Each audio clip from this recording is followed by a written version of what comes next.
Hey, Mom, can I go to the bathroom? Dude, did you just call the teacher Mom? What? No, of course not. Yeah, you did. I heard it. Listen, Jerry, if you tell anyone what I just said, I will steal your dog, and you'll never see him again! I'm telling you my most embarrassing school stories for one reason and one reason only, which is to make sure you don't make the same mistakes I did. Because if you do, you might end up like me. And you do not want that to happen, because I'm pretty sure the things I'm about to tell you are the reason why I've never had a girlfriend. And maybe also because I don't know how to talk to girls. But anyways, one day, I had to use the bathroom during lunch. Now, if you've ever gone to school, which sometimes I'm convinced that some of you never do, but if you actually did, you would know that using the school bathroom during lunch is one of the most dangerous decisions a person can make. It goes like this: swimming with sharks, pretty dangerous. Cave diving, very dangerous and dumb. But going to the bathroom during lunch, extremely dangerous, life-threatening even. But on this particular day, I had no choice. It was either go to the bathroom right now or show up to 5th period with Dookie running down my leg, which wouldn't have been the first time that happened, but I didn't want it to happen again. So I go into the bathroom, pick my stall, and try to be as quiet as a mouse while I'm in there hoping no one notices me. I'm treating this like a stealth mission, and it's going fine at first, but about 2 minutes into me being in the stall, a swarm of kids start funneling into the bathroom, and way more than usual. I can hear the bathroom getting louder and louder. There's a buzz going around. So I'm sitting in my stall like, okay, something weird is definitely going on. But I would get my answer immediately as to what was actually happening, because the bathroom door swings open and this one kid walks in with the speaker and he says, "Who's ready for the memorial?" And every single kid who crammed into that tiny bathroom starts going absolutely crazy, screaming, cheering, and I'm sitting in my stall like, Memorial? What memorial? We're in a school bathroom. so I'm trying to think about what memorial happens next to a urinal, but then I hear what's coming out of the speaker. It's Juice WRLD, and the realization hits me like a truck. This was the day right after Juice WRLD passed away.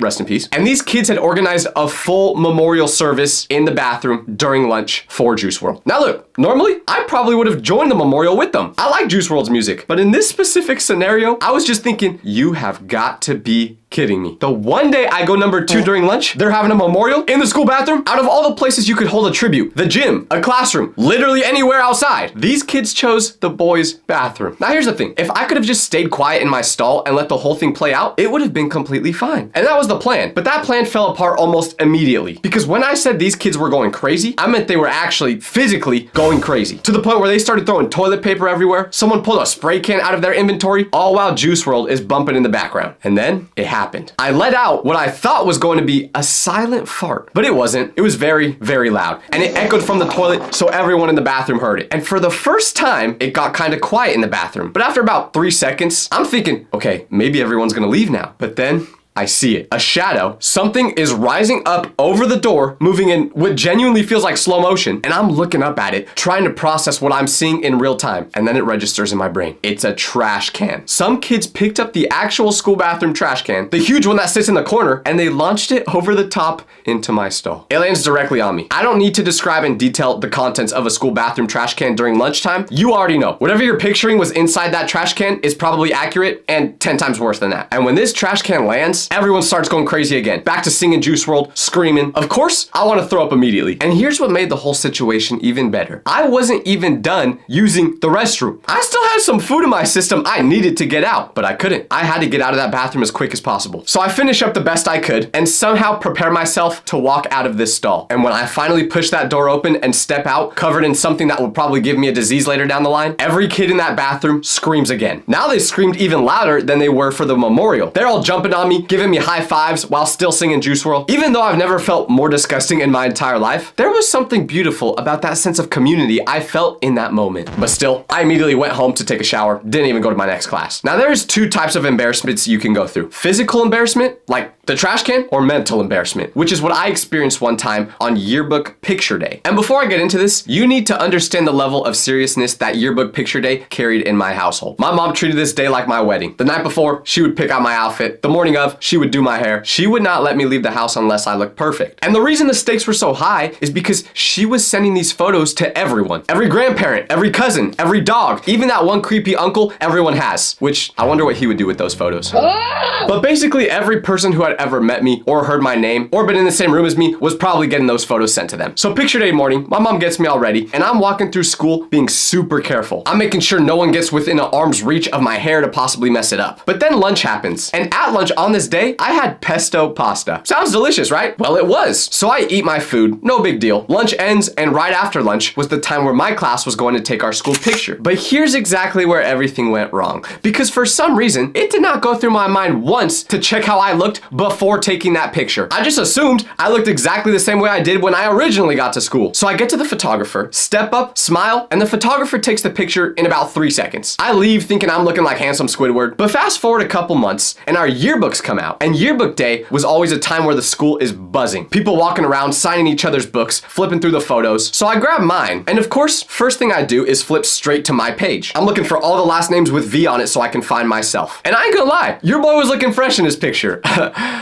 Except for one thing. Right in the center of my smile, shining bright, is a piece of pesto. Not a small speck you'd miss if you weren't looking for it. Nah, this thing literally looked neon green compared to everything else. And it was in my teeth, in a yearbook, every student at school had a copy of. If you flip to the page this picture was on, the first thing your eyes would go to is that piece of pesto. So kids are all coming up to me saying stuff like, Nice yearbook photo, Tyler. yeah, I'm talking specifically about you, Gerald. Don't think I forgot what you did that day. Also, I heard about your grandma. Rest in peace. But anyways, I was getting cooked by everyone in school, and deservedly so. They all saw the pic. You would think most people wouldn't even flip to the page my picture was on since my last name starts with V. But no, everyone saw it. But that wasn't even the worst part, because like I said, my school picture was way more important to my mom than it was to me. So they gave me the pictures my mom ordered, and I had to bring them home to her. I knew this was gonna be bad. I tried to think of ways to not give her the photos, like maybe on my way home from school, I got jumped and the person stole the photos. But who's jumping a 12-year-old boy? So I just accepted. I have to give her these photos. I hand her the envelope. She opens it, looking super excited to see her boy with his amazing smile. But she pulls the picture out and goes like this. Okay, let's see.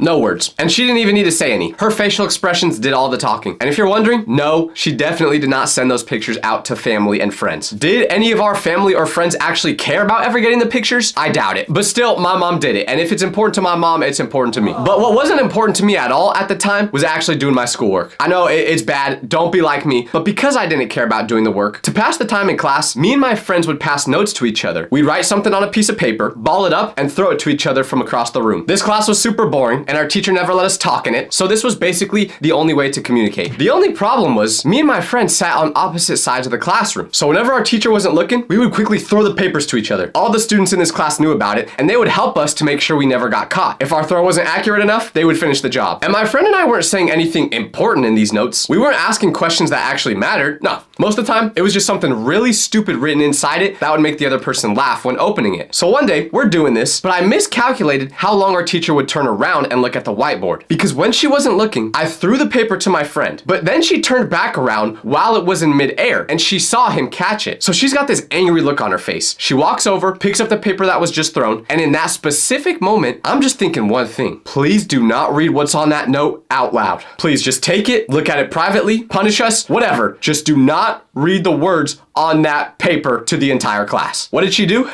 She read the note to the entire class. She holds it up and reads out loud exactly what was written on it. And you know what I wrote? I think I'm on my period right now, bro. That was the message we decided was so important that throwing it across the classroom during class was worth the risk. Now, without context, it sounds like I should be checked into a mental hospital, but that was the entire joke. Imagine opening up a message your friend sneakily threw to you thinking it must be important, but then you open it up and it just says, I'm on my period, bro. The only problem was the teacher reading it and all the students didn't have any of that context. So the class completely loses it. They go fully uncontrollable laughing. And we cannot say a single thing because there's no explanation that makes us look better. We just had to sit there in silence while the teacher stared at us with an expression I can only describe as exhaustion. She didn't even know how to respond to what she was holding. She didn't know what punishment fitted, and that note became a piece of class history. And for the rest of the year, randomly, someone would just repeat what I said in that note in the middle of a quiet moment. It was like the class's new catchphrase. And whenever it was said, the class class would always react. We didn't really get punished for doing that, but I definitely did get punished for this next story, which is about how I got caught cheating in the most spectacular way possible. This isn't just your typical boring cheating on a test story. No, because one time I had a test coming up that I really needed to pass. Not just scrape by on, but like I needed to get an A+ because I was in trouble academically and this test mattered. But if there's one thing you should know about me, it's that I just cannot get myself to study. Never been able to do it. So I was in a predicament. I needed to crush this test, but I couldn't do that without studying. But I wasn't gonna study. Then I came up with what I believed was a genuinely brilliant plan. I would write all the answers on the back label of my water bottle and just read them off the bottle during the test. In my head, this was perfect. The bottle sits on my desk looking exactly like a normal water bottle. I glance at it casually. Nobody notices anything because it's just a water bottle. But what I did not account for was the fact that my teacher had been teaching for years, and she had watched teenagers try to cheat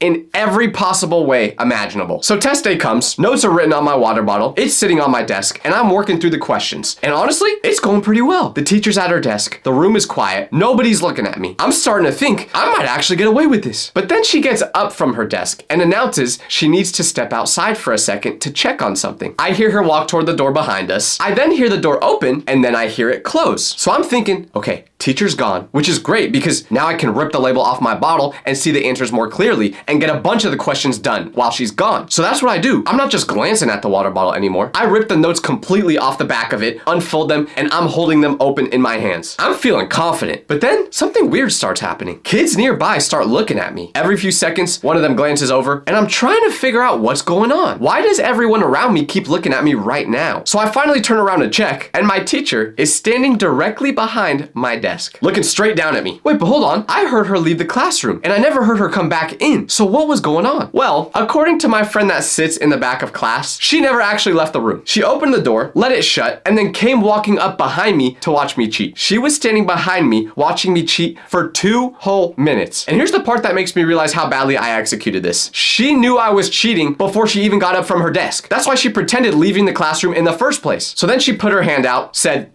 "Give it to me." I hand over my test and I take the 0. She was playing chess, I was playing checkers. It's crazy how the type of teacher you have can really make or break how you do in that class. And that was especially true in my Spanish class. Because before I tell you this next painfully embarrassing story, I gotta give you some background. I sucked in Spanish class. Okay, that's all the background. But anyways, one time we had to do a video project for it. The assignment was simple. Make a short video of yourself acting out a real world scenario in Spanish. Pick a situation, film yourself doing it, speak Spanish the whole time, turn it in, and then present it to the class. It had to be 2 minutes long. My scenario was having dinner with my friends. Easy concept, very manageable, should have required almost no effort to do correctly. So I filmed the whole video with my friends, and we do it pretty quickly.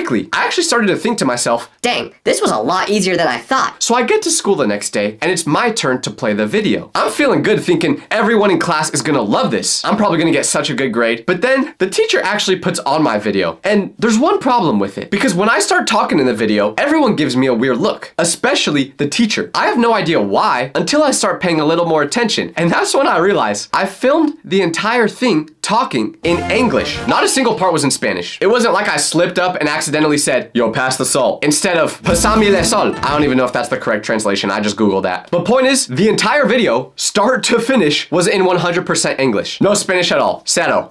See what I did there? And here's the part that I genuinely cannot explain. I never realized I was even doing it. It wasn't because of laziness that I filmed it in English or because I didn't know Spanish. I mean, well, I don't, but the teacher is just sitting there looking at the screen with an expression that goes beyond confusion. And what excuse can I even make for why I did this? Oh, sorry, teacher. You just need to press the translate button and then it'll be in Spanish. Got you. That won't work. The truly absurd part is that I still got a C. I got a C on a Spanish video that contained 0 Spanish, which I think was just because my teacher felt more sad for me than anything and gave me that grade out of pity. But to be honest, if I actually did film the whole thing in Spanish, I probably still would have gotten a C. So honestly, I don't even regret doing that. Now imagine this. It's your first day of school. You walk into your first class of the day, find a seat, and sit through the entire period. Nothing unusual. And then you go to the rest of your classes. Then you go home thinking the first day went totally fine. And the next morning, you come back to school, walk into that same classroom, and you're about to sit down until you notice your seat from yesterday is taken. Somebody's in your spot. You think this is kind of weird because this class has assigned seats. So you go up to the teacher and say, Hey, I think someone's sitting in my seat. And then the teacher looks over at you and asks for your name. So you give it to her. But then she says, I don't see your name on my class roster. So you say, I'm sorry, I am in this class. I was literally here yesterday. but she responds with, Well, you weren't supposed to be here yesterday either. You're not enrolled in this class. but the part that's not making sense is when you pull out your schedule, it says you're supposed to be in room 12. So you ask the teacher what room you're in, and she says 12B, which apparently is something different from just room 12. So you ask her where room 12 without the B is, and she says it's the one right next to this one. So you walk into that classroom next door 5 minutes late, and the teacher goes, Ah, you must be Tyler. and you say yes, because that's your name, and she says, Tyler, why did you have an unexcused absence yesterday and you're late today? and you say, you weren't absent, you were just 20 feet over and separated by a wall. She doesn't ask you to elaborate, she just tells you to go sit down. Well, that's what happened to me on my first day one year. And from that point on, I had PTSD anytime I tried walking into class on the first day. I was always thinking I walked into the wrong one. The worst part was, it looked like I just ditched on my first day. Now you may be thinking this happened because I'm dumb, but if you think that was dumb, you're gonna think I'm a lot dumber after what I'm gonna tell you next. Because I sat beside a girl in one of my classes who I had never met before. Didn't even know she existed before we had this class together. And we were in these seats for a whole semester. So of course, we got to know each other a little bit. Her name was Jessica, and we talked during class, but that was about it. But there was something really weird I noticed about sitting next to her. Every time I would get to class, I'd go, Hey, Jessica. and she'd give me this confused look every single day. And I'd always think to myself, does she just hate me or something? Is this how everyone reacts on the inside when they see me? She just can't hide it? Then one day, about halfway through the school year, we're sitting in class and the teacher gets a phone call. She picks it up, has a short conversation, hangs up, and then she looks out at the room and says, Mary, they need you in the office. you will never believe what happened next. The girl right next to me, Jessica, stands up and starts heading for the door. And I'm watching her walk out, trying to figure out what just happened. Because the teacher said Mary, but Jessica stood up. So I start scanning the room, trying to figure out if there was maybe another person also named Mary who also got up at the exact same time. But I'm not finding one. I'm going through it in my head. Did the teacher actually say Jessica and I somehow just misheard that for Mary? Well, the next day, I come in and Jessica is sitting at her desk. So I say, Hey, why did the teacher call you Mary yesterday? and she looks me in the eyes and goes, Because that's my name. so I say, What?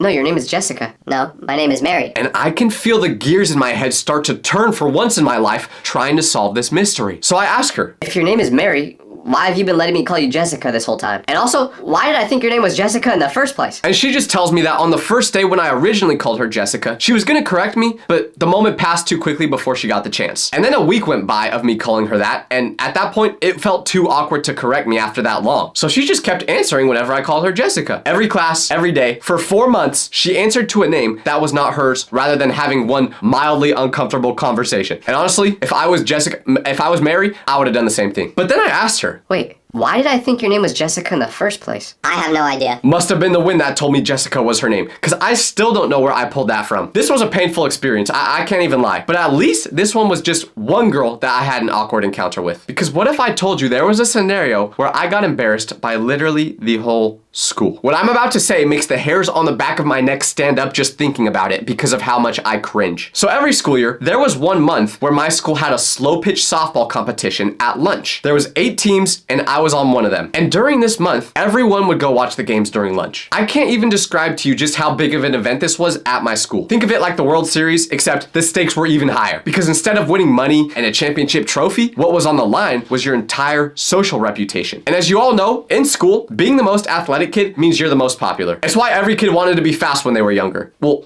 that and so they can run away if a creepy old dude ever tries chasing them. No, that only happened to me.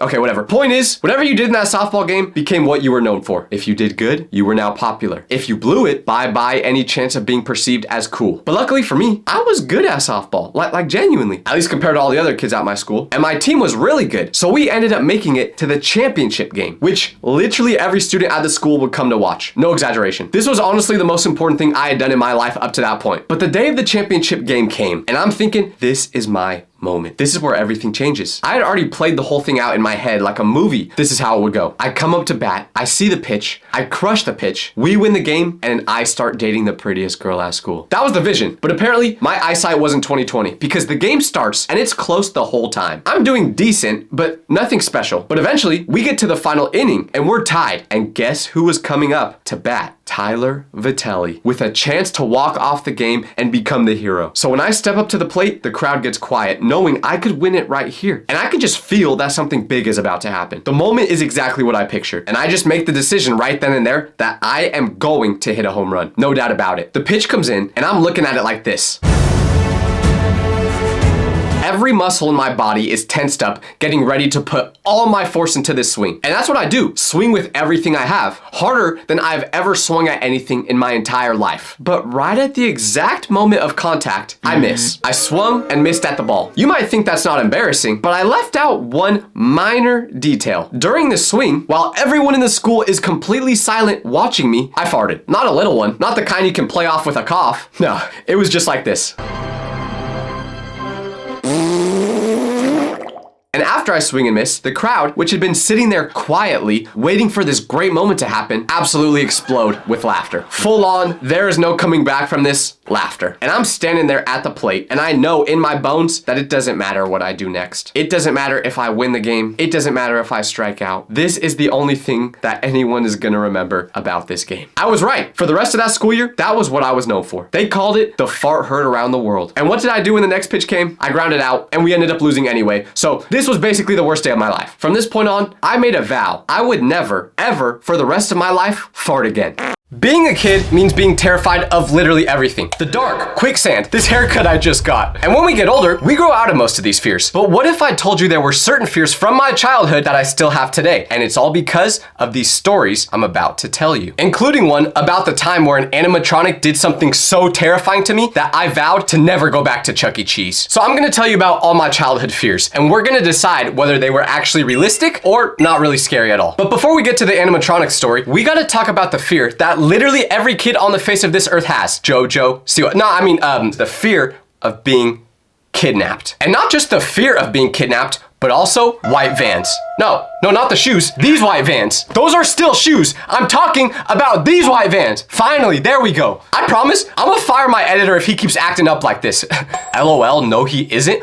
Do you think I can't see this? What are you talking about? Anyways, I have a very specific reason for why I feared white vans growing up. Now I know, there's already a stigma around white vans. Like the person who's driving it is probably someone that's gonna offer you free candy, but then if you get in the van, you're gonna get kidnapped. So I'm growing up with this information being pumped into my brain constantly, and I'm already on high alert. I'm looking at every white van thinking, yep, there's definitely some kids trapped in there. But here's the thing that made this fear go from irrational to completely justified. Because there was actually someone in my neighborhood who had a white van. And at first, he seemed like a normal guy. He lived a few houses down, had a wife, seemed like he was just living his normal life. They'd wave at each other when he drove by. He'd say hi when we saw him at the mailbox. Just a regular dude with a white van trying to exist. I'd see his white van parked in his driveway and think, okay, well, my parents know him, so he must be one of the rare people who have a white van that won't kidnap you. And he actually made me start to think that people who drove white vans weren't kidnappers until one day when I'm coming home from school and I see police cars everywhere in my neighborhood. But not just one or two, I'm talking full SWAT team, multiple vehicles. The whole block is shut down and they're all at this dude's house, the white van guy's house. And I'm watching from my front yard as they bring this guy out in handcuffs and put him in a police car. So I'm thinking, what did he do? Did he rob a bank? Did he forget to pay his taxes? No, I wasn't thinking that. I didn't even know what taxes were at the time. To be honest, I still don't know what they are. But the point is, my child brain was trying to make sense of it. But later that night, I hear my parents talking about it in the kitchen. They wouldn't tell me directly what was going on, so I had to eavesdrop on their conversation in the hallway. And I hear them say the word murder. I'm thinking, oh, they must be talking about my mom's favorite soap opera or something like that. But I keep listening, and then I hear them say that our neighbor got arrested for murder. This man was actually out here doing unspeakable things, and we had no idea. We were just waving at a whole murderer every morning, and he had a white van. Like, could you have made it any more obvious, dude? I'm sure when the cops were doing their investigation, once they found out that this man had a white van, they immediately decided that he was guilty. Didn't even need any more evidence. So after that, I was convinced every single white van had a murderer inside it. I'd be at the grocery store with my mom and see a white van in the parking lot, and I'd say, Mom, I love you, but I think we're about to get kidnapped. if one was driving behind us on the road, I would say, Mom, step on the gas now! I don't know what Fast and Furious movie I thought I was in, but that's the thought that was going through my brain. I wonder where the guy who did that crime is at now. Let's look him up. Oh, yeah, he's still in prison. Turns out you don't get let off that easy when someone dies. Who would have thought? My fear of white vans is pretty realistic because there definitely have been some victims of white vans. I've seen it firsthand, although it's probably not as likely as it seems. The next fear we gotta talk about is one that literally every single kid on the face of the earth has, the dark. Now, like I said, every kid is scared of the dark, but I took it to another level because I'm pretty pretty sure the house I grew up in was haunted. So whoever lives at this house right now, good luck. But the thing about the dark is that it makes your imagination go absolutely insane. Every shadow you see is a demon. Every creak you hear is someone breaking in. The coat on the back of your door, yeah, that's actually Michael Myers watching you sleep. So one night, I'm lying in bed trying to fall asleep, and out of the corner of my eye, I see my closet door move. And not just a little creak. It wasn't like a, oh, must have been the wind type of move. No, it slowly, deliberately opened by itself. And before you ask, no, I didn't have any windows open because it was like 30 degrees outside, so it couldn't have been from that. Now, since it was dark, I could only see the silhouette of the door moving, and that made it a little more confusing. But I'm frozen, obviously. Like, I literally just discovered that ghosts are real, but because I'm in the dark, alone, I try to gaslight myself into believing that I didn't just see what happened. But then, the door moved again, just slightly, maybe another inch or two. And that was it for me. I decided right there that whatever was in that closet was trying to kill me. So for the next week, I made a promise to myself, which was, I'm not gonna fall asleep. I couldn't, because I was convinced that every single time I closed my eyes, the closet monster would get me and my whole family would die. So when nighttime came around, I literally forced myself to stay awake until my body physically couldn't take it anymore. I kept the lights on in my room the whole night, and whenever I would start to get a little sleepy, I would just sit up in my bed and stare at the closet. I literally did this for hours, waiting for the morning to come. I got maybe 2 hours of sleep each night during this whole week, but it got to the point where it was ruining my life. My parents started asking why I looked like Goob from Meet the Robinsons, and I just said I was stressed about school. Because what else am I supposed to say? Oh, I'm not going to sleep because if I do, a monster will get me? My dad would have disowned me right there. Instead, I got disowned a couple years later because of how much of a disappointment I was in sports. I'm just kidding. My dad and I love each other. No, that sounded kind of weird. We love each other in a platonic way. Like, not in a... Okay, I'm just gonna stop talking. Never mind. Anyways, the only reason I stopped staying up every night was because I started to get pretty sick from not getting enough sleep. Eventually, my parents made me go to the doctor, and they told me that if I continued to get such little sleep every single night, it would stunt my growth. And the one thing I was more scared of than the monsters in my closet was being 5'6". So I forced myself to start sleeping again, and the monster never got me. I would give this fear about a 50% chance of being realistic because I still don't know what opened that closet door. Was it a ghost? Was it the wind? Even though my window was closed? The world may never know. But I do know what caused me to have this next fear, which is the fear of my parents. Now, so far, we've talked about how I was scared of ghosts and creepy people in white vans, but I promise you, there was nothing in my childhood that scared me more than my mom. I don't even want to speak about the things she was capable of. There were different levels of fearing your parents. Level 1 was when they would use your first name in a slightly stern voice. Tyler, come here, please. Okay, no biggie. Maybe I left my backpack on the floor or something. I can handle this. Level 2 was when they would use your first and middle name. Tyler LeBron, get in here. Okay, now I'm a little bit nervous. I definitely did something wrong, but I don't know what yet. Level 3 was when they used your full government name. First, middle, and last. Tyler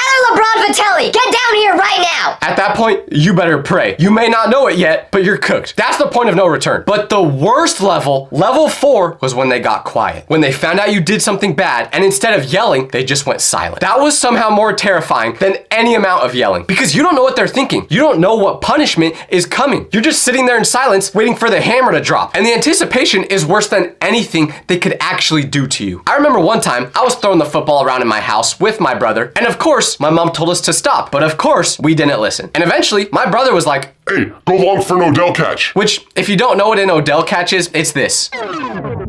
So we tried to recreate that, and basically, one thing led to another. I didn't have very good hand-eye coordination, and we broke a window. Our hearts both sank, because right away, our mom, who was in her room, goes, What was that noise? and she comes furiously walking into the living room. I could tell it was her because my mom always had very distinctive footsteps, and I'm just sitting there, hugging my brother, telling him I love him because I know this is the day we go to heaven. But when she walks in, she looks at the window, looks at both of us, and doesn't say anything. Just keeps staring at us with a terrifying look on her face. And that silence was worse than any amount of yelling or punishment she could have gave us. We knew that we were in trouble, but what we didn't know was what was gonna happen next. That's the worst feeling in the world, the not knowing. Your brain starts imagining every possible punishment. Grounded for a year, no video games ever again, sent to military school, forced to watch a full season of Young Sheldon. The punishment itself usually isn't even that horrible, but the fear leading up to finding out what the punishment would be, that was the real torture. And you'd think this situation couldn't get any worse.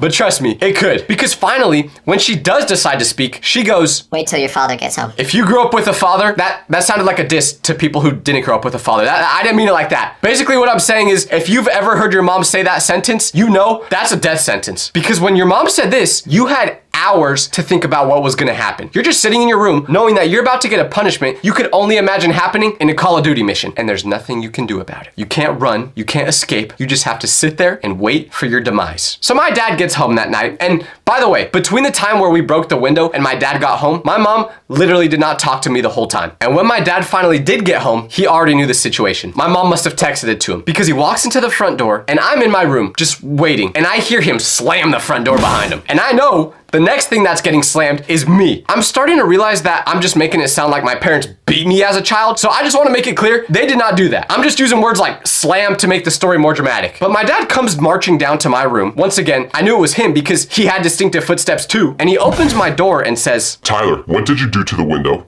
I broke it playing football. What? I broke it playing football. Did mom say you could play football in the house? No. When I answered that question, without saying another word, he just started unplugging stuff in my room. First it was my PlayStation, then my TV, then my umbilical cord, and he just put all these things in their closet where I couldn't get to it. They didn't tell me how long they were taking it away or anything. And that was the day I had to learn how to meditate. Just stared at a wall for the rest of the day. They still never gave me any of my technology back, by the way. And I know what you're thinking. Well, how are you recording this video if you don't have any technology? I'm not. This video is just a figment of your imagination. Nothing is real. Wake up. Wake up. Wake up.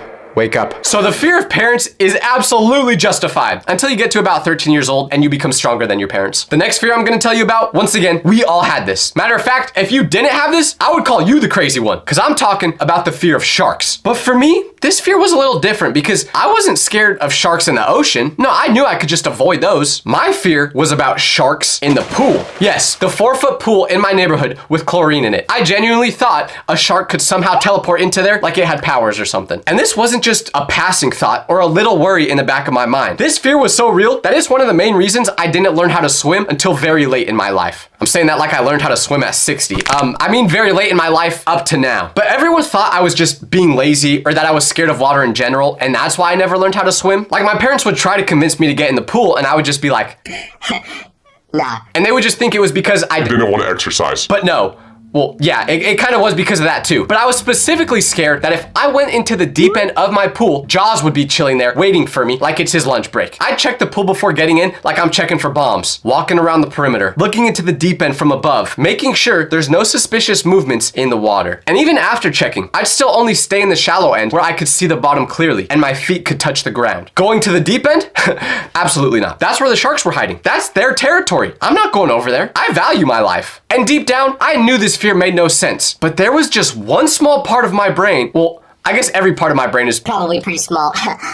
but this part was telling me that there's a shark in that pool. But what if I told you I had another water-related fear that was even more specific and somehow more terrifying? Yep, you guessed it, because the other water fear I had was snakes being in the toilet while I was pooping. Let me explain, because this one actually kept me up at night. So sometime during my childhood, I saw a news story about a snake that came up through toilet pipes. I'm pretty sure this happened in Australia or something because everything happens there with animals. I don't know how y'all do it. I see videos of people sleeping with 15-foot spiders like it's nothing. But once I learned this information that snakes could crawl through your toilet pipes, I could never unlearn it. It was burned into my brain forever. So every time I had to use the bathroom, I would just think about the possibility of a snake being in there. I would check the toilet seat every single time before sitting down. Look into the bowl, make sure there's nothing suspicious going on down there, and then give it a flush just to be safe. Sometimes I'd even hover over the seat instead of actually sitting on it because I was so paranoid that the moment I sat down, a snake would strike. I was sitting there while taking a dookie in a 3-point stance like an offensive lineman. But here's where it gets even more scary. Remember the pool shark fear? Well, imagine having both of these fears at the exact same time. Because one day I was at a pool party and I was already nervous about being in the water because of the shark thing. But finally, I built up the courage to go in because I didn't want to look like a loser in front of everyone. So I'm in the pool. But for some reason, going in the pool always makes me have to poop. And now I'm faced with a dilemma. Do I stay in the pool with a potential shark or do I go to the bathroom where there's a potential snake? After saying that sentence out loud, I'm really starting to realize that I sound schizophrenic. But to me, the answer was obvious of what to do in this situation. I'm just gonna poop in the pool. Or At least that's what I would have done if I was brave. But in reality, I just went to the bathroom and it ended up being perfectly fine. And you want to know a little secret? I still check toilets before I sit down. Because although the chances of getting bit by a snake while taking a dookie are low, they're never zero. This is a fear I don't know why I had, because it's not even realistic for this to actually ever happen. So I'd give this like a 10% chance of actually coming true. Speaking of irrational fears, why the heck were we all taught to fear quicksand growing up? I genuinely thought that this was going to be a daily problem in my life. Like it would just be everywhere. Beach, desert, my backyard. I figured anywhere there was sand, there was quicksand. Every cartoon and movie made quicksand seem unavoidable. Every adventure show, someone got stopped in quicksand. Every jungle scene in a movie, quicksand. So naturally, my kid brain assumed this would be a huge obstacle in my life. But here's the thing. I've been alive a lot of years, and to this day, I've never seen quicksand. Not once. Beaches, deserts, hiking trips, different countries, and I've still never encountered it. Turns out quicksand is rare and not even that dangerous. Most places with quicksand aren't even deep enough to fully submerge you. If you actually did encounter it, you'd probably get stuck and then just pull yourself out and be fine. I could have put all this energy worrying about quicksand towards something useful, like getting a job. This fear was not valid because there's basically no chance of ever finding quicksand, but it made sense why we were all scared of it growing up. But I promise you, there is a fear that surpasses anything else I've mentioned so far. A fear that literally gives me goosebumps just to think about, and that is the fear of women. When I was growing up, and still low-key today, I was genuinely terrified of women. I'm talking full-blown panic attacks whenever a girl talked to me. My brain would just shut down. And that's normal when you're first growing up, but usually once you get to about middle school, you grow out of that phase. You start to realize, hey, I don't want to play with Legos no more. I'm trying to riz up my classmates. And that's what all my friends started to do, except for me. I just could not figure it out. Like you grow up watching movies and TV shows where guys are supposed to be smooth and confident and know exactly what to say. They walk up to a girl, say some witty line, and boom, she's in love. Easy. But in real life, whenever you put a girl in front of me, I somehow forgot every word in the English language. Every interaction was just a disaster waiting to happen. A girl will say hi to me in the hallway, and I'd respond with some weird noise that wasn't even a word. It would just be like this. Hey, Tyler. Oh my gosh.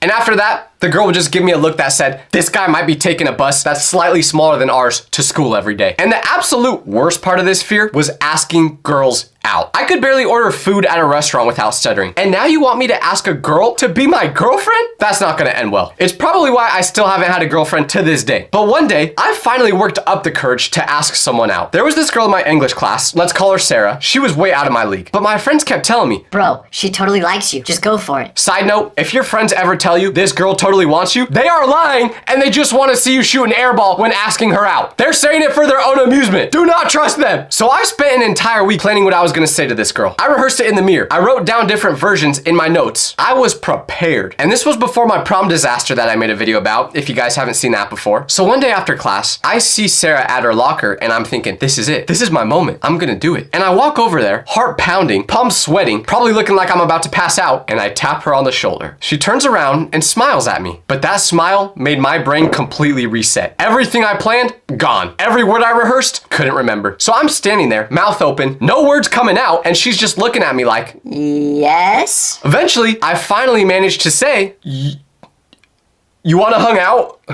I didn't even use the word hang. I accidentally said hung out. But then her response is, Oh. and that oh told me everything I needed to know. That was not a good oh. That was a, I'm about to reject you and I feel bad about it. Oh. And then she goes, That's really sweet, but I actually have a boyfriend. now, did I appreciate that she was letting me down easy and not being mean? Yeah, of course. But at the same time, I knew she was lying. This girl did not have a boyfriend. I was friends with people who were friends with her, and she was the most single person they knew outside of me. Of course, by the next day, everyone knew about it. The whole school knew I got rejected. This fear is fully justified because it's scary to put yourself out there and talk to people, which is why I don't. I really need to get over this fear though, because I'm starting to get really lonely, dog. And my parents want grandchildren, but I don't think that's happening, let's be real. Still have hope. Anyways, I had a lot of fears that came from absolutely nowhere. Like closing my eyes while in the shower, for example. I would rather let my eyes burn from shampoo running into my pupils than actually close them and let something attack me. This was not a valid fear at all. I was just being an idiot. Another fear I had was being scared of sleeping with my leg or arm hanging off the bed. This one was obvious. Once again, it was just because of monsters. This next fear is something I will be scared of till the day I die. And I think you should be scared of it too, because I'm talking about animatronics. I know these robots that are trying to look friendly, but in reality, they just look like they want to harvest your organs, aren't actually alive, right? This isn't Five Nights at Freddy's. They don't actually come to life or anything like that. Well, let's see if you change your mind after this story I'm about to tell you. Because when I was younger, I had a birthday party at Chuck E. Cheese. And if you don't know what this place is, it's basically the same place as Five Nights at Freddy's. So everything's going fine at first. I'm playing games, eating pizza that probably has cardboard in it, but I don't care because I'm 6 years old and my taste buds aren't developed yet. And I'm having a good time with my friends. But then, my parents call us over to sit down because the animatronic show was about to start. So the lights in this place dim, the music starts playing, and these robots come to life on stage. At first, I'm just watching from my table thinking, yeah, they're a little creepy looking, but also kind of cool. And I was also probably thinking about peeing my pants because I was 6. Wait, do people still pee their pants at 6 years old? I don't know, but I did. But anyways, mid-performance, one of the animatronics started to malfunction. And I'm not talking a little hiccup, I'm talking full-on malfunction. The head starts turning the wrong way and it's buffering, repeating the same line over and over again. It's a mess. So I do what any other 6-year-old would do in this situation, and I pee my pants. No, I'm just kidding. I didn't do that this time. But what I did was run away and go back to playing skee ball. I didn't want to watch any more of this show because it was freaking me out. This was starting to feel like Five Nights at Freddy's before Five Nights at Freddy's even existed, because I saw the robots malfunctioning as a warning sign. I thought they were becoming self-aware and they were about to attack us. You call it schizophrenia, I call it preparation. So after this nightmare show was finished, I thought it was over. I wouldn't have to deal with these animatronics anymore. But a couple minutes later, I get called back over to the table again, but this time, everyone was gonna sing me happy birthday. But guess who came out to deliver my cake? That's right, the man himself, Diddy. Wait, no, I mean Chucky. Chucky brought the cake out. The mouse that the name is placed after. Not Diddy.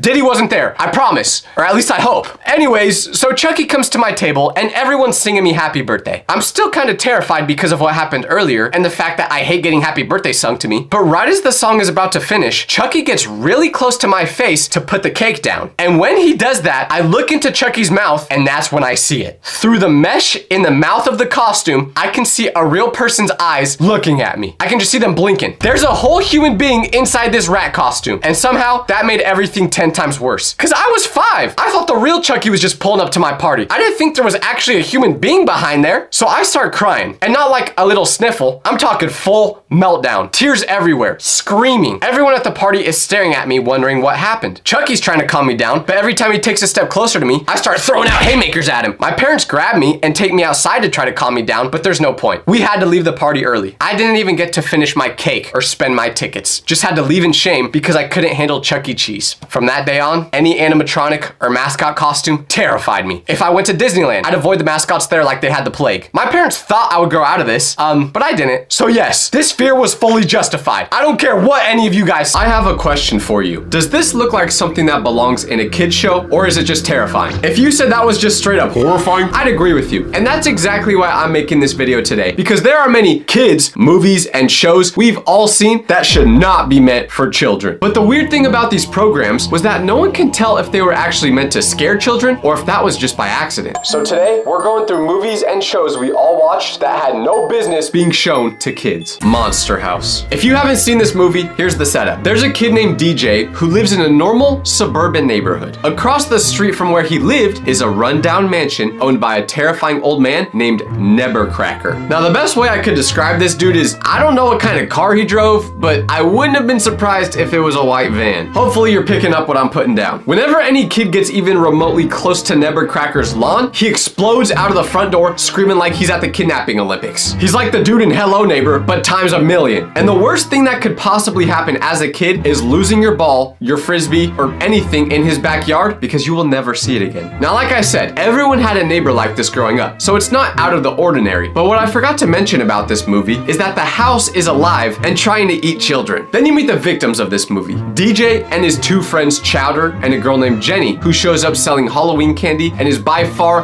the least dumb person in the whole movie. Now, DJ and Chowder always had their theories about this creepy house. Jenny was a bit skeptical about the house being alive because if someone told you their house was alive, you would probably get them put into a mental hospital. Early in the movie, Nebercracker has a heart attack during a confrontation with DJ and he gets taken away by an ambulance. Not too out of the ordinary. I remember the first time I scared an old man enough to make make him have a heart attack. Like, we've all done that before. Back in the old days, he probably would have snatched DJ up and put him in the basement. But that didn't happen here. And since Nevercracker got taken by the ambulance, the house was empty. But what we didn't realize at first is this Nevercracker was keeping the house in check. So when he left, the house started doing whatever it wanted, which is primarily trying to consume people and their belongings. It sucks a police car directly through its front door. And if you're a police officer, what do you even put on the report for that? House ate my car? They're locking you up in the mental hospital too, buddy. But here's where Monster House separates itself from being a movie meant for kids that feels slightly spooky to something a whole lot more terrifying. Because Nevercracker's wife, Constance, was a large woman. Not trying to be mean,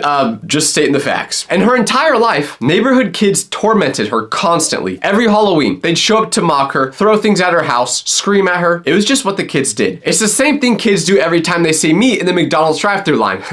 Seriously, please stop. And it used to be considered funny, but one Halloween, it escalated. There was a confrontation, and Constance fell and died. Nevercracker, because he loved his Pookie so much, and because grief does terrible things to people's decision-making, he finished building the house on top of her. And Constance's soul, which had spent decades being humiliated and furious, and never once getting to just exist in peace, fused with the house itself. She became the house. And no, that is not a fat joke. It's actually a good one though. But anyways, the tongue of the house is Constance. The uvula is also Constance. When the house eats toys and bikes and small children's belongings, that's Constance reacting to people bothering her. Which means Nevercracker wasn't necessarily the villain after all. He just tried to keep Constance under control. Every kid he scared away was a kid he was keeping from being eaten. He was protecting the entire neighborhood from his wife, and everyone thought he was just a mean old man. Monster House was a movie made for kids, and the plot of it was a story about a man whose wife died and started eating children. Now, why would you make a film about eating children that is directed to children? Did the people who created this just want kids to stay out of their yard, so they decided this is the only way to do that? But it's not even the plot itself that makes it super creepy. The animation style makes you super uncomfortable in a way that's hard to explain, but you feel it instantly. It's animated, but the characters move like real humans, but slightly off. It's super uncanny. And then the house itself was enough to give me nightmares. When it screams, you can see it has a door with way too many teeth. The house's front windows, which are Constance's eyes, track you as you move down the street. It's not jump scare scary, but super uncomfortable. But this one scene inside the house is where my nightmares really came from. The kids have to go inside to find the furnace, which is the house's heart. And navigating the interior of the house is like navigating a body from the inside. The carpet rolls and grabs you, the furniture moves, you're inside a living creature and it knows you're there. Now, I'm not a doctor, so I don't want to see what the inside of people's bodies look like. If I did want to see that, I would have went to medical school. Actually, that's not true because I wasn't even smart enough to pass regular school. But you get the point. Eventually, DJ, Chowder, and Jenny throw dynamite into the chimney, burning the house and freeing Constance's soul. This is starting to sound like a GTA mission. Once Constance leaves, the house leaves with her, and all that is lefty is an empty plot of land. Nevercracker cries seeing Constance's soul leave, which makes you feel bad for the guy, because all he was trying to do was protect the neighborhood from his deceased wife this whole time. To be fair, he is the reason there was a living house in the first place, and people did die, but hey, everyone makes mistakes, right? Story ends when the credits roll, and when the credits roll, you are never the same, because 10-year-old you thought you were gonna watch a movie about a monster in a house. Instead, you watched something about a freaky house that has a tongue and eats children. Now you got generational trauma. Monster House was a great film. It shouldn't be a children's film though. SpongeBob. Now I know what most of you guys are saying. SpongeBob wasn't scary, and while most of the episodes of SpongeBob were wholesome and enjoyable for all ages, there were certain episodes that were Different. like there's an episode called The Graveyard Shift. SpongeBob and Squidward have to work the overnight shift at the Krusty Krab. Squidward, being Squidward, decides the best use of his time is to terrorize SpongeBob with a horror story. The story is about a former fry cook who cut off his own hand, replaced it with a spatula, got hit by a bus, and now comes back to haunt the Krusty Krab every night at the witching hour looking for his next victim. Who is this former cook? The hash-slinging slasher. If you've ever watched this episode of SpongeBob, I probably just instantly gave you some PTSD. Now, when SpongeBob hears this story, he's instantly terrified. But as a viewer, you're thinking Squidward is just making this up to scare him. The exact signs from the story actually start happening in real life. The lights flicker, the phone rings, and there's nobody on the other end. If you're a kid watching this, you're not too worried. But then Squidward gets scared. And Squidward is never scared. Depressed? Probably. Annoyed? Obviously. But you never see him scared. So when Squidward starts genuinely panicking, you start getting scared too. Because every other episode you watch of this show is about SpongeBob chasing jellyfish in a field lollygagging around enjoying life. But for there to randomly be an episode where a killer fry cook is haunting them, it switches the tone completely. But then the ending happens. The bus shows up, the same one the hash-slinging slasher got hit by, and someone hops off it looking exactly like the person from the story. And they creepily head toward the front door of the Krusty Krab, only for you to realize it's not some deranged killer, it's just a nerdy teenager applying for a job at a bad time. The flickering lights are just the lights doing that because the wiring in the building isn't up to code, which makes sense considering the fact that they're underwater and it's probably hard to get good electricity in there. The phone sound was just an automated system, so everything works out in the end. But the first 90% of that episode genuinely scared real children, including me. It's not the fact that this episode was super terrifying when you compare it to an actual horror movie, but it was that usually this show was so upbeat and jolly, so you weren't ready for this to happen. It's like if you get punched in the face when you're not expecting it, you'll probably get knocked out, but if you're warned before getting punched in the face, you can brace for impact and still probably get knocked out, so I don't know why I made that comparison, but yeah, let's just move on actually. Then there's the episode called Rock Bottom. This one doesn't have any jump scares, but it's just pure dread for the whole episode. So SpongeBob and Patrick go to an amusement park, stay too late, and miss their bus home. SpongeBob ends up on the wrong bus and gets dropped off at Rock Bottom, which is a place that exists below the ocean floor, deeper than Bikini Bottom, a place that's darker, stranger, and operates on different rules than Bikini Bottom. And the episode is literally just SpongeBob trying to get home. He keeps trying to catch the bus back, but every single time, right as he's about to make it, the bus leaves without him. And the residents of Rock Bottom speak in a language that sounds almost like English, but not quite, so SpongeBob cannot understand a single word they're saying, and nobody can help him. Now that I think about it, the language low-key just sounded like how I am when I try to talk to a girl. I'm trying to get my words out, but it just doesn't make sense. This episode is scary for one reason. Did you ever actually physically get jump scared? No, but for the whole duration of the episode, something just didn't sit right with you. But it wasn't even full episodes itself that would be scary, because during completely random episodes, when you're least expecting it, they would randomly pop pictures on the screen of non-animated characters like Nosferatu or real live butterflies. It would literally just be at a random moment. And while these may not sound horrifying, seeing something that is not animated in a show that is entirely animated would give you a really weird feeling. My question is, why did the creators of the show even put these moments in? Were they just trying to give a generation of kids trauma? Hey, you know what would be funny? What if we put a photo of one of the scariest horror characters of all time right in the middle of the episode without any context? Won't that, like, traumatize the kids? Yeah. Okay. SpongeBob is one of the greatest shows of all time, but sometimes I wonder what they were trying to do in those creepy episodes. But there is no debate that Teletubbies absolutely is creepy. I don't care what age you are, those little things were terrifying. Teletubbies was created specifically for children aged 1 to 4 years old. When I was 1 to 4 years old, I was busy peeing and pooping my pants every day, which I still do today, but at least now it doesn't happen when I'm sleeping. I don't really know what the point of me admitting that was, but what I'm trying to say is the target audience of this show is literally people who can't talk yet. Imagine spawning into this world and this is what you're being shown.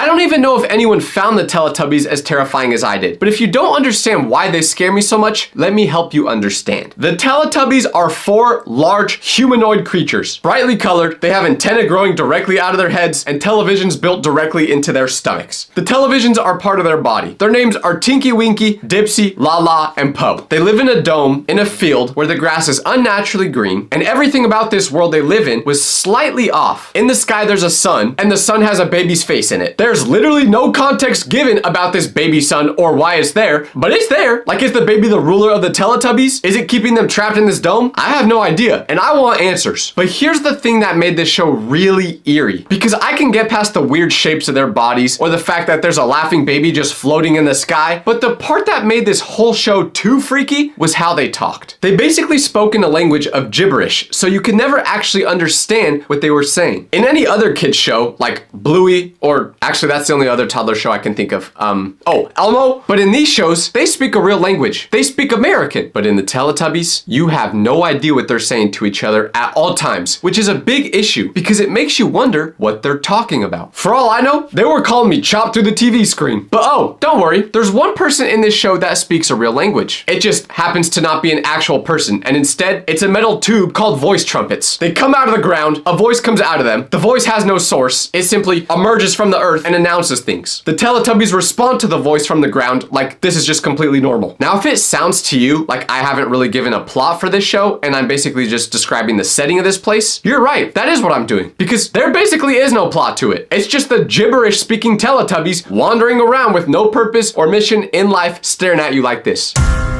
Now, if I described that to you without telling you it was a children's show, what would you have guessed? The thing that is most uncanny about these Teletubbies is their smile. It never stops. Their bodies move, but the smile is fixed, so you can't tell how they're ever feeling. If they're angry, still smiling. Sad, still smiling. And if you're thinking, Tyler, you're being dramatic. You're the only one that thinks the Teletubbies are scary. You are wrong, because psychologists have actually written about how Teletubbies unsettle viewers. Now, to be fair, I only read the headline of this article and I didn't actually click on it, so I could be lying for all I know, but I'm just gonna trust what the title said. The reason the Teletubbies don't talk and that there's weird colors is because it's a show literally meant for children. It's not supposed to make sense to me, but to that I say, give me one other show meant for children that's this terrifying. You probably can't, because most kids shows are wholesome and don't give you nightmares. But remember, that's just most kids shows, not all of them. Because I've gotta admit, we've gone over some creepy shows and movies so far, but for it's a show meant for kids, it's supposed to be basically brain rot. I wanna see bright colors and a bunch of sound effects that fry my dopamine receptors, not learn lessons about life. Where's the Cocomelon? Courage the Cowardly Dog was a horror show, and no one can convince me otherwise, except for LeBron. He could convince me to do basically anything. I mean, if he asked me to oil up, I would do it. If I found $1 million on the ground, I'd give it to him. I don't care if he's a billionaire already. But you know who I would never do anything for? Young Sheldon, which is the next show we've got to talk about. And I'm gonna keep it short because honestly, Young Sheldon doesn't deserve a long segment. You guys may say, Tyler, Young Sheldon is literally the furthest thing from a creepy show. How could this possibly be on the list? Well, to that, I would argue Young Sheldon is the scariest show in this video, and it's not even close. Why is it so scary? I don't have any actual good reason. I just have beef with Young Sheldon, so I had to find a way to put him on this list. If you gave me two options, with the first being to sit in a pool filled with piranhas that have not eaten in 5 days, or watch a full episode of Young Sheldon without being able to look away from the screen, I would get my swim trunks on immediately. Young Sheldon, you give me nightmares. Now let's cool the temperature down a little bit and talk about a show that isn't quite as scary as Young Sheldon, but still gives me the heebie-jeebies to watch as a child. Arguably the most successful horror franchise ever, which is aimed specifically for children. If you somehow don't know Goosebumps, horror stories for kids. Different nightmare every episode, each one designed to scare you. The covers of Goosebumps books had the melting fonts and the creepy illustrations, and teachers put them in school libraries. Goosebumps was the first horror show specifically made for children. I have no idea how these shows were approved for a younger audience. Like I, as a 22-year-old, no, actually, my birthday just happened, so I'm a 33-year-old. No,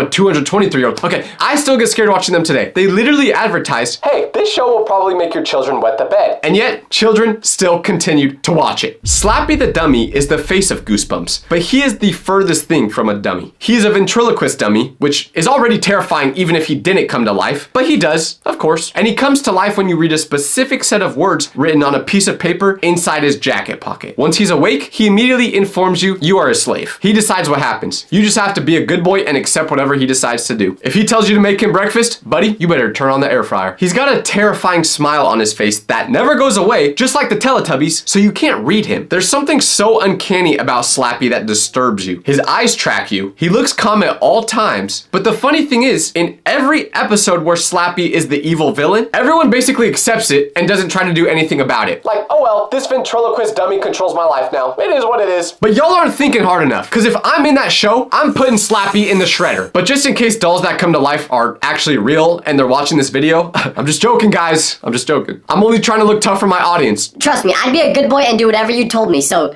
please leave me alone. But there are two specific episodes of Goosebumps I remember vividly because of how terrifying they were. First is the one where a Halloween mask permanently fuses to a girl's face and slowly takes over her body and mind. Remember, this show is made for kids. And then you have the Ghost Next Door episode that has a huge twist. Throughout the whole episode, you're following what you assume is a kid stuck in a horrible ghost story. But at the very end, it's revealed that the kid you've been following the whole time is the ghost. But here's the weirdest part. Although I literally would cry at some some of the Goosebumps episodes as a child, which honestly isn't saying much because I would cry at anything. Like I cried at my grandma's funeral, which that's probably a horrible example because everyone cries at funerals. But even though this show scared me so much, I would always come back for more. I was addicted to watching every episode, even though I knew if I did watch it, I probably wasn't getting any sleep that night. And I don't get good sleep as it is. Just look at these eye bags. Seriously though, if anyone knows how to fix eye bags, please comment below. But that's the trend with all these shows and movies. Although they terrified you, there was something about them that just made you want to keep coming back for more. Except young Sheldon. I never came back for more of that show. The first day of school can go one of two ways. It can either be an amazing day that you've been looking forward to for months because you get to see your friends again, or it could be the worst day ever. Most of the time, it was the worst day ever. Actually, every time. It was the worst day ever. But before you even got to school, you had to do back to school shopping. I know, I'm sorry. I hate that phrase too, but you had to do it. You'd see the commercials like, Come to Target to do your back to school shopping. Do you need pencils, paper, crayons, chocolate, an air fryer, dog food? Whatever you need, we got it. and when you saw those back to school commercials for the first time, the depression instantly hit you. Your days of spending 18 hours playing video games and making plans with your friends that never actually happen are over, because now you have to head back to school. And then the night before the first day comes, and this is when you really start to feel it, because you got to make sure that on your first day, you're looking your best. You're thinking, finally, this will be the year I get a girlfriend. So you pick out your outfit for the next day like it's the most important decision you've ever made in your life. And honestly, it kinda is. You need to walk in there and make a statement. And when you finally land on something and you feel good about it, you lay it out and go to bed feeling like you've got the next day all handled. So you lay down, close your eyes, and bam! The alarm goes off. It's 6:45 a.m., which is 3 hours earlier than you had been waking up for the past 2.5 months. And before you even get up to start getting ready, you just stare at the wall. Not for any particular reason, but because you just don't want to accept the fact that you have to get up and go to school for the next 9 months. So you don't. No, instead, you go back to bed, because 5 more minutes of sleep won't hurt, right? But then your mom comes running in, flashbangs you by turning on your lights, and says, Hey, get up. I don't know why I said that in a manly voice. My mom's not a guy, okay? But then your mom ends up being the reason you're still late because she takes forever to get ready. But finally, you leave your house and arrive to school. And this is where it really starts. When you get there, every single year, without fail, you see kids who show up on the first day wearing the most unfortunate outfits you have ever seen in your life. Like they genuinely woke up, looked in the mirror, and said, Yeah, this is it. and it's literally a 3D wolf hoodie or the Galaxy shirt that looks like it came from a different dimension. Or it's someone wearing full anime gear. Low-key, these are all the things I would have worn if I wasn't insecure. But this is where things start to get weird, because you start seeing people from previous school years, except they look completely different. Someone got taller, someone got a haircut, someone looks like they spent the whole summer in the gym. You never knew so much could change in just 3 months. Some kids show up and you genuinely do not recognize them. They walk past you and go, Yo, what's up, Tyler? and you're thinking, Do I know this kid? but then you look a little closer and realize, that's Kevin. Like, the same Kevin who just 3 months ago was 4'2" And had a voice higher than Mickey Mouse. somehow he went through puberty overnight. I remember on the first day one year, there was this girl in my science class. I was thinking, oh my gosh, she's beautiful. She must have just transferred here. So for about the first 2 weeks of school, I was crushing over her. I didn't say anything because I didn't know how to approach her until our teacher in that class let us choose our own seats. So of course, I sat right next to her. We started talking, and I thought we were really vibing. But then it got to the point where I asked, So obviously, you're new to this school. Did you transfer here, or what's your story? but then she gave me a really weird look and was like, What are you talking about? so I said, Well, I've never seen you before being in this class together, and I basically know everyone at the school, so didn't you transfer here? but then she told me what her full name was, which we're just gonna say was Jenna Smith for the video. So then I was like, Wait, Jenna Smith, as in the Jenna Smith I've gone to school with since kindergarten? and she said yeah. But I literally didn't even know it was her because she looked so different from the year before. I had no idea a person could change how they look so much in just 3 months. And I live in LA, where everyone's getting plastic surgery to look like a new person every day. Unfortunately, we never dated because, well, we knew each other since kindergarten and she never had feelings for me. And I certainly didn't change that much over the summer, so she wasn't interested in me. But sometimes these transformations are not improvements. Someone will show up to school on that first day looking like they gave up on life. Another person will show up thinking they should try out that M&M buzz cut, only to realize that now their head looks like an actual M&M. And when you're talking to them, you don't know whether to acknowledge it or just act like you didn't notice.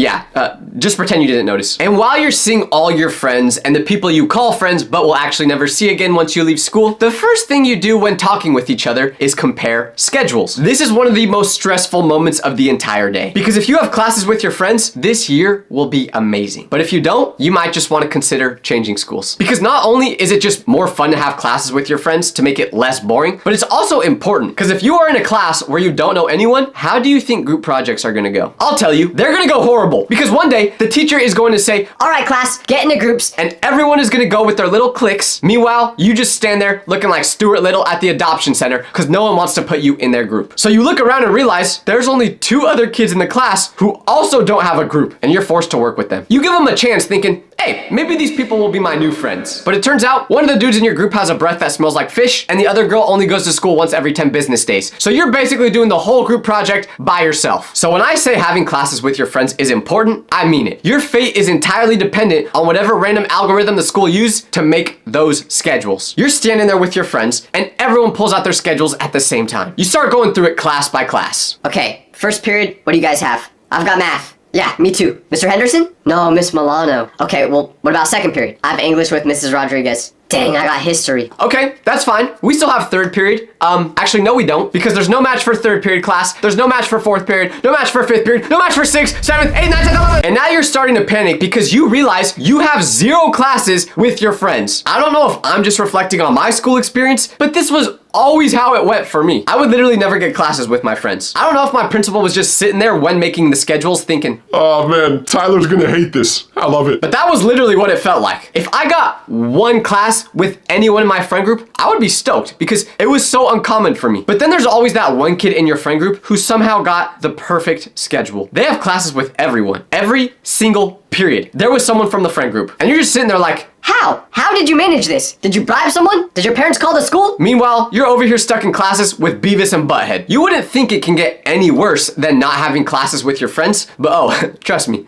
it can. Because at one of the schools I went to, we had staggered lunch periods, which meant you may not be going to lunch at the same time as all your other classmates. The time you were going to lunch was even more scary to look at than the class schedule, because if you have completely different lunch periods than your friend, your year was gonna be awful. There was really no way around it. And of course, one year, I didn't have my lunch period with a single one of my friends. Now, is that likely because I only had 2 friends?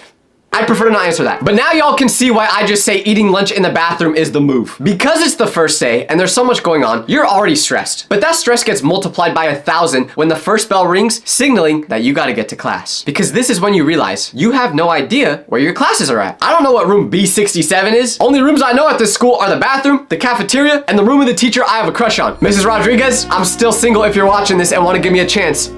Hit me up. Okay, sorry, I had to try, guys. But anyways, it doesn't matter if you went to this school last year. It doesn't matter if you've been here for 3 years. It's still impossible to find your classrooms on the first day. And now you only have 6 minutes to do it before you are late. And you can't be late on your first day. So now you're standing in the hallway, looking at your schedule, sweating, trying to find your first class. And you have an idea of where it might be, so you start walking in that direction. But this is where it all falls apart. Because on my first day of school one year, I went towards where I thought my class was gonna be. But when I got there, I found out it was a history class. That would not have been a problem if it weren't for the fact that I was supposed to be in science class. So I embarrassingly left the class after finding out I was in the wrong one, and I was trying to figure out where I went wrong. My paper clearly said I am in room 317B, and the room I was in said 317. But oh wait, what's that? Oh, the building I'm in is the D building, not the B building? Thanks a lot, dyslexia. And of course, the B building is on the very other side of school. So I'm sprinting to the other side as quickly as possible because the second bell already rang, meaning classes started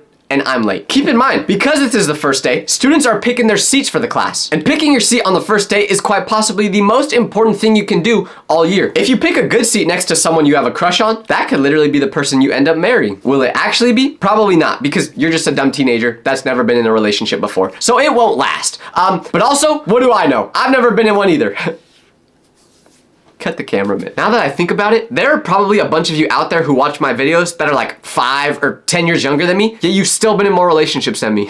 What am I doing? But anyways, I'm running around trying to find building B, but I just can't. I saw building A, I saw building C, but building B, it was almost as if it was invisible. So I wave the white flag and just go to the office and ask someone working in there, Hey, does anyone know where building B is? And they tell me that building B is just the second floor of building A. That would have been really nice to know earlier. So I sprint back over to building A, eventually finding my classroom. And I'm terrified to open that front door because I know what waits for me on the inside. At this point, I had to have been 10 minutes late by now, so everyone was already there. I open the door, and like a pack of seagulls looking at a dude who dropped a fry on the ground, every student turns and stares at me. The teacher already knew my name because she just took attendance and I was the only one not there, and she just told me to sit down. Now, I don't know if everyone does this, but the part that I looked forward to the most on the first day, but was also the most terrified of, was when I went into every class and saw who was in it with me. The first thing you do is check to see if anyone you know is in it. It doesn't even have to be your friends, just cool people at the school. If there's a lot of them in your class, amazing. The class will be great. If not, you know the next 9 months are about to be straight misery. And after you finish that check, you start scanning to see if any of the potential crushes you may have are in that class. This is very important because if you have someone that you have a crush on in your classes, it's gonna be a great year. I mean, are you actually gonna talk to them? No shot. That's just way too scary. But you hope that they fall in love with you after feeling your mysterious aura radiate through the classroom. And when you finish these checks, you're thinking, okay, the worst part of the day is over. But that's wrong, because this is what happens next. Good morning, everyone. Welcome back. Who is excited to be here? Shut up!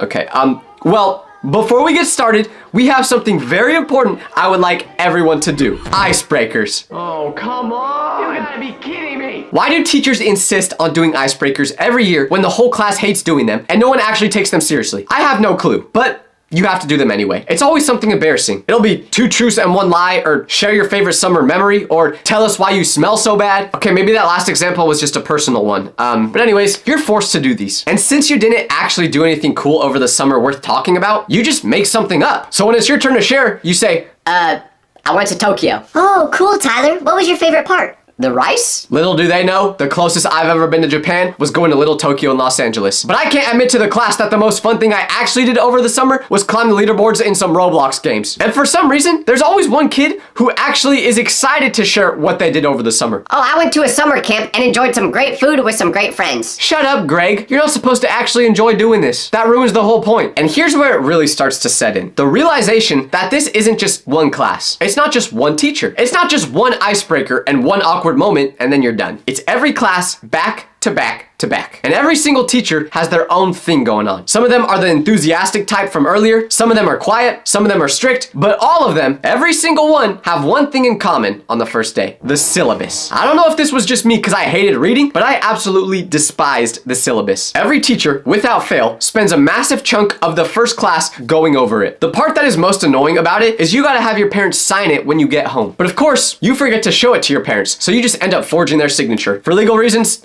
that was a joke. I've never done that before. But it's like the teachers don't realize we have 5 other classes we have to do this with. And it gets even more scary because when you actually start reading the syllabus, you realize this class is gonna be awful because it will outline all the big assignments for the year. And you're seeing that you have 15 essays in your English class, an exam every other day in math. And the only thing that actually catches your eye on the syllabus is the one day in science class where you get to dissect a frog. But even that sounds fun until you actually have to do it. And your friend, who is definitely gonna work at McDonald's one day, throws frog guts at you because he thinks it's funny. No, that was just my class. Okay. Anyways, by the 3rd period, you've already heard the same first day speech 3 times. You've been handed 3 syllabuses. You've done 3 icebreakers, making up lies like you only have 4 toes because one got bitten off by a bear when you were hiking in the wilderness. But a super depressing aspect of the first day is that when you actually arrive at school, your backpack weighs maybe 5 pounds. You could throw that thing like a football with how light it is. All you have is like 2 notebooks, a couple pens and pencils, and your LeBron Barbie doll. But when you go home from school that day, it weighs about 500 pounds because your teachers are giving you textbooks that weigh as much as me after I quit my New Year's resolutions. They say that you'll need to bring that textbook to school every day because you're gonna be using it very often in class. But newsflash, you never use the textbook, so don't even bother bringing it. And if you actually do have to end up using it, just say your dog ate it. And if you don't have a dog, I don't know, say your brother ate it or something. And even though your spirit is absolutely broken by this point and your will to live is diminishing by the second, the one thing you're telling yourself is, Okay, let's just make it to lunch. Everything will get better at lunch, right? Right? The first day of lunch is great because you get to relax for a second and catch up with all your friends that you haven't seen over the summer. That's not true actually, because right when lunch starts and you get to the tables, you have to make a decision. Where do you sit? This sounds simple, but it's not, because you don't know where any of your friends are yet. You walk in and scan the room, the entire room, just looking for a familiar face. You're starting to panic because tables are filling up fast and you don't want to be the dude that sits by himself on the first day. Or in my case, sit in the bathroom. Like on my first day one year, I couldn't find my friends right away and I started to panic because everyone else sat down and I was just sitting there looking dumb like the one kid who had no friends to sit with. So I'm just thinking, how the heck did everyone figure this out already? We were just in class with these people 30 seconds ago. Did they all just coordinate this before school even started? And after about 3 minutes of looking, I couldn't find my friend group. And because I was embarrassed to stay out there any longer, I just went to my car to eat. I did end up getting in trouble for going to the parking lot during school, but at least it saved me from embarrassment. But even if you do find your friend group, lunch on the first day is still bad. Because, okay, sure, you get to hang out with your friends, but you just went from having homemade meals, pasta, steak, filet mignon. Actually, I think that's just another version of steak. But anyways, when the first day of school starts, all that goes away. You go from eating 5-star meals made from your mom to prison food. Well, unless your mom can't cook, then you're basically eating prison food at home too. I'm gonna whisper this part because my mom is in the other room, but she's not very good at cooking either. I'm sorry, Mom. I love you, but it's time to put the crock pot down. But when you get to lunch on your first day, the lunch lady hands you a tray. And on that tray is this. A collection of items that are technically classified as food, but are somehow none of the things you expected them to be. The pizza don't look like pizza. It's got bread made out of cardboard. Or maybe you're getting served chicken, which doesn't sound too bad until you put the chicken up next to your ear and realize you can still hear it saying, cock-a-doodle-doo! The rice looks like it's been sitting under a heat lamp since last Thursday. And this is the moment where you just look up to the sky and go, Jesus, I know you hear me right now. Please don't let this food kill me. And on the first day, there's always two types of teachers. Either the one who, like a normal human being that isn't evil, decides to not give you homework because being back to school in general is enough trauma. Or you have the teacher that gives you homework on the first day. When a teacher does that, you already know this class is going to be horrible. A teacher giving homework on the first day genuinely should not even be legal. Think about it. You just spent the whole summer not using your brain on anything other than cranking 90s in Fortnite. And now you're expected to do math problems? How do you expect me to even solve these? You ain't even taught us anything this year yet. You are literally just giving us this homework to be performative. Like, you know there's no actual reason to give it. Genuinely, the only thing worse than this is when on your first day, the teacher announces there will be a test at the end of the week. I'm gonna start a petition to get these teachers fired. I don't know how this would work, but we have to try. I ain't even in school anymore, and I'm still passionate about making sure teachers stop doing this. But there is nothing more scary than going to class to see whether your teacher is cool or not. It changes how the whole school year will go, because you're gonna be at this place for 7 hours a day, 5 days a week. So you really don't want to have a horrible teacher. Now that I think about it, we're basically going to school the same amount of time as people go to jobs. We should be getting paid for this. But you know that saying that goes, all bad things come to an end? Well, that's the same with school, because after what feels like the longest day in the history of the world, the final bell rings. And you walk out of that building and the sun is still shining because it's August and the sun doesn't go down until 8 p.m. And you just stand there for a second. Like, you're relieved that you survived, but at the same time, you're thinking, Wow, this is really my life now for the next 9 months. so your mom comes and picks you up, says, how was school, as if she doesn't already know the answer. Then you get home, drop your stuff off, and you just sit. You sit on the couch, or you sit on your bed, or you sit wherever, and you don't move. You don't turn on the TV, you don't pick up your phone, you just sit and try not to cry. But you can't sit for too long. No, because you have to do your homework. But I have an encouraging message for all of you out there that are going through this right now. Actually, no, I don't. I was trying to think of something, but I got nothing. You just gotta thug it out in school. I'm sorry. Your school is literally on fire. Flames everywhere, smoke filling the hallways, ceiling tiles falling, total chaos. What's your first move? Well, obviously, it's to line up in alphabetical order in a single file line. Like you're going on a field trip to the aquarium and not actively being barbecued. School drills are ridiculous. I'm not just talking about fire drills, I'm talking about all of them. Tornado drills, lockdown drills, earthquake drills, whatever other apocalyptic scenario your school decided you need to be ready for. I don't know who came up with school drills, but I'm convinced that whoever they are, they couldn't read a full page of a Harry Potter book if you asked them to. Because these drills just make no sense. Let's start with fire drills, because this is the one everyone knows. It's the OG drill. Fire drills are supposed to prepare us for the event that the school catches on fire, which honestly is a real possibility. Like, have you seen people in chemistry class? Students watch one episode of Breaking Bad and all of a sudden want to start trying stuff. One time in my chemistry class, this kid, who I won't say his name, but his name was Derek. Anyways, Derek decided that he was gonna see what happens when he mixes every single thing that's on the table in the same beaker. And I mean everything. Every chemical, every solution, every powder. The teacher wasn't even looking when he did this. She was helping someone else. And Derek just started pouring things into the same beaker like he was making a smoothie. So I'm watching this happen in slow motion, and I'm just like, Derek, what are you doing? Derek, stop. Derek. But Derek didn't stop. No.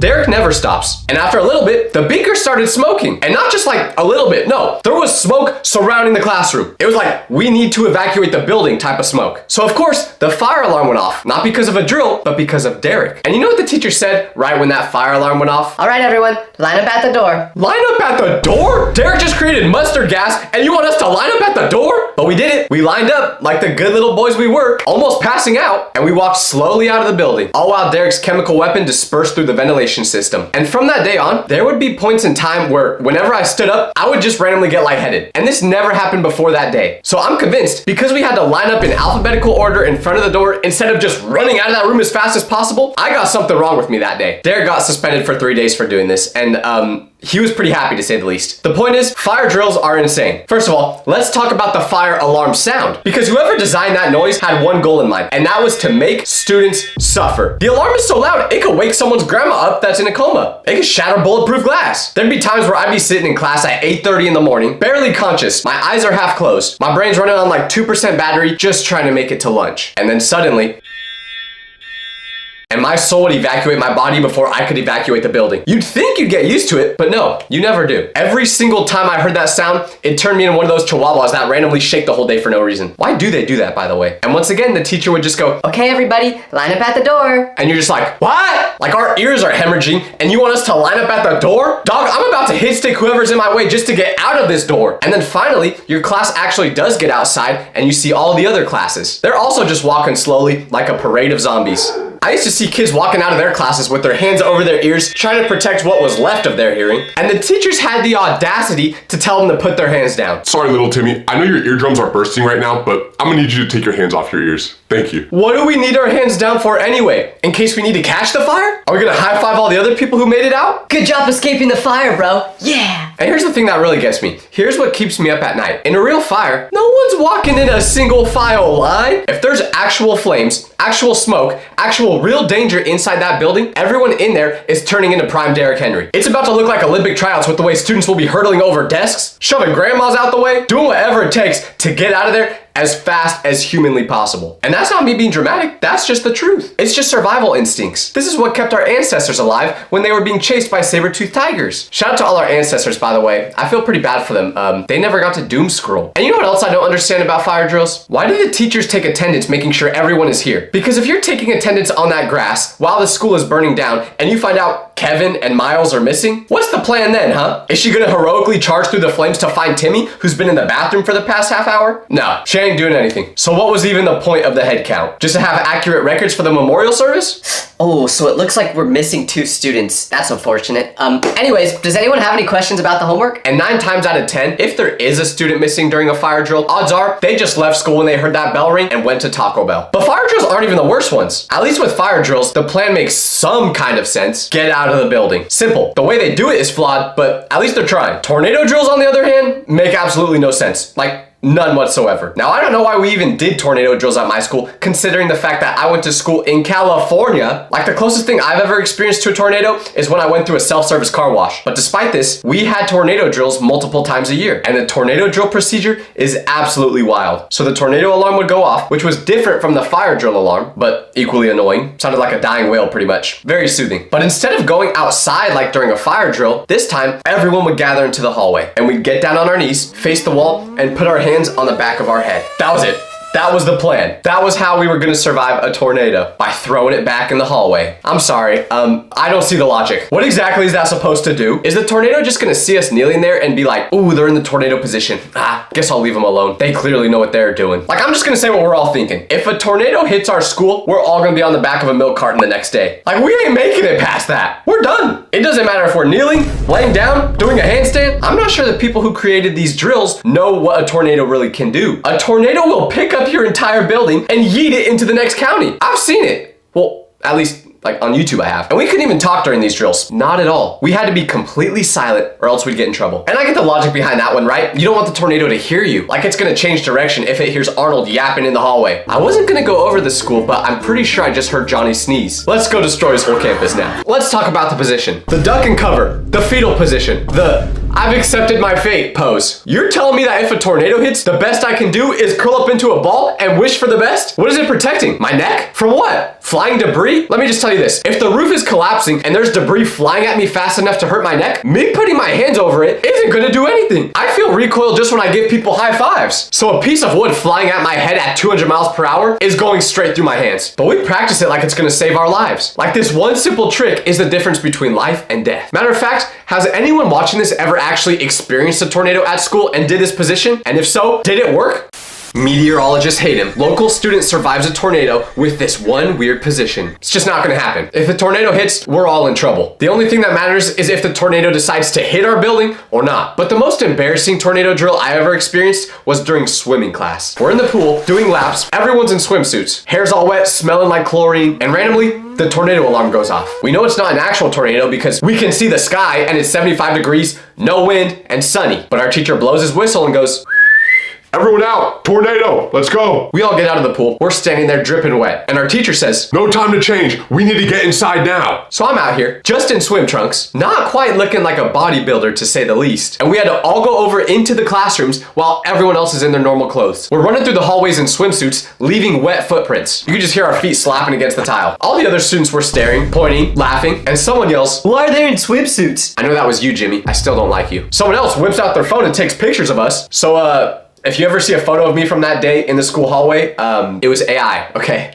It was AI. So then, we had to do the AO position you do during tornado drills, but soaking wet. And we're just in that position for probably 10 minutes. But since I'm wet, there's water leaking from my body onto the ground. And eventually, it leaked all the way to the student that was sitting next to me. So he got mad and said, Bro, did you just pee on me? no. But he said it so loudly that I saw a bunch of people turn their head and definitely think I did do that. Now we need to talk about lockdown drills. Now you guys all know, this is my bread and butter. This is my time to cook right here. I'm a pro when it comes to these. This is where things get intense because lockdown drills are a uniquely American experience. Like, correct me if I'm wrong, but I'm pretty sure other countries don't even practice this. They're over there doing fire drills, maybe earthquake drills, and tea parties or whatever they do in Europe. That's it. But in America, we have lockdown drills because we're America and we can't have nice things. Well, except for Chick-fil-A. It's weird that you guys don't have that in any other countries yet. It truly is amazing. The perfectly crusted chicken, the waffle fries, and the sauce. Oh, the sauce. Wait, what was this video about again? Oh, okay, drills, here we go. The lockdown drill procedure is absolutely wild when you think about it. The announcement comes on, this is a lockdown drill. Teachers, please secure your classrooms. And then everyone goes into lockdown mode. First, you turn off the lights, because apparently the darkness will protect you. This is like when I thought if I put my covers on when I'm in bed, the monsters won't get to me. I just imagine an intruder coming on a campus and all of a sudden the lights shut off. So they're just like, Wait, where did all the students go? There must be no one here. You know what, bro? I give up. I'm going home. If only they had the lights on, I would have found them. and then the next step is to lock the door. Okay, that one actually makes sense. Like, obviously, if someone's breaking into your school, if your door is locked, it's gonna be harder for them to get in. I'll give them that one. 1 point for the drill designers. But then, here's where it gets crazy. Because the next step is for everyone in the class to go to one corner of the room. The same corner. All 30 students crammed into one spot, hiding, and you have to be quiet. Like, dead silent. No one's allowed to talk. No moving, no breathing too loud, just a pile of students sitting there in the dark, waiting. Now let me ask you something. If you were looking for people in a building and you opened a classroom door, would you not see 30 kids crammed into the same corner? It's like we're trying to make it easier for the school intruder. Instead of being spread out around the room where at least some of us will have a chance to escape, we're all just in one place. But that's the drill. That's what we practice. Huddling together in the dark, hoping that nobody opens the door. But here's the thing that really gets me about lockdown drills. Because all the students are forced to do these drills, right? Everyone knows the procedure. Shut the lights off and be quiet. So this seems like a good idea until you realize the intruder is probably doing the drills with us. They did these same drills. They sat in the same corners. They know exactly what's gonna happen during a lockdown. So what's the element of surprise here? What's the strategic advantage? When they walk into a classroom and see that it's dark in there and no one's talking, you think they're gonna forget all the times where they practiced this same drill? It's like playing hide and seek, but you told the secret exactly where you're gonna hide before the game started. Okay, I'm gonna hide in the closet. The closet that's in the bedroom, and I'm gonna hide behind the coats. So just don't look in there, okay? Please, thank you. But we still practice it anyway. I remember one lockdown drill that went completely sideways. We're in class, doing our thing, and the announcement comes on. This is a lockdown. Teacher turns off the lights, locks the door. We all go to the corner. Everything is normal. But then nothing happens. Usually the drill lasts like 10 or 15 minutes. An administrator then walks around, checks the doors, makes sure that they're locked, and then they announce the drill is over. But this time, we're sitting there for 20 minutes, and then 30 minutes, and all of a sudden 40 minutes. So we started to think, wait, is this a real lockdown? Maybe this isn't a drill. And because we're all crowded together, people are starting to get antsy. We're crammed in this corner. It's hot. It's uncomfortable. Someone definitely farted and isn't owning up to it. The air is getting thick with tension and mystery gas from the students that were just in PE the period prior. Our teacher was trying to stay calm, but you could tell they were confused too. She keeps checking her phone and then looking at the door, like waiting for some update. Eventually an hour goes by. A full hour of sitting in the dark, in the corner, in silence, just marinating in someone's fart. And now people are starting to freak out. Is this real? Did something actually happen? Why is this taking so long? Is this how it ends? I saw some kids start to text their parents, Mom, I love you, Dad, I love you. There was one kid who must have just not liked his parents because I saw his text message which said, it's finally time. Some kids are making jokes. One kid fell asleep, just completely passed out, and started to snore. I respect that, honestly. But then finally, after an hour and a half, the announcement comes on. Lockdown drill is over. Thanks for your cooperation. That's it. No explanation, no apology, just the drill is over, go back to learning. We later found out that the speakers stopped working, so they had to go to every classroom individually and tell them the lockdown was over. But I don't know if somehow they just missed my classroom or what, because they never did that. But the worst experience I ever had with a school lockdown was all because of my phone. Because during lockdown drills, like I said, you have to be completely silent, not a whisper. Not a peep, total silence. The idea is that if you're quiet, nobody will know you're in there. The room will seem empty, so danger will pass by. But one time during a drill, I got so bored of just sitting there doing nothing that I pulled out my phone and tried to start playing Clash of Clans. But unfortunately, my volume was not off, and that stupid ringtone on that stupid game is so loud. So I opened the app and it went... Teacher immediately sprinted over to me and took my phone. But here's the thing, schools aren't quiet places. Schools are loud. So if suddenly, in the middle of the day, the entire school goes silent, that's basically an announcement that everyone is hiding. Sometimes it feels like we're just trying to make it easier for the intruder. And have you ever tried to keep 30 teenagers quiet for a prolonged period of time? It's impossible. Next up, we got earthquake drills. Now, I don't even know if all of you out there have done earthquake drills because I'm pretty sure you can only get an earthquake in certain areas. If you're a scientist or Scientologist or whatever out there and you know if that's true or not, please let me know. But like with me going to school in California my whole life, we would have an earthquake every 4 seconds. It wasn't weird at all for a... Oh wait, I think we're having one right now actually. Do you feel the ground shaking? Wait. Oh no, that's just my dad in the bathroom. Anyways, when you feel the earth shaking beneath you, the game plan here is pretty simple. You just hide right under your desk and pray. That's all. And if your classroom happens to collapse, oopsie. I will say this, out of all the drills, the earthquake one is pretty valid. Like whoever thought of this one was kind of cooking. I mean, the desks are pretty much made of steel, so they're safe to hide under. Like think about this, out of all your years in school, have you ever seen a desk break? I haven't, and I've had one thrown at me before. Don't ask why. But anyways, they're pretty safe protection. Personally though, if I feel a heavy earthquake incoming to the point where I think the roof might collapse, I'm jumping out the window. I don't care how many times I practice crouching under my desk. If I ever feel the slightest shake in the ground, I'm out of there. It'd be like this. So if you carry 67 to the power of 2, then you get 40... Oh no, there's an earthquake. Wait, why did Tyler just jump out the window again? I don't know, but that's the third window he's broke this week. Even if jumping through the window doesn't work, at least the last position I was in wasn't the face down, cheeks up pose that you do during tornadoes. Now let's talk about the different types of students during these drills, because I guarantee you fall under one of these categories. Every school has these exact people. First, you've got the kid who takes it way too seriously. They treat these drills like the real thing. It's like when that alarm goes off, they become a veteran having flashbacks to the war. I remember one time during a fire drill, I had one of these kids in my class, and the moment the fire alarm went off, he sprinted over to the wall, grabbed the fire extinguisher, and told everyone to get in a single file line behind him. No one listened to him, of course, but what made it really funny was the teacher then said, Michael, just shut up, dude. all these students are definitely future ROTC kids. But then you've got the complete opposite. You've also got the student that doesn't take these drills seriously at all. Oh, the fire alarm went off? Cool. Time to go walk a marathon around the school. Maybe I'll travel to Europe during this drill. They're going everywhere except to the field where you're supposed to go. What's that? Oh, there's a lockdown drill happening? I think you mean Nap time. The lights are off, everyone's being silent. This is the perfect time to catch up on the 4 hours of sleep I got last night from doom scrolling too much. Like there was a time where my high school got a bomb threat called in. I know, whoa, that's a little more serious than a fire alarm going off. I don't know who was beefing with 15-year-olds enough to call this in, but anyways, we never practiced a bomb threat drill before, so no one knew what to do. So the teachers just made made every class assemble in the good old alphabetical order line, and we went outside, forcing us all to touch grass against our own will. And we're out there for a while, assuming this is just a drill, and nothing serious is going on. People were taking this so unseriously that I remember looking around and seeing a huge game of Duck Duck Goose between like 50 students. As if there wasn't literally a SWAT team entering our school at that same moment, making sure there wasn't a Call of Duty kill streak in one of the classrooms. And for some reason, one kid had a football with him, so all of a sudden, people are running a pickup football game while we're waiting to see if the school's gonna explode or not. And of course, the teachers tried to stop it, but the students would just use them as blockers to get another touchdown. And by these students, I also mean me, because I was playing in that game. So most people don't take drills seriously at all. And I don't blame them. The rules are ridiculous. They need to be changed. So if you're watching this right now, show this video to your teachers, your principal, your vice principal, your janitor, and tell them to hire me, and I will personally come to your school and come up with better drills. I'm being serious, by the way. I'm unemployed. I need a job really bad. Someone please help me.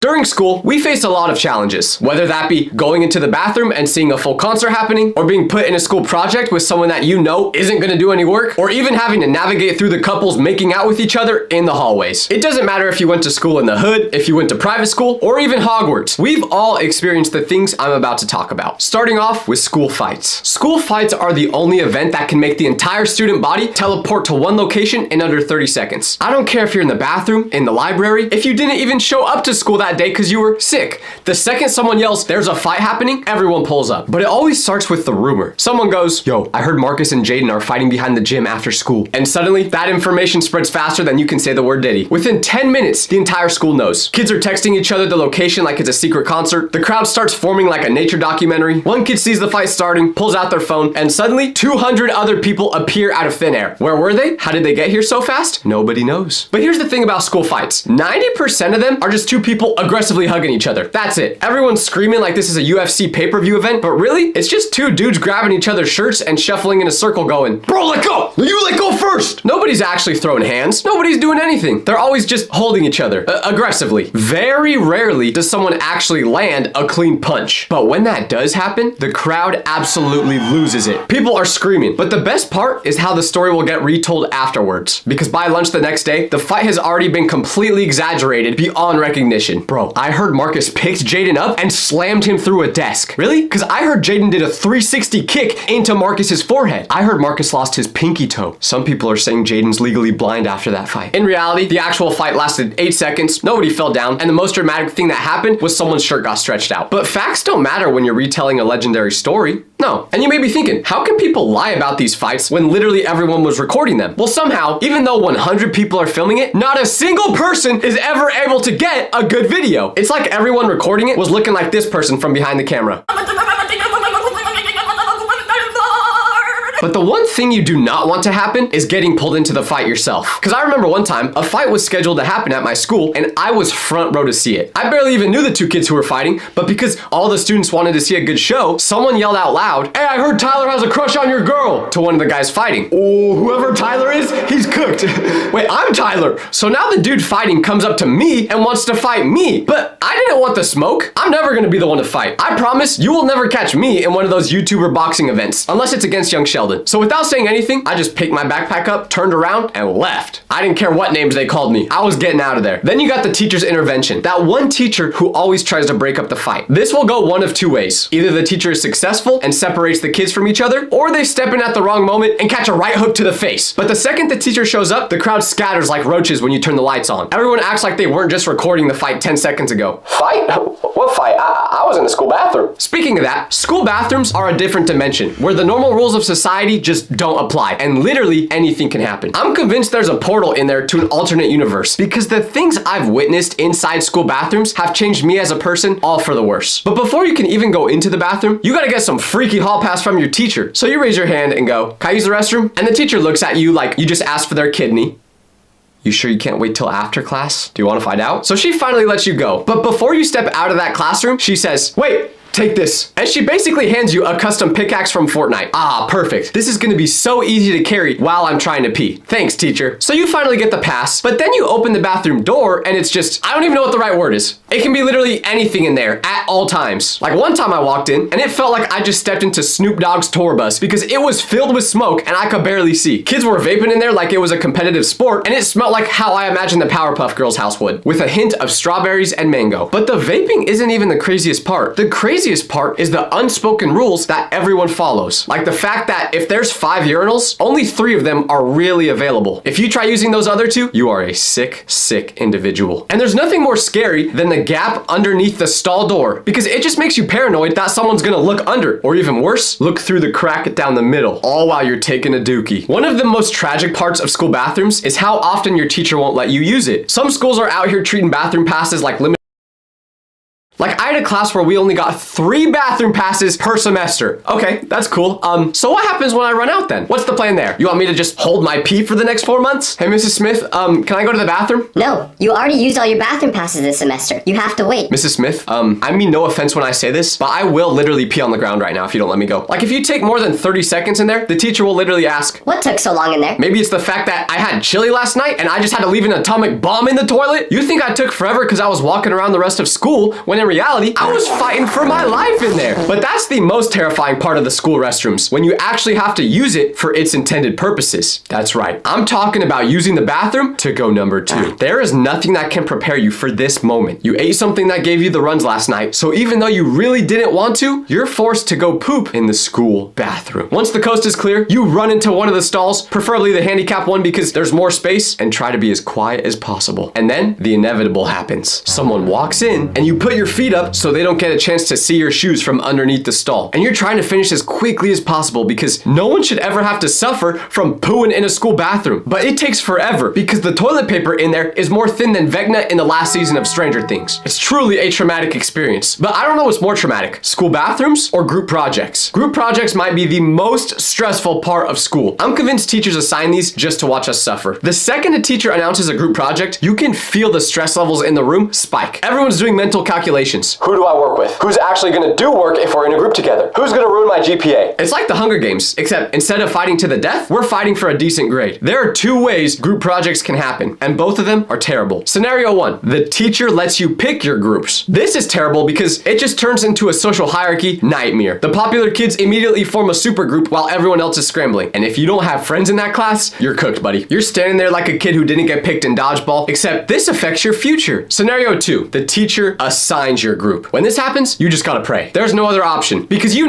absolutely know that you're gonna get paired with the kid who hasn't turned in an assignment since World War I. The same kid who thinks the mitochondria is a type of pasta. The same kid who's probably not even aware this class exists. And that's exactly what happened to me. So I got assigned to work with this kid who never, and I mean never, came to school. Like I'm pretty sure he was a myth, an urban legend. Some people in the class didn't even know he existed. I'd heard rumors about him, but I never actually saw him. He was like Bigfoot, except instead of being in the woods, he was just not in class. And when I saw his name on my group, I immediately knew I was cooked. No chance this dude was contributing at all. 0% probability. First day of the project, I show up ready to divide the work. He's not there. Day 2, still not there. Day 3, nowhere to be found. A full week goes by and he's radio silent. We had 25 days to complete this project and he was not there for a single one. Honestly, like that takes commitment. So I accept my fate. I'm doing this entire project solo. I'm staying up till 2 a.m. on some nights just working on it. I've made peace with it. I'm prepared to present this entire project by myself. I've practiced my lines. I've practiced his lines. I'm ready. But presentation day arrives. I walk into class mentally prepared to solo this entire thing. And guess who walks in that door? For the first time in I don't know how long, my group project partner shows up to class. This man walks into class on presentation day, the only day he's been here pretty much all semester, and I realize we have a serious problem. We've never discussed anything about the project. He doesn't know what the topic is. He doesn't know what's on the slides. He probably doesn't even know what class this is. Why did he have to show up on this one day? And it's not like I can just present the whole thing while he's standing right there next to me. No, the teacher knows that it has to be a collaborative effort. So eventually we get called up to present and I'm sweating. He's standing next to me looking at the slides for literally the first time in his life and he says, Yo, Nice to meet you. Nice to meet you. Oh, yeah, nice to meet you too. It's not nice to meet you! You just ruined our whole project! Anyways, I start presenting and it's going fine. I'm delivering my parts, the class is paying attention, the teacher is nodding, and I'm just thinking, okay, you know what? I am just gonna say the whole thing. And he can just stand there next to me, nodding like he doesn't know how to speak. Maybe we can just convince the teacher that he had a sore throat and couldn't say anything. But then, after reading about 50% of the presentation, once we go on to the next slide, right as I'm about to speak, he goes, I got this one. and he turns around facing directly towards the presentation, trying to figure out what to say. And he just goes, So, as you can see from the graph, he pauses, actually reads the slide for a second, and then goes, so the numbers on the graph, they go up, and sometimes they go down, yeah. I'm crying inside. I'm standing next to him having an out-of-body experience. And he just keeps going. And as we can see, this connects to the thing we were talking about earlier. What thing? We did not talk about anything earlier, lil bro. You weren't even here. The class is confused. The teacher is confused. I'm confused. He's just making stuff up at this point. Full improvisation. Finally, he finishes the slide, and I make sure that I read the rest of them from that point on. We then finish and go back to our seats. Of course, I'm traumatized. I need therapy, and the teacher asks, Did you guys evenly contribute the work on this project? we both look at each other. I'm thinking about the 40 hours I put into this thing, the all-nighters, the research, and I go, yeah. Because what else am I gonna say? I'm not snitching, but also, I'm not happy. But we get our grade back a week later, A-. We both got an A-. This man did absolutely nothing, showed up for 8 minutes, said the numbers go up and down, and got an A-. I'm pretty sure I did the biggest carry job since LeBron in the finals in 2018. But that's group projects for you. The teacher hits you with the classic line. We do group projects because they prepare you for the real world. Mrs. Smith, no they don't. On to the next school experience we've all gone through. And this one needs to be illegal. So I'll let you guys guess what this next experience is. Is it A, being accused of having a crush on someone you do not like? B, getting fed slop from the school cafeteria? Or C, walking into class and forgetting you had a test that day? You guessed it, the answer is none of the above. Because the real answer is school couples. Now I know what you're all thinking. Tyler, you're just saying this because you're jealous you were never in a relationship during school. And while you are correct, and I do want to cry because of that, I'm not saying all school couples are bad. I'm talking about the ones who operate under the belief that everyone else is just a background character in their romantic movie. Because picture this, you're walking to class, trying to get to your locker, but oh no, you can't because someone's in front of it. A guy and a girl just making out with each other right in front of where you have to go. They've been there for 6 minutes, haven't paused a second to even take a breath of fresh air, and you need to get your textbook. You're gonna be late, but you can't interrupt them, so you just wait. You just stand there looking like an NPC right in front of people who are making out. Nah, but seriously, school couples are a different breed. Like, I used to be at lunch in school just trying to eat my food in peace, and the couple that would always sit at the spot right behind me was giving me the ick. And I don't even know what that word really means, to be honest. I just hear everyone else say it. First of all, they'd always sit on each other's lap, which doesn't sound too weird until you realize the dude was the one sitting on her lap. They're feeding each other their food, talking in baby voices, calling each other names like Boo Bear and Pookie, and a bunch of other names that should be illegal. So you would think, dang, these two are really comfortable with each other. How long have they been dating? Like 3 years or so? No, try 9 days. And they're already posting my forever and always on Instagram. And then the inevitable happens. After about 3 weeks of dating, they break up. So to all the school couples out there, please just do all that freaky stuff at home, not in front of my locker. This next unavoidable school experience is one I really hope is relatable, because if I'm the only one that's been through it, that's gonna be super embarrassing. But all of us, and I mean all of us, have gone into class before when we're tired, brain's not fully working, and you're just sitting there, but you have to go to the bathroom. So you raise your hand, the teacher says, yes, Tyler, and then it happens. You say, hey mom, can Mrs. Smith, time stops. Your life flashes before your eyes. Everything you've ever done, every mistake you've ever made has led to this moment. You've made a critical, irreversible error. The class reaction is instant. Yo, he called the teacher mom! Everyone in class is laughing at you, even though it ain't really that funny. Even the quiet kid in the back, who never makes a sound, is losing it. Yeah, I'm talking to you, Harold. Don't think I don't remember that day. You've united the entire class in your humiliation. Crips and Bloods could be in this room, and they'd put aside their differences just to laugh at you. Your face goes from a normal color to looking like a tomato in 0.3 seconds. You can feel the heat radiating from your cheeks. And then the teacher responds. Some teachers can be cool about it and just be like, oh, Tyler, it's okay. It was a mistake. But other teachers get weird about it. They pause. They look at you with this expression you can't quite read.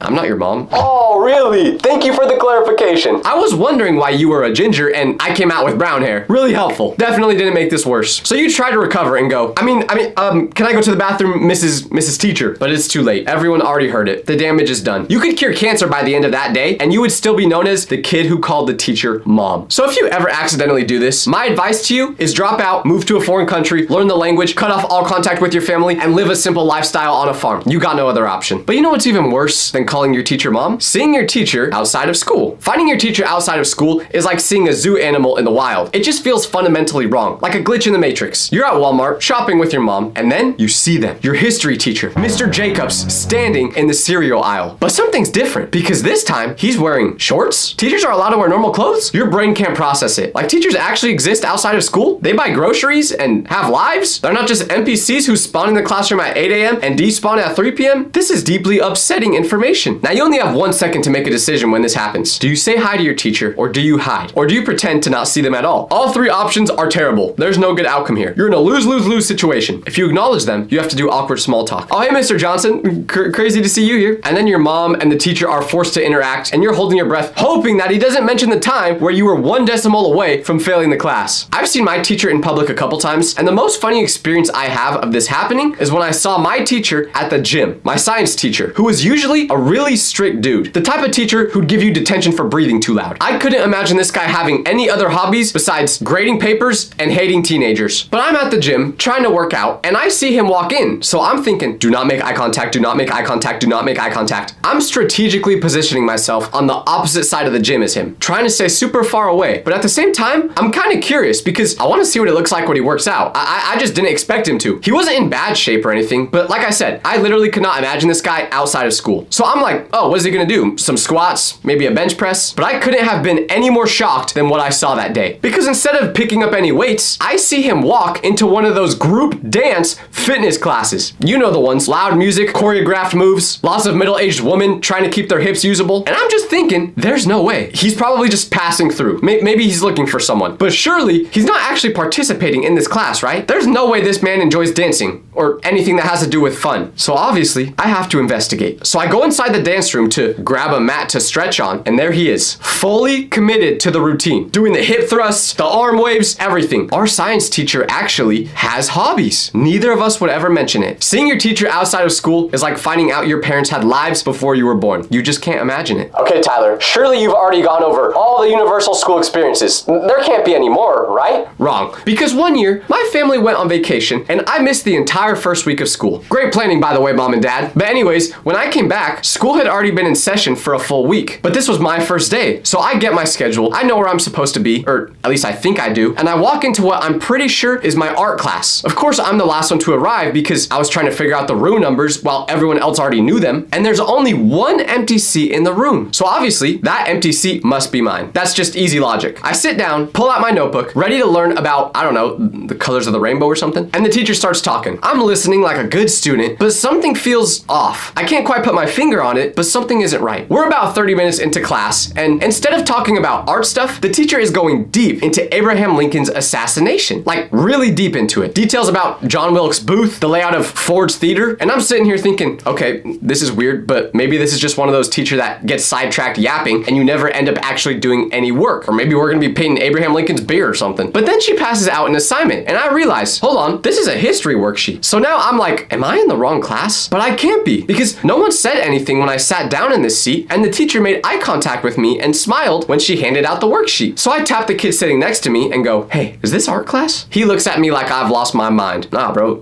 this is history. I have no idea what's going on. I'm thinking I just got put on the newest episode of Impractical Jokers, so I raise my hand. The teacher calls on me and I go, am I in the right class? The entire class turns to look at me all at the same time. 30 pairs of eyes. And the teacher goes, Steven, what kind of question is that?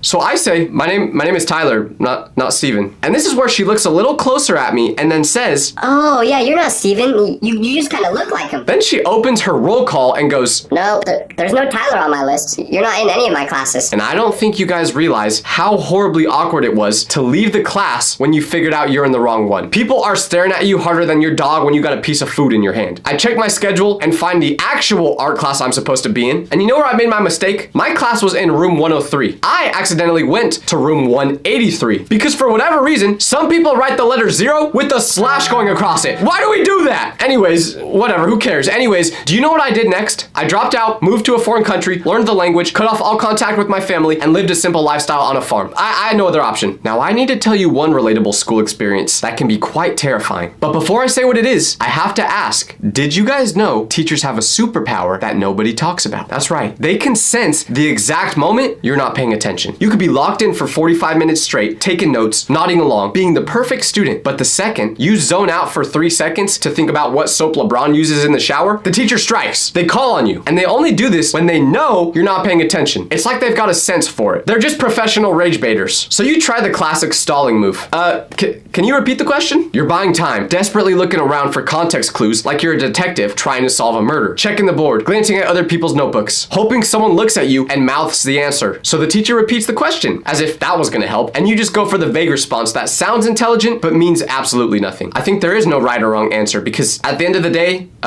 everything is subjective. And then the teacher responds with, No, Tyler. The correct answer was 5. very rarely will you get a time where you accidentally guess the right answer. Completely on accident. And the teacher's furious because they know you just got lucky, but there's nothing they could do about it. So if you ever get called on and you have no idea what the answer is, all you gotta do is walk out of the class, drop out, move to a foreign country, learn the language, cut off all contact with your family, and live a simple lifestyle on a farm because you have no other option. Let me know what other relatable school experiences I forgot in the comments down below. But for now, it's time to get back to the farm. Hello. Today, we're going to be playing a little game. I'm going to give you a list with the most famous horror villains of all time, and you are going to decide which ones you think you could be. But what's the catch? Well, if you... Hello? Okay, 1 second, Mommy, I'm filming something. Anyways, Michael Myers, Pennywise, and every horror icon you've ever been afraid of, what do they all have in common? Well, they're actually very easy to defeat. Because behind these characters' spooky masks and rusty weapons is a secret they don't want you to know. None of these villains would be scary at all if their victims were all total idiots. So today, we pull back the curtain and I'm gonna break down all the legendary horror villains that I, a regular person with 2 working feet, half a brain, and mild constipation, I could definitely avoid being slaughtered by them. At the end of this video, you will never look at these villains the same way again. Before we even start dissecting the killers themselves, we have to address the single most important reason why any of these horror characters are ever successful in the first place. And why is that? They just get lucky because everyone in these movies has the survival skills of a houseplant. Frankly, it's a miracle that the victims in these horror movies even manage to dress themselves in the morning. So no surprise they can't survive being hunted by these villains. The golden rules of being a horror movie victim is number 1, hear a strange, terrifying noise in the dark, empty basement, signaling that something dangerous is clearly down there. And if you go look to see what it is, you will not come back. And then you go investigate it alone, preferably unarmed. And you must always announce your presence when investigating by saying, "Hello, is anyone there?" As if the serial killer is gonna politely respond, "Yes, in here, with the chainsaw." Rule number 2, when being chased by a killer who is walking at a chill, normal pace, you must never, ever run out the front door to safety. No, you must run upstairs, trapping yourself on the 2nd floor with no exits. Why are we doing this instead of just running outside where you could get help? Rule number 3, if you manage to knock the killer down and get their weapon, you must immediately drop the weapon next to their unconscious body and run away, instead of, finishing the job. And I'm not even exaggerating how dumb horror victims are. Think about it. Michael Myers' slow walk is only menacing because his victims have the spatial awareness of a Roomba. They're always running into dead ends or tripping over thin air. The whole Scream franchise is basically making fun of this exact thing. The characters literally sit around discussing the rules of horror movies and then proceed to break every single one of them. They answer the creepy phone call, they open the door, they go to a massive house party in the middle of a killing spree. They have all the knowledge of how to survive, but none of the common sense. It's like watching someone read a book titled How to Not Get Eaten by a Lion and then actively climbing into the lion enclosure at the zoo. So when I say I can beat these villains, what I'm really saying is that I can beat them because I am not required by a Hollywood script to have a brain made of wet cardboard. And the first villain I'm so confident I could defeat is in a category I like to call just a guy. These are the villains that, when you take away the creepy music, when you turn the lights on, when you mute the deafening jump scare sound effects, you realize they're just people. Regular, normal, Probably has a normal job on the side. People running around in costumes they most likely bought at a Spirit Halloween that's a Macy's during the rest of the year. They're probably doom scrolling in their free time just like me and you, making 6-7 jokes. The only difference between them and us is we keep the psychotic thoughts in our head. They act on them. And one villain that perfectly describes what I'm saying is Ghostface. For those of you who haven't seen the Scream movies, Ghostface is someone who stalks people and toys with them before attacking. He'll call his victims on the phone, ask creepy questions, which usually leads to these people doing something stupid and walking right into his trap. So let's be honest about Ghostface. The whole gimmick, the main idea of the whole series is that the killer could be anyone. Like the person next to you could be the killer. It could be your best friend, your boyfriend, your weird teacher that gets uncomfortably close to you. Yeah, I'm talking to you, Mr. Stevenson. I still never forgot about that. But here's the flip side of that coin. Because the killer could be anyone, it's usually just some teenage kid that goes to your school. It's probably someone who, let's be real, you knew someday something like this would happen with them. And you're telling me that I'm supposed to be scared of Jimmy from 4th period history class just because he put on a mask and a voice changer? Have you ever actually watched Ghostface try to do anything? It's less like watching a master assassin and more like a live action blooper reel from America's Funniest Home Videos. This dude is basically a walking cartoon character slipping on a banana peel. Like there will literally be parts of the movie where I have to check to see if this is supposed to be a comedy or a horror film. It's a miracle he manages to have any victims at all. He trips over couches, he gets knocked out by his own bad driving, he runs face first into doors he just opened. Like if you watch the scenes where he's chasing someone and just switch out the scary music with some circus music, you realize this man is not scary at all. And if you think I'm exaggerating, I'm not, because there are entire compilations online dedicated to Ghostface tripping, falling, getting stuck in garage doors, and being completely beaten by normal stuff you find in a house. One of his most iconic moments is literally getting taken out by a small 90s era television. Ghostface is just a dude, let's be real, or a girl, I don't discriminate, but they don't got any powers. Literally, like if you wanted to right now, you could go on Amazon, buy the whole outfit, and become the next Ghostface. Okay, don't do that. But in theory, you could. But like I said, don't do that. I'm also pretty sure Ghostface has asthma because if you ever watch them chase people, they get winded after like one flight of stairs. He's got the lung capacity of a goldfish in a puddle. And I know what you're thinking. Okay, Tyler, you talk a big game, but how are you gonna defeat him? Well, the strategy to beat Ghostface is simple. Step 1, don't play his game. He calls you with that stupid, gravelly voice, asking what your favorite scary movie is. You know what you do? Hang up, block the number, done. His whole game depends on you being terrified. So if when he calls, you just do this.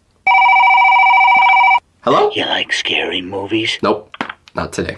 He ain't doing anything. He needs you to be scared, to answer his questions, to run upstairs instead of out the front door, which I still don't understand. But when you're not playing his game, his whole plan just falls apart. And if that doesn't work and he still tries chasing after you, just fight back. Stop running. Remember, it's just Jimmy from history class playing dress up. The person in that mask chasing you is probably afraid to do a presentation in front of the whole class, and you're running from them. But if you think Ghostface would be easy to defeat, what if I told you there was a horror character that was even easier to get past? Don't believe me? Well, imagine watching a horror movie and the killer that everyone is so terrified of is a doll from Build-A-Bear Workshop. No, seriously, that's actually a real thing. And you all know what I'm talking about, because the next villain I'm sliming out is Chucky the doll. I know. I can already hear the keyboards furiously typing, but he's not just a doll. He's possessed by a serial killer. Listen, I've seen the movies. It sounds scary on paper, but at the end of the day, he is still a 2-foot plastic doll. I'm a full-grown adult human. Okay, maybe I don't act like one, but I am. The whole reason Chucky's a successful villain is because he relies on 2 things: the element of surprise and his victims not believing a doll can actually talk and wield a knife. But once your homeboy gets put 6 feet underground by Chucky and you realize, oh snap, Chucky isn't just a normal Barbie doll, there's no excuse for him to get you. He's got these tiny, stubby plastic legs, which I also kind of have, but not as bad as his, meaning I can only walk at a normal, leisurely pace, not even jogging, just a brisk walk, and I could still leave him completely in the dust. He also has molded plastic hands that can barely grip his little kitchen knife. Like you could disarm him like you're taking a Sharpie away from a toddler. This is a POV of what I'm doing if Chucky the doll tries getting me. Oh my gosh, the doll's alive. What do I do? Oh wait, I have an idea.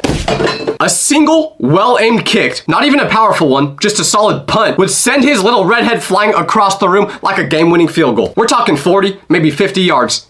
Easy. The Chucky movies themselves repeatedly tell you what his weaknesses are. The longer his soul is trapped in the doll, the more human it becomes. This is presented as a bad thing for him, but it's a great thing for us. It means he can feel pain, he can bleed, and most importantly, he can be put down. Chucky only ever wins because his victims are literally small children, so they're low-key the same size, which that's kind of messed up, Chucky, if I'm being real. Or it's an adult that just stands there in shock because a toy is talking, so they freeze and let Chucky stab him in the ankles. And the argument people always have is, oh, well, even when you try to get rid of him, he always comes back. Oh, really? Well, have you tried everything to get rid of him? Because I don't think you have. This is all you gotta do. Step 1, walk over and pick him up by his head like this. Come here, Chuck.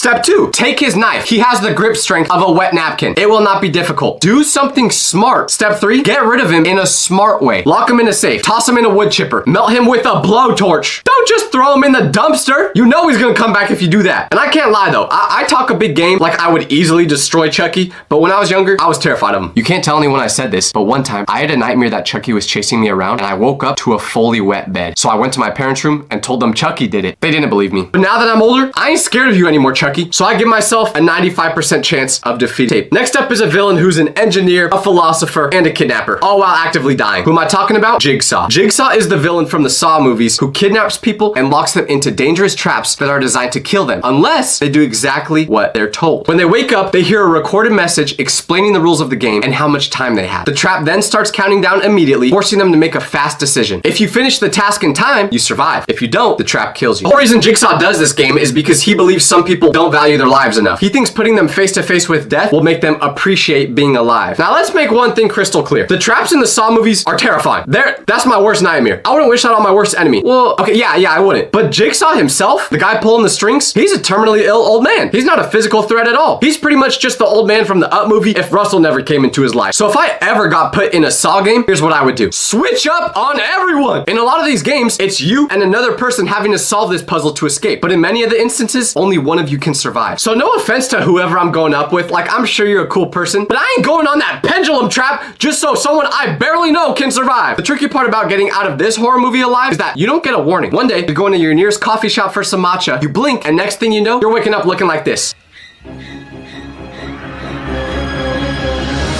And that's exactly why you shouldn't drink matcha. Jigsaw will put you in these games if you do it. If you get put in these games, there's no chase, no chance to run, or even a chance to use your brain to survive. That makes it kind of scary and a lot harder to survive because in almost every other horror movie, if you just have an IQ over 5, you could survive. So with that in mind, I give myself a 20% chance of surviving in this movie. So for the Scream movies, I give myself an 85% chance of surviving. All right, so we've dealt with the guys who can be beaten by common sense. Now, let's talk about the heavy hitters, the big boys, the ones who have their own theme music that starts playing when they're nearby. Now, they may have a lot more aura, but even these legends are beatable, and I'll show you why. The first one we got is Michael Myers. Michael Myers, he's terrifying, I ain't gonna lie. He can take pretty much infinite damage without getting hurt. He's been shot, stabbed, burned, blown up, and he just keeps on coming. Sounds like an average day in Bakersfield, to be honest. This man does not die. But, and this is a big but, for all his supernatural toughness, he has a massive, glaring, calendar-based weakness, his bizarre obsession with Halloween. This man is the ultimate seasonal employee. He literally only works one day a year, October 31st. So for 364 days, and sometimes 365 during a leap year, Michael Myers is a complete non-issue. You almost have a full year to be literally anywhere else on the entire planet except Illinois, because that's the place he stays for some reason. So when that one day of the year comes around where he decides to go crazy, how do we prepare for it? I don't know, maybe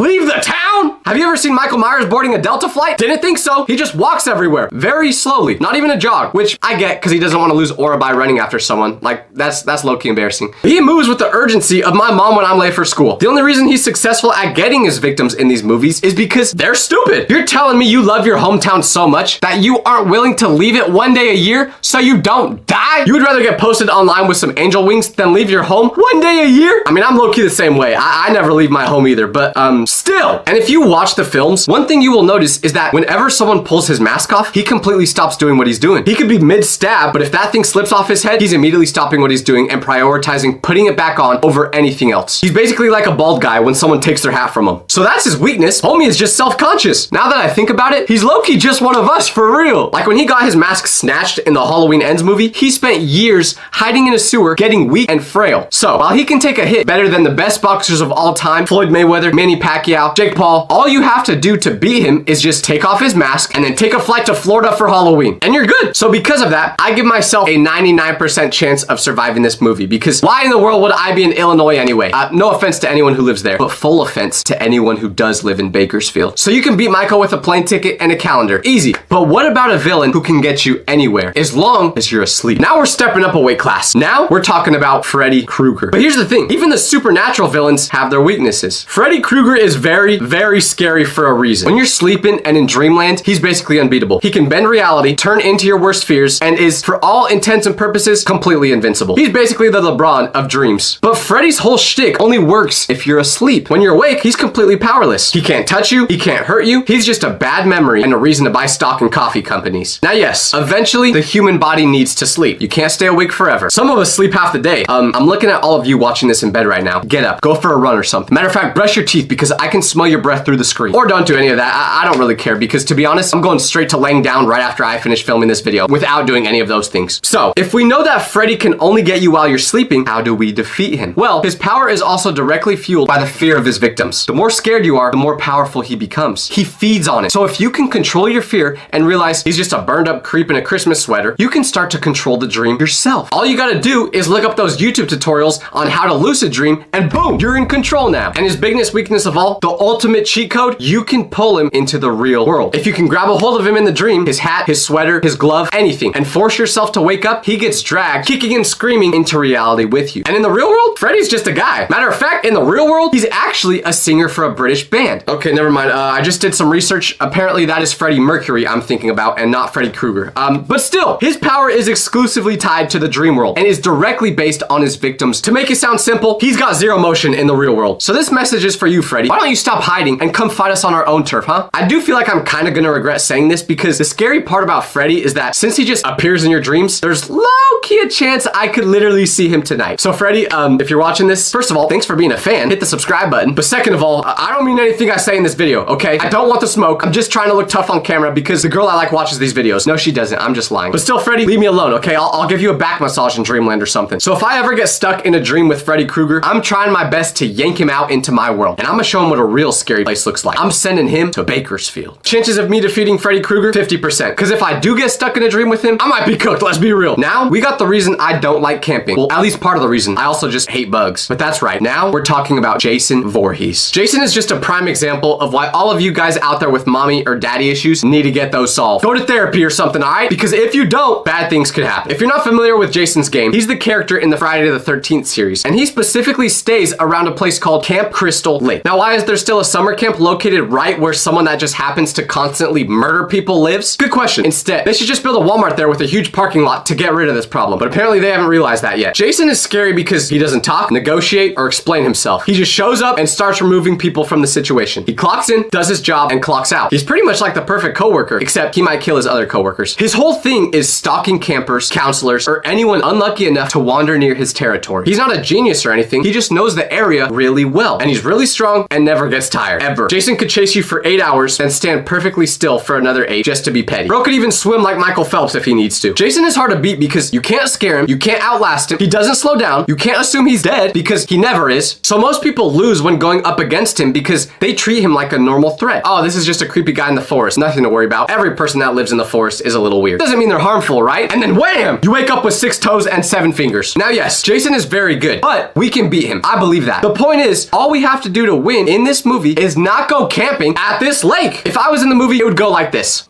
Woohoo! Camping at the lake! This is gonna be awesome! Wait, is that a guy in a hockey mask with a 3-foot machete?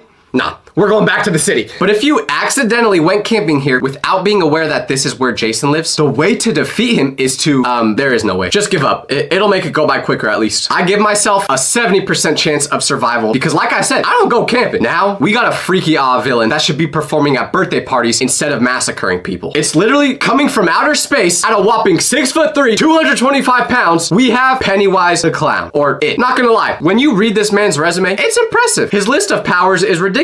He can change shape into your worst fear. He can control minds. He can teleport. He can make you see things that aren't really there. So on the surface, he seems completely unbeatable. But you just have to look in the fine print of his supernatural powers and you'll find some serious loopholes. First of all, he operates on a ridiculously long and convenient sleep cycle. He wakes up to cause havoc on a random city in Maine for about a year or so, Should have just chose Bakerfield. And then he goes right back to sleep for 27 years. He's low-key like my dad, except for the causing havoc part. But that 27 years gives his potential victims more than enough time to grow up, get extensive therapy, save up a little money, and move to another continent. His power is also, for the most part, stuck in that one town. The further you get from the town this story takes place in, the weaker his influence becomes. Are you guys sensing a theme here, or is it just me? In most of these movies, all you gotta do is just leave! Don't play against these horror characters when they got home field advantage. It's just like sports. There's a reason why whenever teams like Real Madrid, Arsenal, Barcelona play at home, they smack whoever the opponent is, because it's hard to win when you're playing someone that has home field advantage. So don't do it. Just forfeit the match. And most importantly, Pennywise's power comes directly and entirely from your fear. So if you can stand before him, see his goofy face peeking through a gutter like this,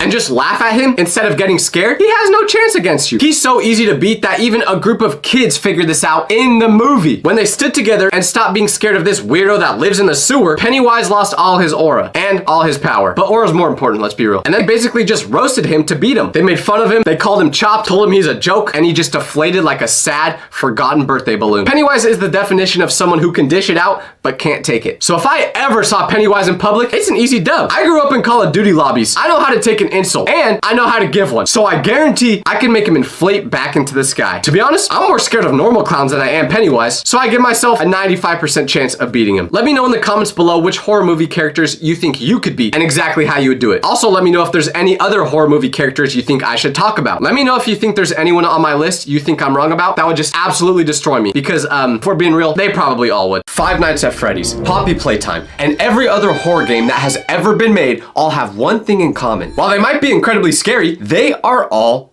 beatable. Okay, that's a lie. I've never beaten half these games, but someone out there has. So I'm gonna go through the most famous horror games ever and tell you which ones I would survive if I was actually in the game myself, and which ones I would just give up in. If I'm being real, I would probably give up in all these scenarios, but then the video would only be 30 seconds, and that can't happen. So anyways, before we get into the actual games, we have to rewind a little bit. A while back, I did a video breaking down horror movie villains I could beat. And I said, the only reason horror movie victims ever die is because they make incredibly dumb decisions. They hear a noise in the dark basement and go investigate it alone with no weapon. They'll knock the killer unconscious, hold his weapon in their own hands, look at it, and then place it right back next to his head. But horror games are different from movies, because in a horror game, the controller is in my hands. So if I get slimed out by Huggy Wuggy, it's my fault. So I'm gonna tell you exactly how it would go if I was in every popular horror game, starting off with Five Nights at Freddy's. Let me set the scene for those of you who haven't played this game, or if you just need a refresher. It's your first day at a, trigger warning, I'm gonna say a word some people don't like, but it's your first day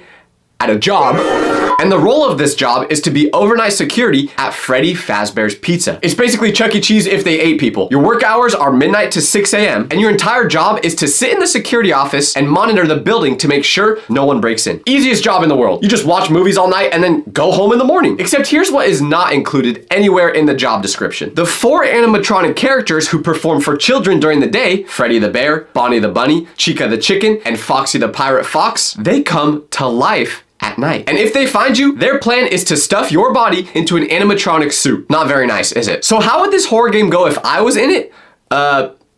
I would die. I would not make it through this job. But what I want to do is walk you through exactly why I wouldn't make it as we meet each character, because there's very good reasoning for why I say this. Let's start off with the main reason I wouldn't make it, the power system. In this game, you have a limited electricity budget for the entire night, and you spend that power checking security cameras, turning on the lights in the hallways on either side of your office, making sure none of the animatronics are there. And if they are, you spend more power closing the 2 doors right next to you. But if your power runs out before 6 a.m., everything shuts off. The doors open, the lights go out, and then Freddy basically comes and eats your face. So you have to find a way to make a very small amount of power last 6 hours. Unfortunately, I'm just not gonna be able to make that happen. I would be out of power by 2 a.m. on night 1. Like, I'd be doom scrolling from 12 to 2, sucking up all the power, and then boom, I'm cooked. It wouldn't even be because I was checking the monitors and turning the lights on so much that I lost power. No, it would literally be because I can't sit still without my phone for more than 5 seconds, so I would just be using that iPad, but instead of checking security cameras on it, I would be watching AI fruits eat each other. But let's just say that this wasn't a possibility. Say I didn't have access to the internet and only had the same capabilities you have when playing the game. Well, I would still fail because I'm a very anxious person. So I would check cameras constantly in the first hour because every time I looked away, I would immediately need to look back to confirm nothing moved. I do this in real life. Whenever I stay at hotels, I check to make sure the door is locked, I go to bed, and then I get up 5 seconds later thinking I must have just imagined locking it and it's still unlocked. So that's how I would lose a bunch of power. But even if I was able to get rid of that anxiety and not check the camera so often, I promise you, the moment I see one of those animatronics staring into my office, I am shutting that door and leaving it closed until the power goes out. I don't care if I check the hallway again and Bonnie's gone now. If I see an animatronic in that hallway just once, the doors are shutting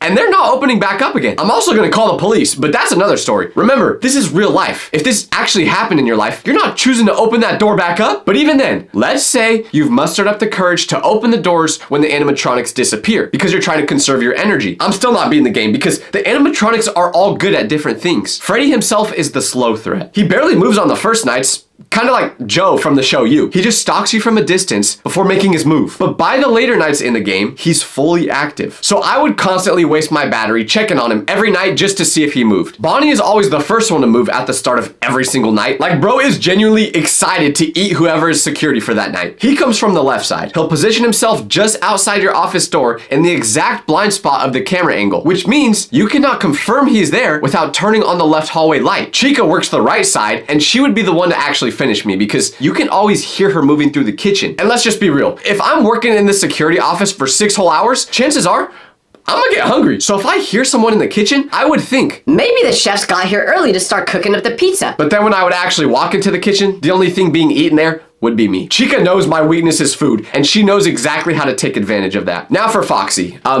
If I saw Foxy in real life, I would give up. Because I've had genuine heart palpitations due to Foxy scaring me while playing the game. So just imagine what that would be like in real life. If you're not very familiar with Foxy, he lives behind a curtain in Pirate's Cove. And he will have you checking those cameras more often than I check the Instagram page of the girl I liked to see if she followed me back. She never did.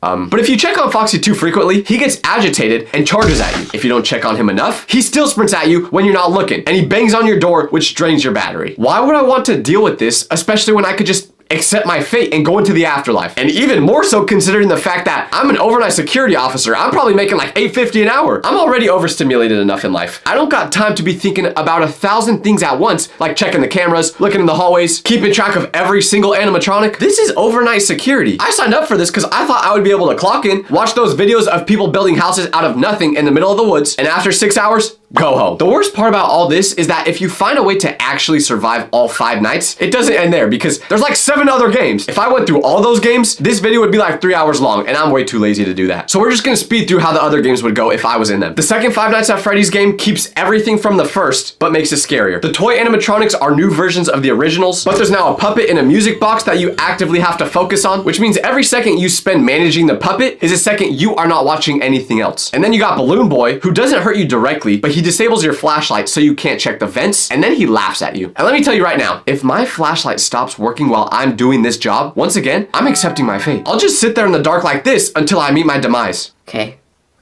We're doing good. Oh, what happened to my flashlight? What happened? You know what? I give up. Come on, just take me. I give up. The next game in this series is Sister Location, which introduces Baby. This character actually helps you get through the game, so she can escape too. Finally, someone who's actually on my side in this series. This game, I think I could actually survive because I'm too dumb to survive these scenarios on my own, but if I had someone helping me like Baby, at least now I have a chance. Another game in the series is Security Breach, and I would never survive in this because I still can't even beat the game version. Seriously, I've played it for like 25 hours and I still can't do it. Point is, I can't do what this franchise asks of me. The animatronics are terrifying, but the honest truth is I'm not surviving this game mostly because you have to work a job, and that's just not something I'm willing to do. So I give myself a 5% chance of surviving Five Nights at Freddy's across all games combined. The only reason I give myself any chance is that if I was actually in the game and not stuck in the chair without being able to move, I would just run out of the exit the moment I hear that music playing and the game would be over. But enough about that haunted pizza restaurant. Let's move on to a haunted toy factory, the home of the game Poppy Playtime. Quick setup for everyone who's never played the game. You're a former employee of Playtime Co., a massive toy company whose entire factory staff vanished without explanation. No warning, no trace of them. But years later, you receive a letter apparently sent from someone still inside the abandoned building. And because you were the kind of person who, after reading a letter from an abandoned factory, thought, Yeah, I should go there alone. You decide to go. And the first thing you encounter in this factory is Huggy Wuggy. He is enormous. We're talking close to 10 feet tall, with long arms that hang almost to the floor, a permanent wide smile, and a face that is engineered to look friendly and inviting, but once he gets up close, it's terrifying. Think about how horrifying that is. He is 10 feet tall. That's basically my height. And every time someone sees me in public, they make this face.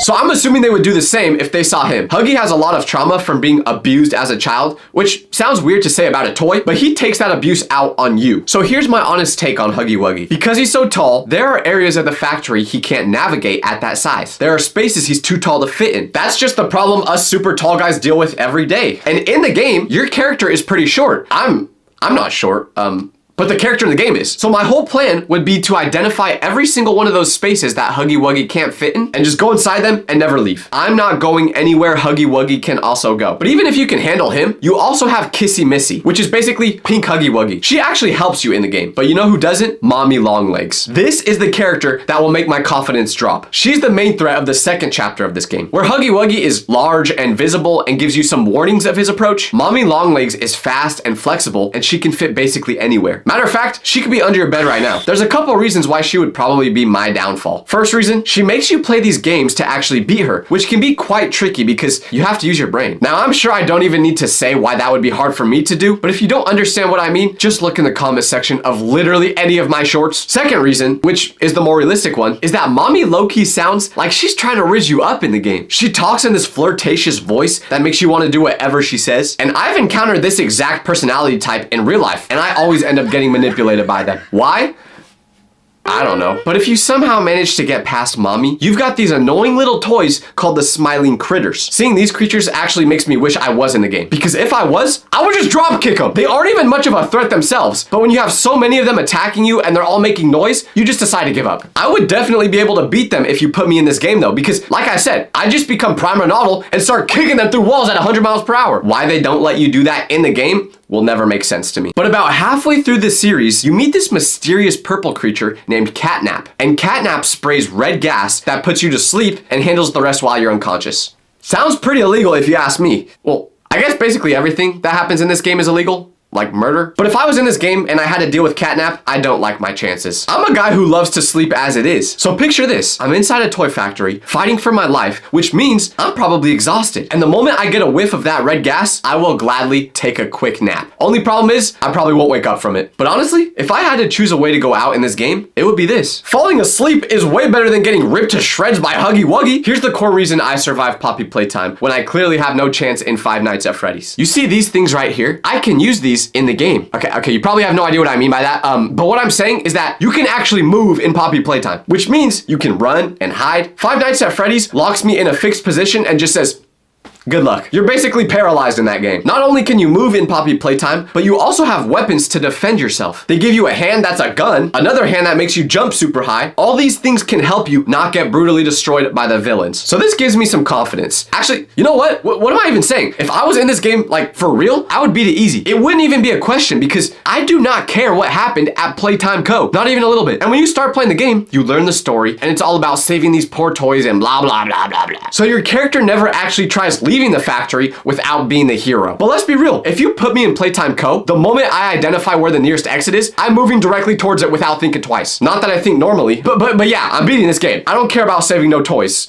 Respectfully. So I give myself an 85% chance of surviving Poppy Playtime. Mommy Longlegs is the reason for the missing 15% because, well, I might try to rizz her up and end up getting tricked by her. And also Catnap's gas is the other major liability because I like to sleep. But everything else, I'm beating easily. It don't scare me. Now I want to be upfront with you guys right now. My will to live is very strong. There's a lot of things I would do to, well, survive. But at some point, you gotta stop and say to yourself, why am I still doing this? Is it actually worth it? And this is exactly what I would say to myself if you put me in the game, The Last of Us. Let me explain why I'm saying what I'm saying. Just to give a quick breakdown on The Last of Us storyline, it's about an infection breaking out that has mutated and began spreading through humans. But this ain't any normal infection. First, it moves through the brain and you become what is called a runner, still somewhat human in appearance, but you're aggressive, fast, and unsavable. Then we've got stalkers, which are more tactical and hard to detect, and they're more aware of their environment. You've also got clickers, which give me PTSD just saying the name of that, because the clicker is fully blind but uses echolocation to navigate with terrifying accuracy, and if they get a hold of you, you're done. If you don't know what echolocation is, I don't either, so don't ask, but I know that's what they use. Then there are bloaters, which are enormous creatures covered in fungus who throw explosive spore pods at you from a distance. And the second game adds things called shamblers and the Rat King and yada yada yada. But here's the thing I need you to understand about this world. The humans in the game are just as dangerous as the infected people. There are hunters who will rob you, military that will hurt you. If you're a human in this game and you see another human, chances are you're cooked or they're cooked. Just depends who reacts first. So if you actually wanted to survive in this world, you simply have to do what the characters in the game do. Move quietly near clickers, stay out of open ground so people can't see you, check every corner before committing to entering a room, and treat every stranger as a potential threat. You don't have to do this for a day or a week or for a year. No. You have to do this for the rest of your life. So this is where, if I'm in this situation, I have to ask myself, what exactly am I fighting so hard for? why don't I just accept my fate and let the zombies eat me? Because I want to stay alive and keep fighting? Dog, what are we fighting for? It is okay to accept defeat. Just rest. Now I know all the people who've played this game's argument is going to be, Tyler, the character you play as, Joel, is fighting to stay alive for his daughter, Ellie. but here's the thing. That ain't his actual daughter. He just met her and knew she needed help, and they grew a father-daughter like bond. So what I would do if I was Joel is find the girl a safe group to let her stay with, and after that, whatever happens, happens. I don't think you're understanding what I'm saying. Genuinely try to put yourself in this situation when the zombie breakout happens. If we're all being honest, this is how it would go. Day 1, freak out, trying to figure out what's happening and hide. Day 2, realize the whole world is going crazy and society is crumbling. Day 3, because society is crumbling, you go inside the grocery store and eat everything in sight for free because there are no rules anymore. Day 4, try to fight some zombies and realize you can't do this forever. Day 5, accept my fate. 0% chance of me surviving The Last of Us, not because of a skill issue, but because I would be too lazy to make it. I don't know about you guys, but I'm getting tired of having to survive in these games where it's based on my physical ability. I only could do 6 push-ups during my fitness gram pacer test. I'm not built for this, but luckily there are horror games that don't just rely on you being physically skilled. There are some that rely on your brains. Now some may say that is a disadvantage for me, and you're probably right, but I actually don't have a rebuttal to that. But anyways, next up, Amanda the Adventurer. The premise of this game is that you find a box of VHS tapes in your attic that belonged to a relative. The tapes contain a children's show called Amanda the Adventurer, starring a girl named Amanda and her companion Wooly the sheep. On the surface, it looks exactly like what it presents itself as. A bright, cheerful show for kids, kinda like Dora. Amanda will hold up a picture and go, What animal is this? and she waits for your response. But as you start watching the shows, it starts feeling wrong. Slowly at first, then faster. Amanda starts asking things that do not belong in a program made for children, and she gets very angry when you don't answer how she wants. It starts to get really creepy because you can feel the fourth wall breaking when she's genuinely looking at you through the TV. And when you give the wrong answer or refuse to do what she says, she gets mad and basically tries to murder you. Not very nice, Amanda. Her poor little sidekick Wooly is terrified the whole time and basically screaming for help through his eyes. He knows something is wrong with Amanda, he just can't say it. So how do we actually beat this game? You have to watch the VHS tapes and do as it says to beat it. You have to use the clues in these tapes to figure out how to escape. Well, with all due respect, we're literally just dealing with a girl that isn't even in real life. She can only get you through these tapes. So my survival strategy for this game has fewer steps than making instant noodles. I'd walk into the attic, see a box of unlabeled VHS tapes sitting in a dusty corner. I would leave the tapes in the box, walk back downstairs, and never think about it again. I've never owned a VCR. I would have to go out of my way to buy a VCR. It's the same story as the girl from the Ring movie. Just don't get a VCR and you're good. Matter of fact, don't pick up anything that starts with an acronym. VHS, VCR, BBL, just leave it all alone. But let's say I'm already watching the VHS tape before I understand how dangerous it is. And now I'm trapped in the game. Here's exactly how that scene plays out. The tape starts, Amanda's all cheerful and bright. She asks me something simple and I answer it and she moves on. Then she asks something that seems kinda off. It's right in this moment where I would turn the television off. Amanda can't call me on the phone. Think about it. She'll only hurt you when you disobey what she tells you in the VHS tapes. So if you don't watch the VHS tapes, you'll be fine. It's pretty simple. Once you realize these aren't normal tapes, stop watching them. That's what we would all do in real life, let's be honest. Like if I broke the fourth wall right now and just started saying, hey Jake, I know you're in your room right now watching my video. Why are you laying on your bed? Get up, Jake. Get up. Like if your name is Jake and you just watched that clip while laying on your bed, chances are you've already scrolled off this video. That's what I would do. It's pretty simple. I've said it before about all these horror games and movies. Just don't do what the killer is trying trying to get you to do. It's not rocket science. I'm not letting a Walmart Dora the Explorer scare me all because I don't do what she says on some VHS tapes. Unfortunately though, I talk a big game, but let's be real. I'm a nosy person, so I'm probably not turning those videotapes off if I was actually in this game. And that is when we have a genuine problem that I can't defend myself against. So what is my master plan to beat the game if I was forced to watch every single videotape? I don't know. Who said I have a master plan? Why am I always the one that has to figure out how to beat these games? Why can't y'all be the ones to do it? Because it's your video? You know what, editor? That's a good point. But also, no one asked you for your opinion. You are fired. Third editor I've had to fire this month. All right, guys. Unfortunately, the edits for the rest of this video may look a little weird because I'm the one doing them now, and I'm not the best at it. So just try your best to ignore if the edits look a little weird. But to be fair, the editor did have a good point, and I should probably tell you what I would actually do if I was forced to play all the VHS tapes. LOL, I told you, lil bro. How did you get back in here? I literally just fired you. You know what? Nah, I'm going to your house, editor. Lock your door, buddy. A few moments later. Okay, now that I handled that, where was I? Oh, yes. So if I was forced to watch all the VHS tapes, you know what I would do? I would just be a good boy and tell Amanda everything she wanted to hear. This isn't the time to argue. We can fight Amanda after we get out of this attic. But for now, just do what she says. It's like when you listen to your mom because you're hoping she'll get you McDonald's. With that said, I give myself a 95% chance of surviving Amanda the Adventurer. The remaining 5%, I'm blaming on my editor. Well, former editor, I guess. Okay, sorry. I'm just looking up to make sure he didn't sneak back in here somehow.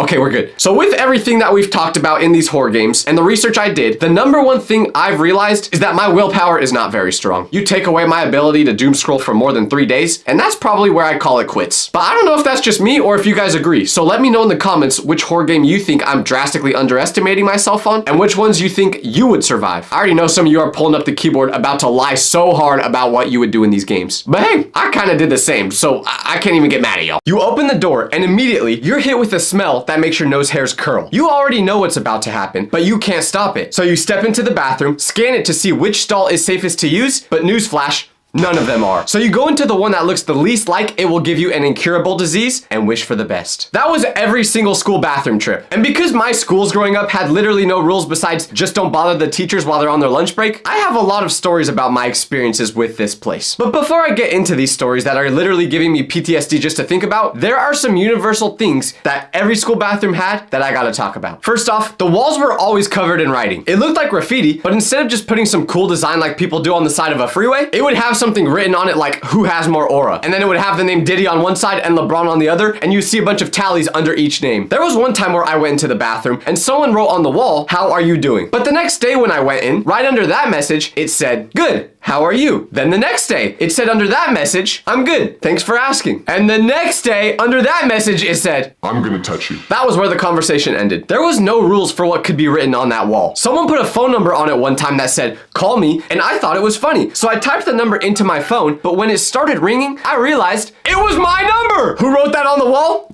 I never found out, but it just shows what type of things happen in there. And every single bathroom was disgusting. So of course, you always wanted to make sure you washed your hands after finishing. The only problem was the paper towel dispenser was either empty or jammed, or you had quite literally the worst air drying system ever. You'd press the button and the machine would shoot out less air than my farts do. The soap was always that thin pink liquid that somehow made your hands feel even more dirty than before you washed them. The mirror always had a smudge that had clearly been there since the building was built. Sometimes it even had pee on it. I really hope that part wasn't just my school. But here's the crazy part. With all of that, the smell, the wet floor, the graffiti, this bathroom was somehow the most eventful place in the entire school. More things happened in this room than any other room in school. The bathroom was where everything went down every single day, and it had nothing to do with actually using the bathroom, which is exactly where this story starts. Now, unfortunately, as we all know, school toilet paper, if you could even call it actual toilet paper, was thinner than my bank account after spending all my money on pictures of LeBron in a maid dress. Like if you held up a piece of that toilet paper, you could see your hand on the other side. It was translucent. Yeah, bet you didn't expect me to say a word that big, huh?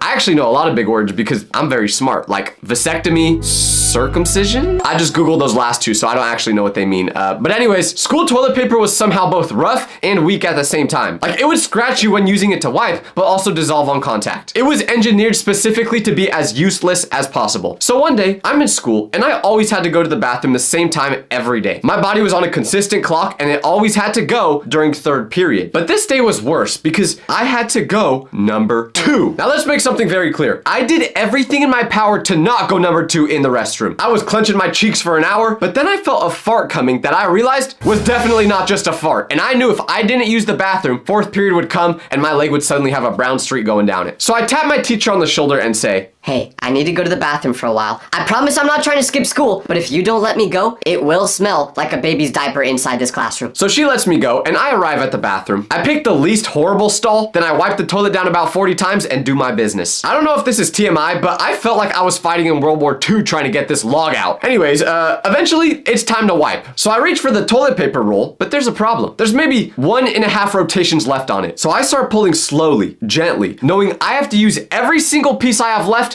perfectly. But what happens when I try pulling? It tears immediately. Of course it does. I look at what I have in my hand, which is about this much, and I do the calculation to see if I'm gonna be able to do this. The calculation is not in my favor. So I use the one piece of toilet paper I have left and hope that I get a ghost wipe and I can just leave the bathroom. But of course I didn't. Once the last piece was all used up, I still had a lot of work to do. Now let me ask you, what would you do in this situation? This isn't a rhetorical question either. Like, actually comment what you would do because I'm still not sure if I made the right decision. But what happened next is something I really hope no one watching this ever has to go through, because I made sure the coast was clear. Then I opened the door to my stall, crab walked to the next stall, took the roll from that one, and went back to my stall as quickly as possible. If someone had walked into the bathroom in this moment, I'm pretty sure I would have been either expelled for public indecency or screenshotted and had pictures taken of me that would still be on the internet today. Neither of those things happened though. I hope. So I took the roll from the other stall, and you might think this is where the pain and suffering of this story ends.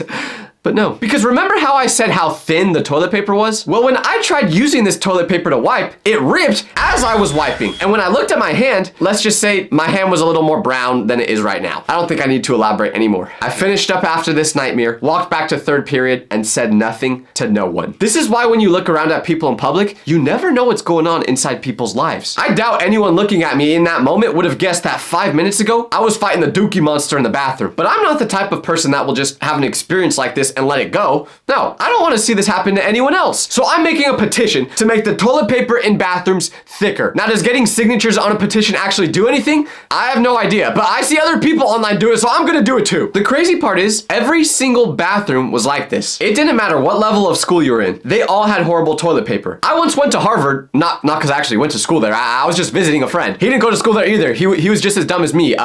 But he lived by there. But we were on their campus and we went to their bathroom and even they had horrible toilet paper. So every single grade of school has it. But it's not until about middle school where it becomes very obvious that the bathroom is not being used as just a bathroom. No one tells you that the school bathroom evolves as you get older. Like, yes, technically some people go in there and use it to pee, but that's almost incidental once you get to middle school. In your first couple years of school, the kids aren't as evil as when they get older. So the bathrooms are clean and usually pretty quiet. But once you get to middle school, everything changes. Schools take away recess and suddenly kids don't want to behave anymore. My very first day of middle school, I walk into the bathroom and I'm absolutely shocked. First thing I notice, the smell. There was a strong artificial scent of bubblegum, which was odd. I was thinking they must have sprayed Febreze in here, but I quickly found out that smell was coming from people vaping. How could a room smell like diarrhea and bubblegum at the same time?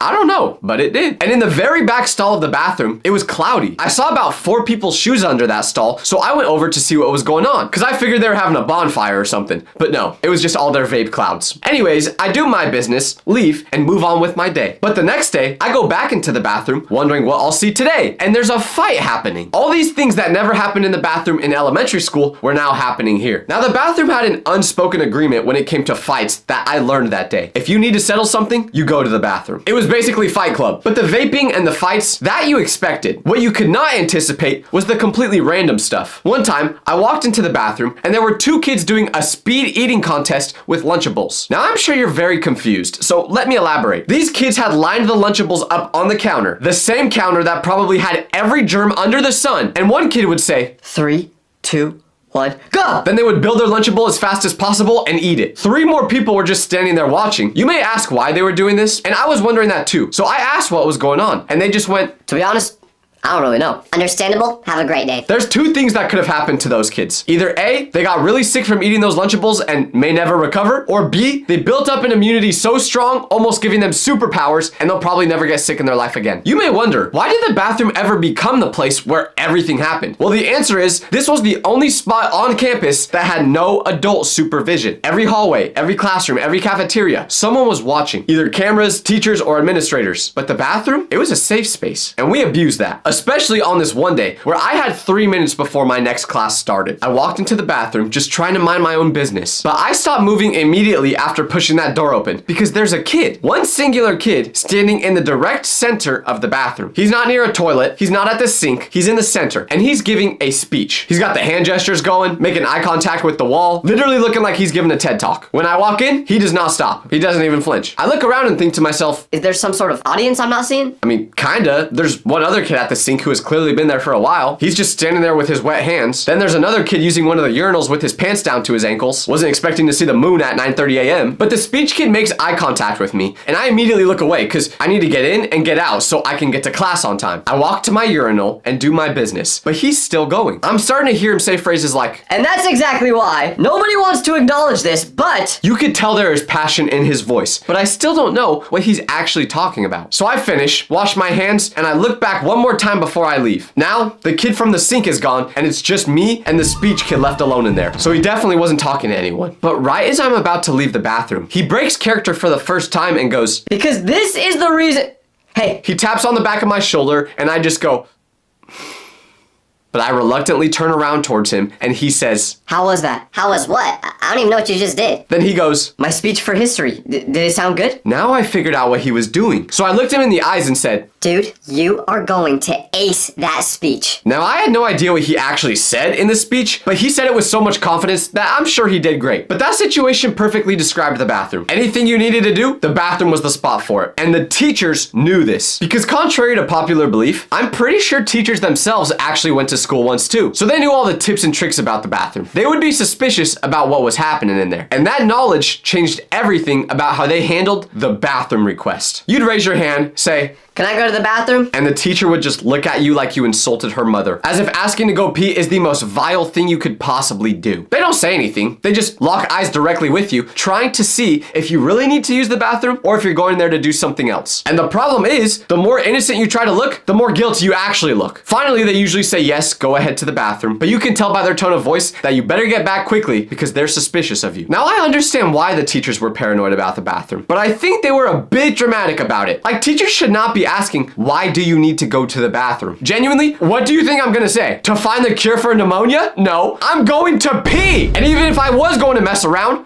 I wouldn't tell you. But the most rage bait thing a teacher could say when you ask to go to the bathroom is, I don't know. Can you? listen, teach, I did not wake up at 6:30 a.m. to go to my least favorite place on earth, and then right when I have to pee or my bladder is gonna explode, you say, I don't know, can you go to the bathroom? W rage bait from the teacher, to be honest. I can't even lie. It would have my face turning red just thinking about it. But the teachers were able to outsmart all of us. They found a way to make sure none of us ever messed around. And that was by giving us bathroom passes. Because holding a baseball bat while you have to go pee is gonna fix everything, apparently. Teachers made the bathroom pass as inconvenient as possible on purpose. Giant wooden boards, laminated signs the size of a textbook. One teacher I had gave us hall passes that were literally plungers. Do you know how embarrassing it was to walk out of the bathroom after using it with a plunger in your hand? It looked like I committed some evil acts in there. So to all the teachers watching this, because obviously everyone's teacher is a fan of Tyler Vitelli, please stop with the bathroom passes. I promise they're not working for their intended purposes. If anything, some kids are probably using them as weapons. But you know what makes the teachers not letting students use the bathroom so frustrating? They never had to use these bathrooms themselves. Because I remember the specific day I found out teachers have their own bathroom. A separate bathroom. Not the wet floor disaster zone that students used. Their own private bathroom that was actually clean. With real toilet paper, soap that had a normal consistency. And when I found this out, I could no longer go to the student bathroom every day just knowing there was a better world out there. So I knew I had to figure out a way to start using the teacher's bathroom. It was down a hallway that students weren't supposed to be in. There were no classes down that way, which meant if you were caught in that area, the teachers would be very suspicious. So I came up with a plan. I'd get the bathroom pass during class, check the illegal hallway to make sure the coast is clear, and go down it. I'd never tried doing it during lunch, too risky. But while in class, I thought I could beat it. So I walked slow, check left, checked right, and then I push open the door like it might have an alarm on it. And on the other side, it's a normal bathroom. Clean sink, soap dispensers, toilets with no dookie on them, paper towels that were actually paper towels, the kind that exist in the adult world and don't disintegrate when they make contact with you. Now this was a long time ago, so I may not be remembering this correctly, but I'm pretty sure I shed a tear when I walked in there. I then used the bathroom. It was a beautiful experience. But as I was mid-hand wash, I hear footsteps in the hallway right outside the door. Slow, purposeful, teacher-paced footsteps. So I freeze with my hands still wet over the sink, completely still, not making a noise. The footsteps stop right outside the door. I'm not breathing for a full 5 seconds, but then they keep walking. I stand there for another 30 seconds after I can't hear them anymore, just in case it's a trap, and then I dry my hands, compose myself, and open the door. But after opening that door, I see the teacher at the end of the hallway, and she can see me. So I speed walk around the corner to disappear from her as fast as possible. And luckily, I don't think she had the best eyes,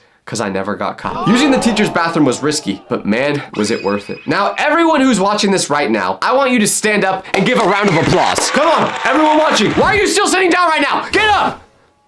Good boy. Now, what are we giving this round of applause for? The janitors. Because with all these terrifying bathroom experiences I've been telling you, there was a person whose entire job was to walk in after us and deal with what we left behind. Think about what a school janitor actually encounters. They open that door knowing, not guessing, but knowing that whatever is on the other side is going to be bad. Even if you're a janitor, your best possible day is still a nightmare. Let's just say somehow no pee is on the floor, no one lit a toilet on fire. You still have to get down and dirty and clean the toilets. The list goes Navy SEALs, school janitors, Arsenal fans, then surgeons. What am I talking about? People with the strongest mentalities. Because you gotta be one resilient person to wake up every morning knowing that the next 8 hours of your life is gonna be straight up just cleaning doo-doo and still accept it anyway. Now, if you've seen my video about school bus drivers, you would know I said whatever they're getting paid, it wasn't enough. But you can go ahead and multiply that by 1,000 with school janitors. There is no dollar amount that is enough to do that job. And if any janitors are watching this, comment down below, because I want everyone in the comment section to show love to you. And also, I'm sorry for missing the toilet so many times when peeing. I promise I try to be accurate, but sometimes I would have multiple streams and I couldn't control where it went, and yeah, you get it. Now, janitors are supposed to be people who fix the bathroom, but there was one time where fixing the bathroom went very, very wrong. Because my school had 2 floors, and in one of the classes I had, there was a bathroom on the 2nd floor directly above it. I knew of this, but I never really thought about it until one very tragic afternoon where I'm sitting in class and I feel something hit my hand. It's small and wet. I look down and it's a little drop of water on my finger. So I look up at the ceiling and see nothing. And I just go back to what I was doing. But then there's another drop. I watch it fall from the ceiling. And now a small dark spot has appeared on the tile directly above me. I look around and a few other people have started to notice. The drops are coming slowly. One drop, wait a few seconds, then another one. And something in my brain, probably the temporal lobe or whatever, said to me, You know what would be funny? Open your mouth. Stick your tongue out. Catch the next drop of water in your mouth. People would think it's so funny. So I did that. I tilted my head back, opened my mouth, stuck my tongue out, and caught a drop of water. Some people laughed.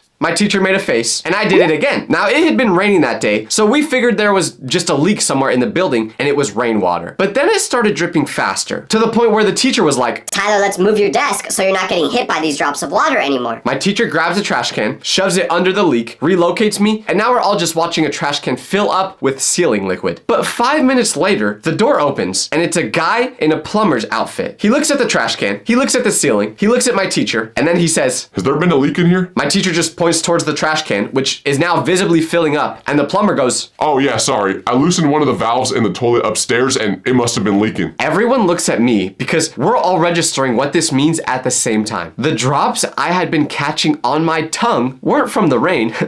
No, as much as I wish it was, it wasn't. The drops of water were coming from the upstairs toilet. I was drinking doo-doo water. I immediately raised my hand to ask the teacher if I could go to the bathroom to, I don't know, throw up, and she let me go. I went home that day terrified for my life because I knew there was a strong possibility that me and the kids eating Lunchables off the counter were probably gonna end up in the ER together. Now, I didn't just say that story to trash on plumbers. No, they can fix a lot. But there is a small period of time between when you have a problem in the bathroom and the plumber shows up to fix it where something very bad can happen. I found that out in the worst possible way. So there was a day where I had to go number 2. And if you haven't noticed by now, almost every school bathroom nightmare happens because you decide to take a dump in it. So never do that. But I've been holding this in all morning. The bathroom had been looking rough and I kept thinking, I'll wait, I can make it to lunch. but before lunch came, I couldn't hold it any longer. I had to go. I walked in and the floor was wet, but a specific kind of wet this time. Not the usual mystery moisture. There was a thin, flat, even layer of actual water covering the whole floor. Like if I touched the ground, the water was literally up to here. But my body was done waiting. I had to release whatever was inside me. So I tiptoed to the stall, trying not to get my shoes wet, and I handled the situation. Took about 10 minutes, did my thing, and then I stood up. I looked at the toilet and tried to be a kind person, which is what got me hurt. Because what did I do? I flushed. The toilet made a sound like the building itself was saying, Oh, no, no, no, no, no, no, no, no. You're not flushing today. so instead of the water going down, it started coming out. Not from the bowl, but from the base of the toilet connected to the ground. Slowly at first, then faster. And I started to realize now why there may have already been a layer of water on the floor. I personally knew I was not responsible for breaking this toilet. I just happened to use it at the worst time. But if I told someone what happened, would they believe me? Or would they think I was responsible for turning the bathroom into a lagoon? Because the water did not stop coming out. So it got to the point where it was leaking outside the bathroom into the carpet in the halls. So now people were noticing. And I'm sorry, I had to put me first in this situation. So I left the bathroom before anyone could put the blame on me. The water was still spilling out, but I didn't tell anyone because I didn't want to look guilty. I'm freaking out just thinking one thing. Please do not find out I did this. That bathroom was caution taped for a full week. For 7 days, I walked past it, and I don't know what it looked like inside there at the time, but based on the fact that it was closed for 7 days, I think it's fair to say it must have gotten significantly worse in the 3 hours between when I left and when someone discovered the situation. I never got caught though. Now this was 100% an accident. I did not mean to destroy the bathroom, but there was a time where it became a trend to absolutely mutilate the bathroom, and this trend was called devious licks. Devious licks was a period of time where kids across the country decided that the correct use of the school bathroom was to remove things from it, or destroy things, or steal things, and then post it online. Soap dispensers, gone. Mirrors, pulled off walls. Someone even dismantled an entire sink. I don't know who started it, but they caused a revolution. This trend was happening at my school, and the administration responded by essentially treating the bathroom like a crime scene at all times. Teachers were walking kids down in pairs like it was a kindergarten field trip. Bathroom doors were being locked periodically. There were even rumors that they were going to put cameras in the bathroom. Not like inside, I hope, but pointed at the entrance to it. I didn't participate in this trend because I was always too scared to get caught, but I definitely experienced the effects of it. Because one day, I walked in and the toilet was gone. Not broken, not clogged, not sealed off, gone. The entire toilet bowl. There was a hole in the ground. I stood there and just looked at it for a moment thinking two things. One, how in the world did someone get this out of the ground? Unless the Hulk was going to my school, whoever did this couldn't have done it with their bare hands. So this meant they needed tools. But I'm not talking a wrench or a shovel. I mean heavy machinery.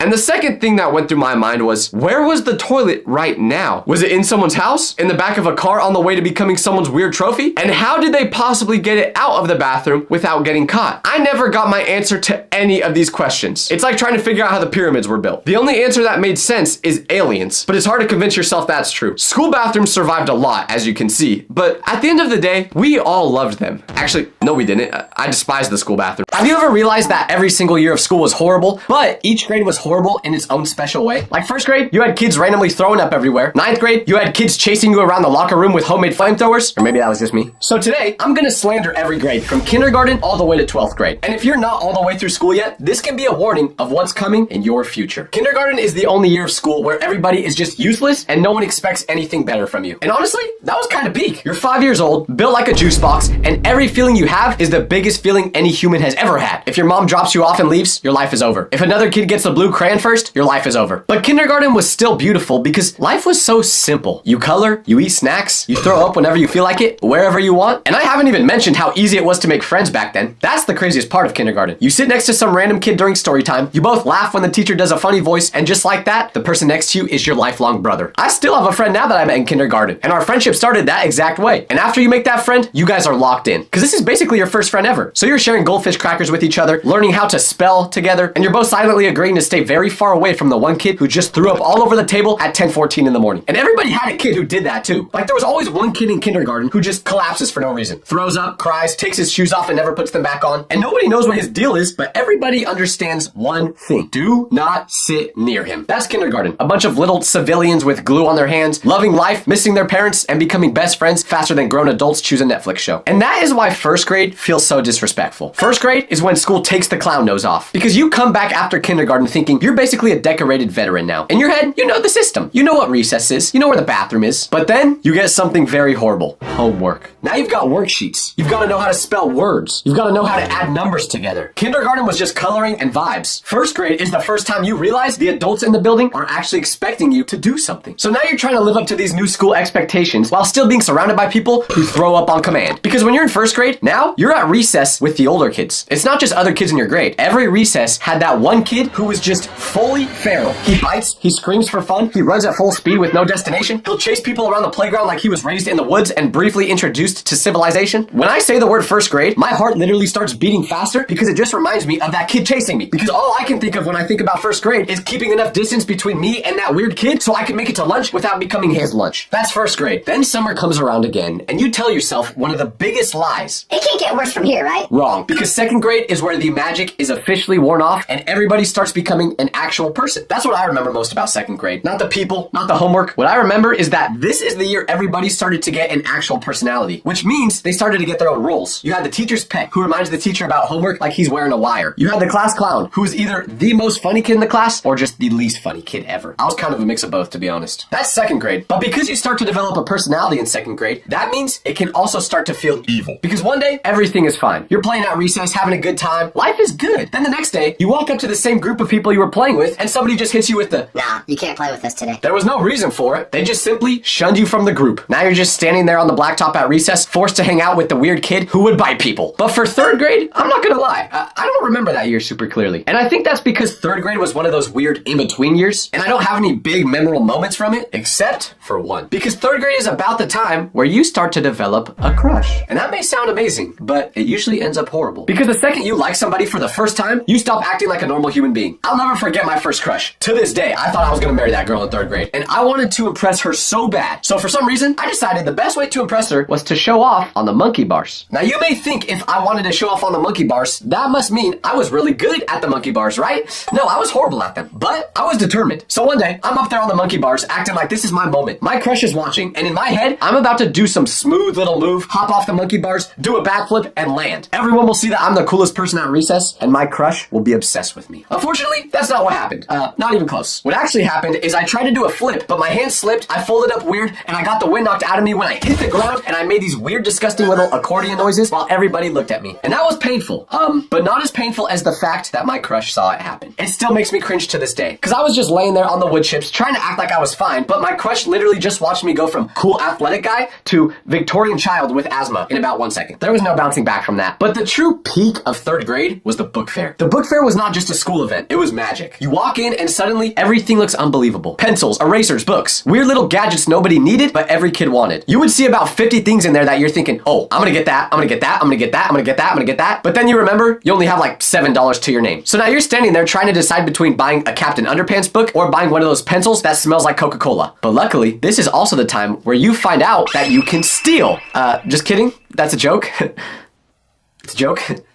That was third grade for me. Then summer rolls around, and by fourth grade, school starts talking to you like you should already have your life together. Fourth grade is when school stops feeling like a place you go to and starts feeling like something that follows you home. This is where the amount of schoolwork you have just starts getting disrespectful. Like we've learned how to spell, we learned how to do subtraction and addition. So now the homework's starting to get longer, the reading's getting heavier, the projects are getting bigger, and the teachers start talking to you like you're old enough to be held accountable for anything. Matter of fact, we were all still peeing our pants in fourth grade, right? Before fourth grade, if you forgot something, teachers would give you some grace and look at you like a child. Once you get to 4th grade though, they start looking at you like a very disappointing employee. Why is your rating logged outside? I don't know. Maybe because I'm 9 and I spent the summer doing cannonballs into my friend's pool, not reading books. 4th grade was the first time I came home from school and actually felt stressed. That was the first time I actually had to do schoolwork into the nighttime. Nighttime was supposed to be meant for watching Nickelodeon and Disney Channel, not doing math. I remember in 4th grade, I had a project that we were given 8 weeks to do, and I procrastinated it until the very last night. I told my mom about it the day before it was due, and my whole family basically got drafted into working on it with me. My mom was cutting things out, I was gluing things together, my dad's walking around pretending he understands the assignment we're doing, but we both know he doesn't. In reality, most of the work I had to do in elementary school was just done by my mom. That's 4th grade. Thinking back to it, 4th grade might actually be my least favorite year of school. And that really sucks because my favorite number is 4. And weirdly enough, my least favorite number is 5. But 5th grade was way better. Because when 5th grade rolls around, for the first time in your life, you're the big dog on campus. And giving that amount of power to a child is a horrible thing. Now you're the oldest people at the school. The kindergartners look microscopic. The younger grades are just little random civilians moving around beneath you. You start walking through school like you own the place. Like the principal should run all major decisions past you first. The best part is all the other grades look up to you. Because you're the oldest people in school, they all think you're super cool. The only problem with 5th grade is that everybody keeps reminding you that middle school is coming. And that ruins everything. Because teachers talk about middle school like you're being transferred to another country. Your older siblings make it sound like a lawless wasteland. And if you read Diary of a Wimpy Kid around that age, middle school looked like the worst thing that could ever happen to a human being. So 5th grade was weird. Half the year, you're loving life because you're the oldest person in the elementary school. But the other half of the year, you're quietly realizing that your days are numbered. But 5th grade was also the year I had my very first sleepover with kids from school. Parents drop you off, you bring way too much junk food, you and your friends act like you're basically grown now, and that feeling lasts for about 40 minutes. Because then, the whole house just turns into complete chaos. Somebody's yelling, somebody's fake wrestling in a room that is way too small for that, somebody is eating more sugar than those rats in scientific studies, then you've always got the kid who randomly gets homesick around 11:43 p.m. and just goes home without telling anybody. That's 5th grade. You're at the absolute top of elementary school. But once again, summer comes and all that big dog energy you had slowly turns into one disgusting thought. Next year, you have to go back to being at the bottom of the totem pole. And that is called 7th grade. Middle school is insane. And I remember thinking on my very first day of 6th grade, how bad can this really be? Let me just tell you, bad. Because in elementary school, life made sense. You had one teacher, one classroom, then you get to middle school and all of a sudden you have a schedule, no recess, and kids randomly vaping in the bathroom. It still takes me about 14 minutes to know how to use a lock. But it wasn't any part of the actual class in middle school that was the craziest. The true horror of middle school was walking into the bathroom for the first time. It's always the 7th graders messing around in there. 7th grade is when middle school stops attacking you from the outside and starts attacking you from within. Your voice cracks at the worst possible time. Acne shows up like your face owes it money. You start to smell for some reason, and you're just trying to figure out how to balance all this without your crush thinking you're a psychopath. Because a 7th grade boy around a 7th grade girl does not know how to act. Because 7th grade is where drama becomes a full-time job. Now one person is crying in the bathroom over a relationship that lasted 4 days and mostly consisted of eye contact and walking near each other after class. I remember having my first real little middle school girlfriend in 7th grade. Relationships in 7th grade are basically just acting like a divorced couple with joint custody of an apartment. Like 80% of it was just awkward hallway interactions, 15% was overthinking texts, and 5% was standing next to each other trying to figure out if we were supposed to hug or just like nod to each other like coworkers. And the whole time I was acting like this was some deeply complicated love story, all in my super cool outfits. Neon green basketball shorts that went down to my ankles. The actual schoolwork gets harder too. That's what makes 7th grade so cruel. It's not enough that your skin is betraying you and your social life feels like a badly managed TV drama, because now algebra shows up too. Whoever created algebra, why? Like I already had enough unknowns in my life. Now you want me to find X too? Like I don't care about figuring out the value of X right now. I just got left on red by a girl who has braces shaped like a picket fence and I am going through it. That was what 7th grade was. Also, one thing I have to mention about 7th grade, the worst haircuts I've ever seen. I'm just gonna say it, if you're in 7th grade right now watching this video, your haircut is probably chopped. That's not supposed to be a roast, it's just the reality. But that's what 7th grade is about. Bad haircuts, embarrassing crush stories, and getting publicly humiliated. Now I've told you guys my least favorite year was probably 4th grade, but if we're asking what my favorite year was, it's gotta be 8th grade. 8th grade is when I started to touch grass for the first time in my life. Matter of fact, it was the only time I touched grass in my life, because I don't do it now. But this is the year when your brain stops living in middle school. That's the whole year. You're physically still in middle school, you're still in the same hallways, still eating the same gross lunch, but mentally, you're already in high school. Because all anybody talks about in 8th grade is high school. High school this, high school that. Bro, in high school it's gonna be so different. Just wait till you get to high school and try doing that. Nobody cares in high school. Everybody cares in high school. In high school, everybody vapes. The students are huge in high school. You can leave for lunch in high school. But the crazy part is, every single person describes it way differently. So now, your brain is just a blender full of rumors. One person will make it sound like a movie, another person makes it sound like a prison, which I mean, there are movies about prison, so I guess both those can be true. The funniest part is when a teacher says, That won't slide in high school. I remember me and my friends talking about high school like it was the promised land.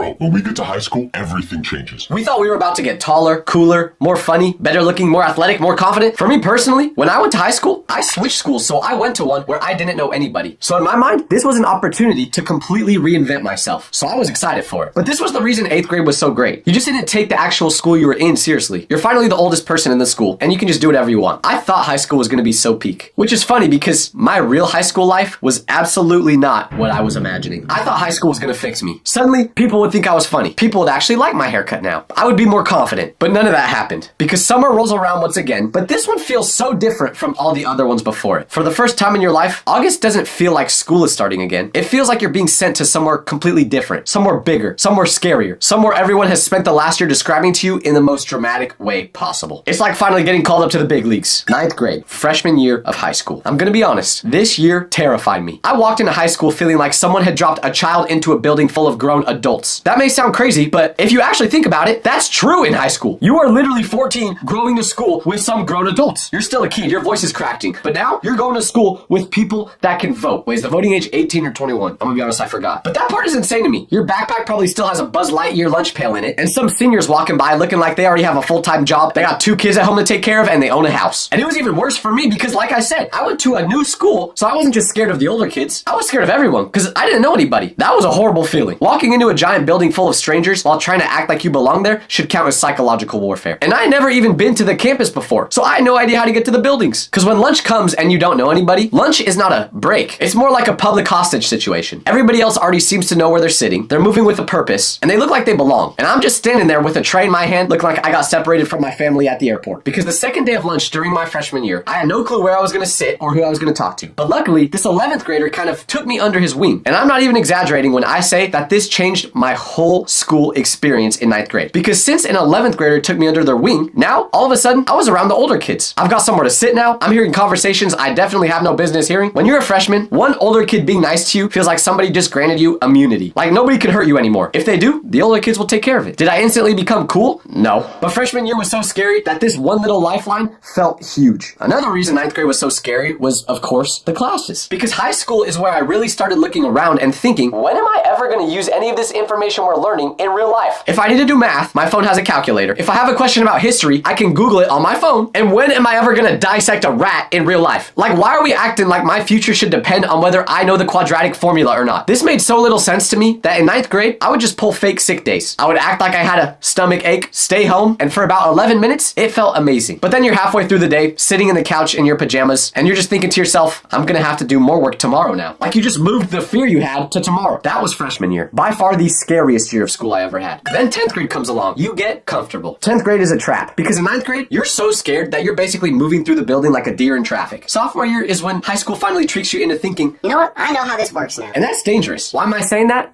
Because I basically took all of 10th grade off. Like, I just didn't focus during any of my classes. I got like really bad grades that year. It was basically a vacation year. But I'm just telling you guys this so you don't make the same mistake. Because that was 10th grade for me. It wasn't scary like 9th grade. It wasn't crushing like 11th grade would be. But if we're talking about 10th graders in general and not just me, 10th grade is usually the year where everyone changes drastically. One random guy suddenly gets super into the gym. He's talking about how he's trying to decide whether he should either bulk, cut, or maintain. Like, brother, you're 15. You don't have a driver's license. You don't need to do any of those things. So yeah, don't do the same thing I did in 10th grade. And especially don't try it the next year in 11th grade. Because 11th grade is the World Cup final. It's the Super Bowl. It's the year where everything is to play for. You have to be absolutely locked in for this year. If it goes good, your future will be great. The reason 11th grade is that serious is because this is when you take all the tests the colleges will see. So they'll be looking at your grades from this year. You need to do good. You don't have another choice. But to be honest, if you haven't gotten to this grade yet, don't be too scared because people make it sound way more dramatic than it actually is. I mean, sure, it's way harder than any other grade, and if you don't do good, your life is practically over. But besides that, it's like any other school year. But like, for example, I didn't do the best in my 11th grade year, and look at me now, still living with my parents, and I have no girlfriend.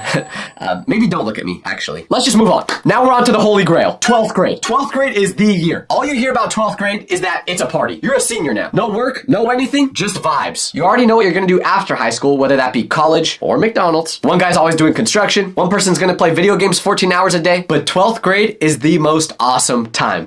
Well, at least that's what I've heard about 12th grade. I wouldn't know because for me, 12th grade happened during COVID. So I had to do it online. Do you know how unfair that is? The one good year of school that people talk about, I didn't get to do. My senior year was spent in Zoom, turning cameras off so the teacher couldn't see that I was in bed, having to raise raised my hand to ask if I could go to the bathroom in my own house. I'm still not over it, man. It's not fair. It's not fair. You know what? I'm going back to 12th grade. I don't care. No, actually, that's weird. Pause. Wait. Anyways, I'm not mad. But after high school, you have two options. Do you take the blue pill and go to college? Or do you take the red pill and get a job?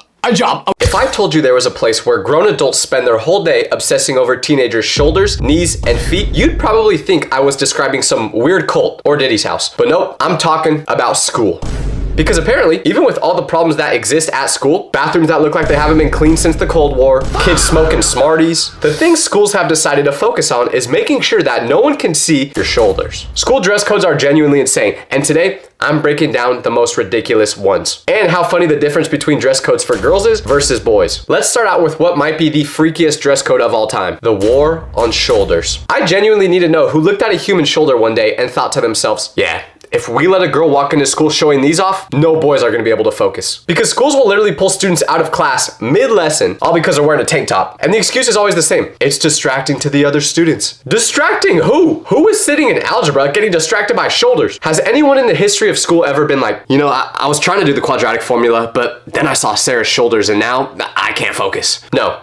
That has never happened. Not once in human history, except to my homie Greg, because he has a weird shoulder fetish. But leave him out of this. Here's where it gets even more ridiculous though. Some schools have dress code violation shirts that they make you wear if you break the rules. And the funny thing about it is, I remember being in middle school one time, and it was like 95 degrees outside. The AC barely worked inside our schools. And by barely worked, I mean, we didn't have AC. So the classrooms felt like saunas. Everyone is sweating. And on one of these brutally hot days, a girl in my class wore a tank top. Makes sense, right? The classrooms are super hot. She's not trying to have a heat stroke while learning about the Revolutionary War. Seems like a reasonable decision for a human being that's trying to survive. But nope. She gets told by her teacher that her shirt violates our school dress code, and she needs to go to the office to get a new shirt that's appropriate. So she embarrassingly does the walk of shame out of class and goes to the office. And a couple minutes later, she comes back with this giant, oversized t-shirt that says dress code violation on it. But here's the best part. The shirt they gave her was so big and baggy that it kept falling off her shoulder. So she got dress coded for showing her shoulders, and the punishment was putting on a shirt that showed even more of her shoulders. The shirt they give you is literally meant to shame you. They're out here making kids wear the educational equivalent of a dunce cap, all because they're showing their shoulders. And the part that sucks about this is everyone knows that school isn't about learning or anything like that. No, the main purpose of school is to show off your best outfits. So when you gotta go from being dripped out in your Prada t-shirt to wearing an XXXXL gym shirt, that's devastating. So if you don't want to get dress coded for showing your shoulders, well, wear something to just cover it up, right? Well, no, because here comes the second most ridiculous dress code rule of all time, which is the hoodie. For some reason, schools are absolutely terrified of hoodies, like genuinely scared. Schools act like you putting your hood up is the equivalent of pulling out the ray gun from Call of Duty. I remember one time,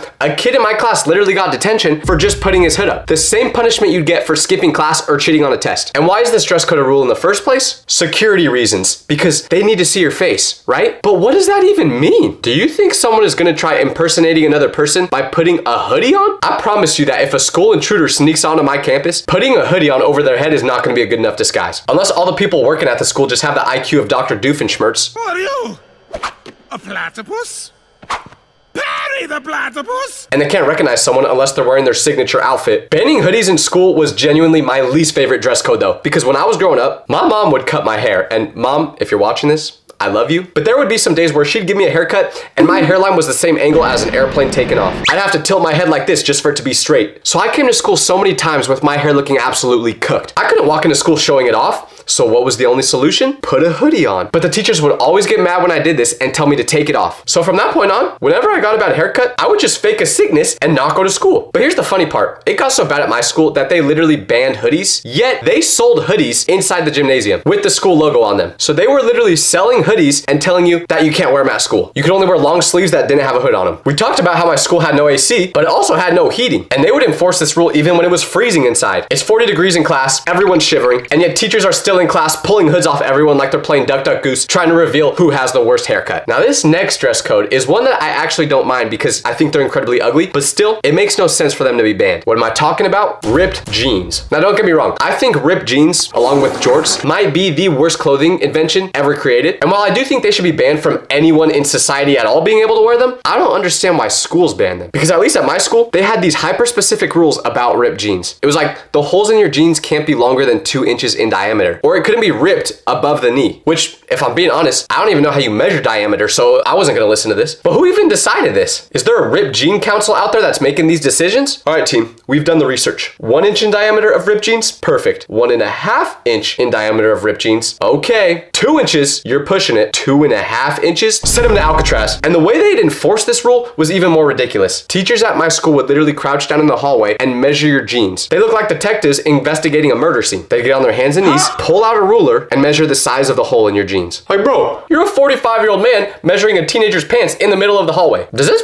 not seem a little weird to you? If you did this in any other setting, you'd be getting a restraining order. Maybe if the teachers focused more on teaching me in class and not examining everyone's jeans, I would have turned out to be a doctor and not someone who makes 6'7" and oil up jokes on the internet. Okay, no, I still definitely would have done that, but maybe someone else would have been a doctor. Well, guess what, Tyler? I have the solution. If school dress codes are so bad, why don't we just make everyone wear the same thing? Why don't we just have school uniforms? That's a great idea in theory, but somehow school uniforms are even worse. Because uniforms are supposed to be the great equalizer, right? Everyone's wearing the same thing, so you couldn't possibly have something on that violates the dress code. It's fair, except that's not true. Because even with school uniforms, kids will still find a way to customize it. They'll wear expensive shoes, designer belts, crazy backpacks, and if you have school uniforms, you're probably going to a private school, which means your parents are probably loaded, so I know you guys are dripped out. Making people wear school uniforms is like putting a band-aid over a broken leg and calling it fixed. I had a friend who went to private school where they had to wear school uniforms, and he would literally sag his pants. How did he sag in dress pants? The world may never know, but he did it. Point is, no matter what you do, you can't stop people from getting their drip on. The hilarious part about all these dress codes is how teachers will try to enforce them. Like, I don't know if this was just my school or if everyone had it, but we had something called the fingertip rule. For those who don't know, the fingertip rule is when you have to stand up straight, put your arms at your side, and your shorts or your skirt had to be longer than how far your fingertips go. Sounds reasonable, right? Wrong, because I know a lot of you probably think that I'm just a floating head who doesn't actually have a body, but to your surprise, I actually do have limbs. And for some reason, I have really long arms and not that long of a torso. I'm built like Peter Griffin in that one Family Guy episode where he for some reason becomes a woman. So if I put my hands down to my side, they almost go all the way to my knees, which means for me, I literally couldn't wear anything that was above my knees. And this was a problem because I like wearing shorter shorts. Now I'm not talking Drewski length short shorts, but a couple inches above the knee. But unfortunately, my Slenderman arms made it so that I could only wear long shorts to school every day. It was tragic. Who knows how many missed relationships I had in high school just because the girls didn't like my outfits. That's definitely not the reason I didn't have a girlfriend in high school. But anyway, point is, this rule makes no sense at all. Like, I knew one kid who was born without a left arm. So does that mean he could have pulled up to school every day without wearing any shorts on his left leg and not been dress coded? The funny thing is that I'm pretty sure this rule was made specifically for girls, but instead they had to enforce it on me because I like showing off those pasty legs. And speaking of dress codes that were made specifically for girls, we need to talk about the most obvious one that no one mentions. Dress codes for boys versus dress codes for girls. Because let me paint you a picture of what the dress code enforcement actually looks like inside schools. I remember one time in school, it was disgustingly hot. And like I said, our AC was trash. And this girl in my class wore a shirt that looked just like this. Teacher saw that, shook her head right away and went, absolutely not. You know the rule. Go to the office and get a shirt that doesn't violate the dress code. And I'm thinking, yeah, this rule is stupid, but come on, you know the rules by now. You probably shouldn't have worn that shirt knowing that. Until I turn my head 90 degrees and see a guy from the football team. What is he wearing? A tank top with a hole so big that you could see his full stomach through, rib cage and everything. Looks like it hasn't been washed in 6 weeks, has a mystery stain on it, which I don't want to know what that was. His tank top revealed more than a girl's Halloween costume, yet the teacher didn't say anything. Matter of fact, the teacher literally went up to him and started asking him questions about the football game that week. I saw him wear that shirt about once a week to school without ever having a problem. Yet the girl had to go to the office and spend the rest of the day with pit stains from wearing a shirt that was made for Shaquille O'Neal. It's like schools have two completely different rule books. One for girls that's 38 pages long with subsections and a bunch of bullet points and footnotes and diagrams. And then there's the one for boys, and this one just says, hey, you do you, twin. Here's a list of things girls get dress coded for. Showing your shoulders. Shorts are too short. Wearing leggings. Shirts too tight. Shirts too loose. Ripped jeans with a hole the size of a quarter. Wearing the color neon yellow. I'll explain that one later. And here's a list of things boys get dress coded for. Showing up naked. That's it.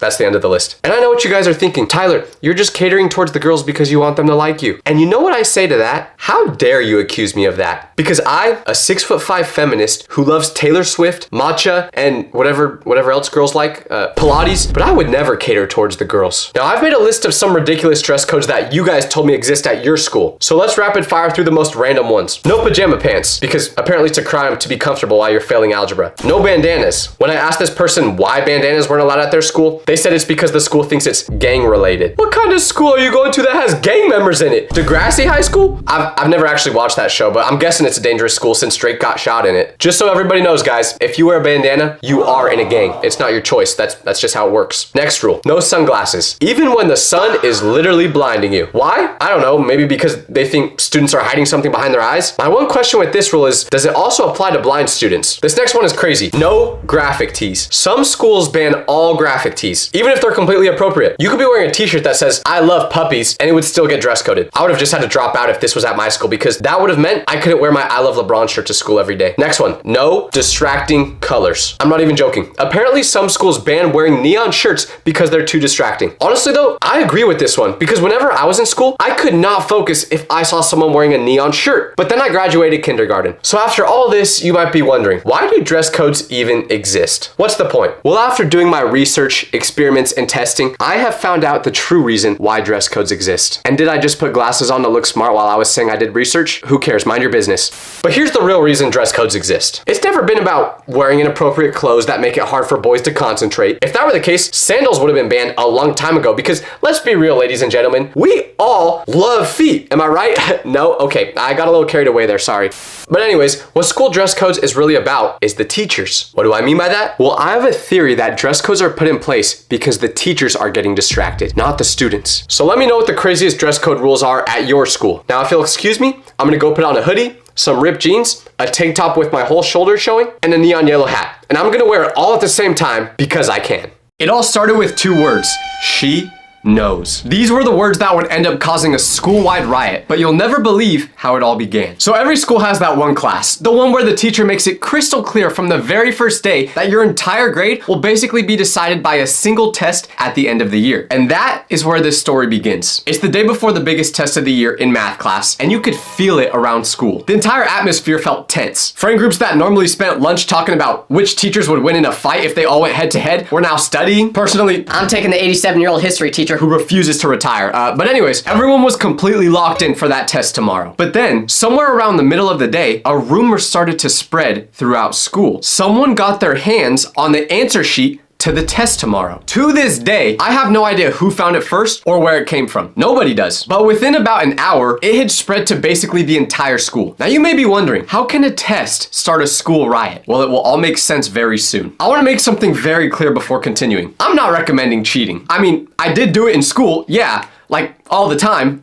Like, to be honest, I don't think I studied more than 3 hours for my whole academic career. But that doesn't mean you should. So listen, I don't care if you are the smartest kid in school. If you get sent a picture of the test answers for the biggest test in school, you're gonna take a screenshot and you're probably gonna memorize those answers. So basically the whole school had the cheat sheet. Everyone's going home that night feeling great about the test tomorrow. But then the next morning arrived and all that joy we felt the day before quickly went away. Because there's an unspoken rule that happens on big test days at school. And if you've ever been a student at any point in your life, you already know what this rule is. The first period kids are basically the guinea pigs. The rest of us, everyone in second, third, fourth period, we wait by the hallway outside first period's classroom, and the second first period ends, we're interviewing them. We need all the information we can get. How hard was the test? What should I be studying? Was the cheat sheet accurate? So when first period ended that morning, there were probably 40 of us hovering in the hallway waiting to get answers. But when those first period students walked out of the classroom, the expression on their faces was not the relieved expression of people who had just breezed through a test with a cheat sheet. Instead, it was something else. It was something that looked as if whatever just occurred during that class ruined their whole year. So when one of my friends from first period walked out of that class, I asked him how the test went. But his answer back was the worst thing he possibly could have said. He goes, She didn't give us a test. Everyone's really confused, trying to figure out the situation. I said back to my friend, Wait,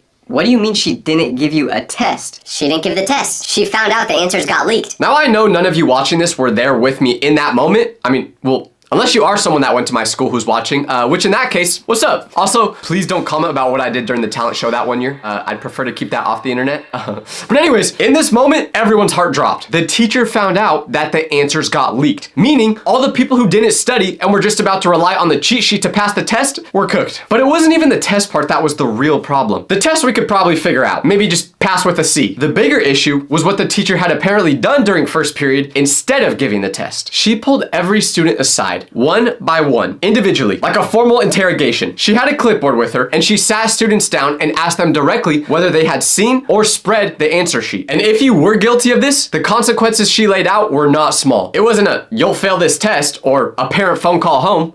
No, the consequence was suspension. Anyone caught spreading those answers would be suspended. Now don't get me wrong, suspension sounds fun in theory. Get a few day vacation from school, finally get to play video games from 8 a.m. to 3 p.m. on a Tuesday. That's not the scary part. The scary part is two things. Number one, your parents finding out you got suspended. And number two, the fact that it goes on your record. Because if you get suspended, I hope you like flipping patties because you can kiss any chance at getting into a good college away. My dream college was Streamer University, so I really didn't want this to happen. So there we all were, standing in the hallway, panicking, trying to figure out what to do. I was in the third period class, which meant I had roughly an hour until it was my turn to get interrogated. And what happened next was not something I'm proud of. But desperate times call for desperate measures. So me and 4 other kids who I was in that class with were all in a group chat. And we were texting about what we would do when third period came around. There were 3 options in our mind. Option 1, deny everything. We all just say we never saw any answers. We have no idea what anyone's talking about. We studied hard and we're ready for the test. The problem with this was numbers. We weren't talking about 3 kids trying to keep a secret. No, we were talking about potentially 30 students in our class alone that we had to trust to keep this lie saying no one knew anything. We knew that wasn't possible. Someone would snitch so they didn't get in trouble. I wouldn't even blame anyone for doing that either. Would you potentially sacrifice your future just to say this guy didn't cheat on a test? I know I wouldn't. So we went on to option 2, which was just skip the class. Go home, go to McDonald's, go literally anywhere but that class. Now we were very close to going through with this option, but at the end of the day, it just didn't seem like it would end well. If we ditched third period, the teacher would know, which would basically make it seem like we are 100% guilty. So this led us to option 3, cause some sort of distraction to get everyone out of class. We didn't know what, we didn't know how, but we needed to figure out fast if we were gonna go through with this plan. It took about 15 seconds of us thinking what distraction we could cause that would, number 1, be crazy enough to get everyone out of class, but number 2, not too crazy to the point where we're getting in even more trouble than we would have for sharing test answers. And out of nowhere, someone says, What if we pulled the fire alarm? there was a pause because immediately you would think, absolutely not, this is a terrible idea. But the more thought we gave it, we were all like, hold on, this might actually work. If the fire alarm went off right as third period started, the entire school would be evacuated. We'd be sent outside, time would pass, and by the time they'd figure out there wasn't any actual fire, it would be too late to give us the test, which would give us the entire evening to try figuring out a better plan for the next day. The only remaining question was who was gonna do it? Who was actually gonna walk up to that fire alarm and pull it? Because I sure wasn't. This is where my friend, who I'm gonna call Marcus for the sake of the video, like I do every video, but this is where he steps up. I don't know if he just watched Hunger Games the night before and he was on his Katniss Everdeen vibe or what, but he says, I'll do it. this sounds like Marcus was being super brave, and you might think it's hard to understand why someone would ever volunteer for this role, but it might make a little more sense if I tell you that Marcus was not the type of guy that cared too much about his future. This man was not going to college. When you asked him what he was doing after high school, he'd go, I don't know. Probably take a gap year or 7. he just did not care. Don't worry though, because Marcus is doing great in life right now. He's in the military. So actually, I haven't heard from him in over a year, so I don't know if he's actually doing good. I hope he is. Anyways, I tell you all this to say, Marcus was not afraid to step up and pull that fire alarm. And just like that, we had a plan. So second period bell rings, and we're all heading to the class. Third period. We get in, everyone is terrified as you'd expect, but when the bell rings for class to start, one person is missing.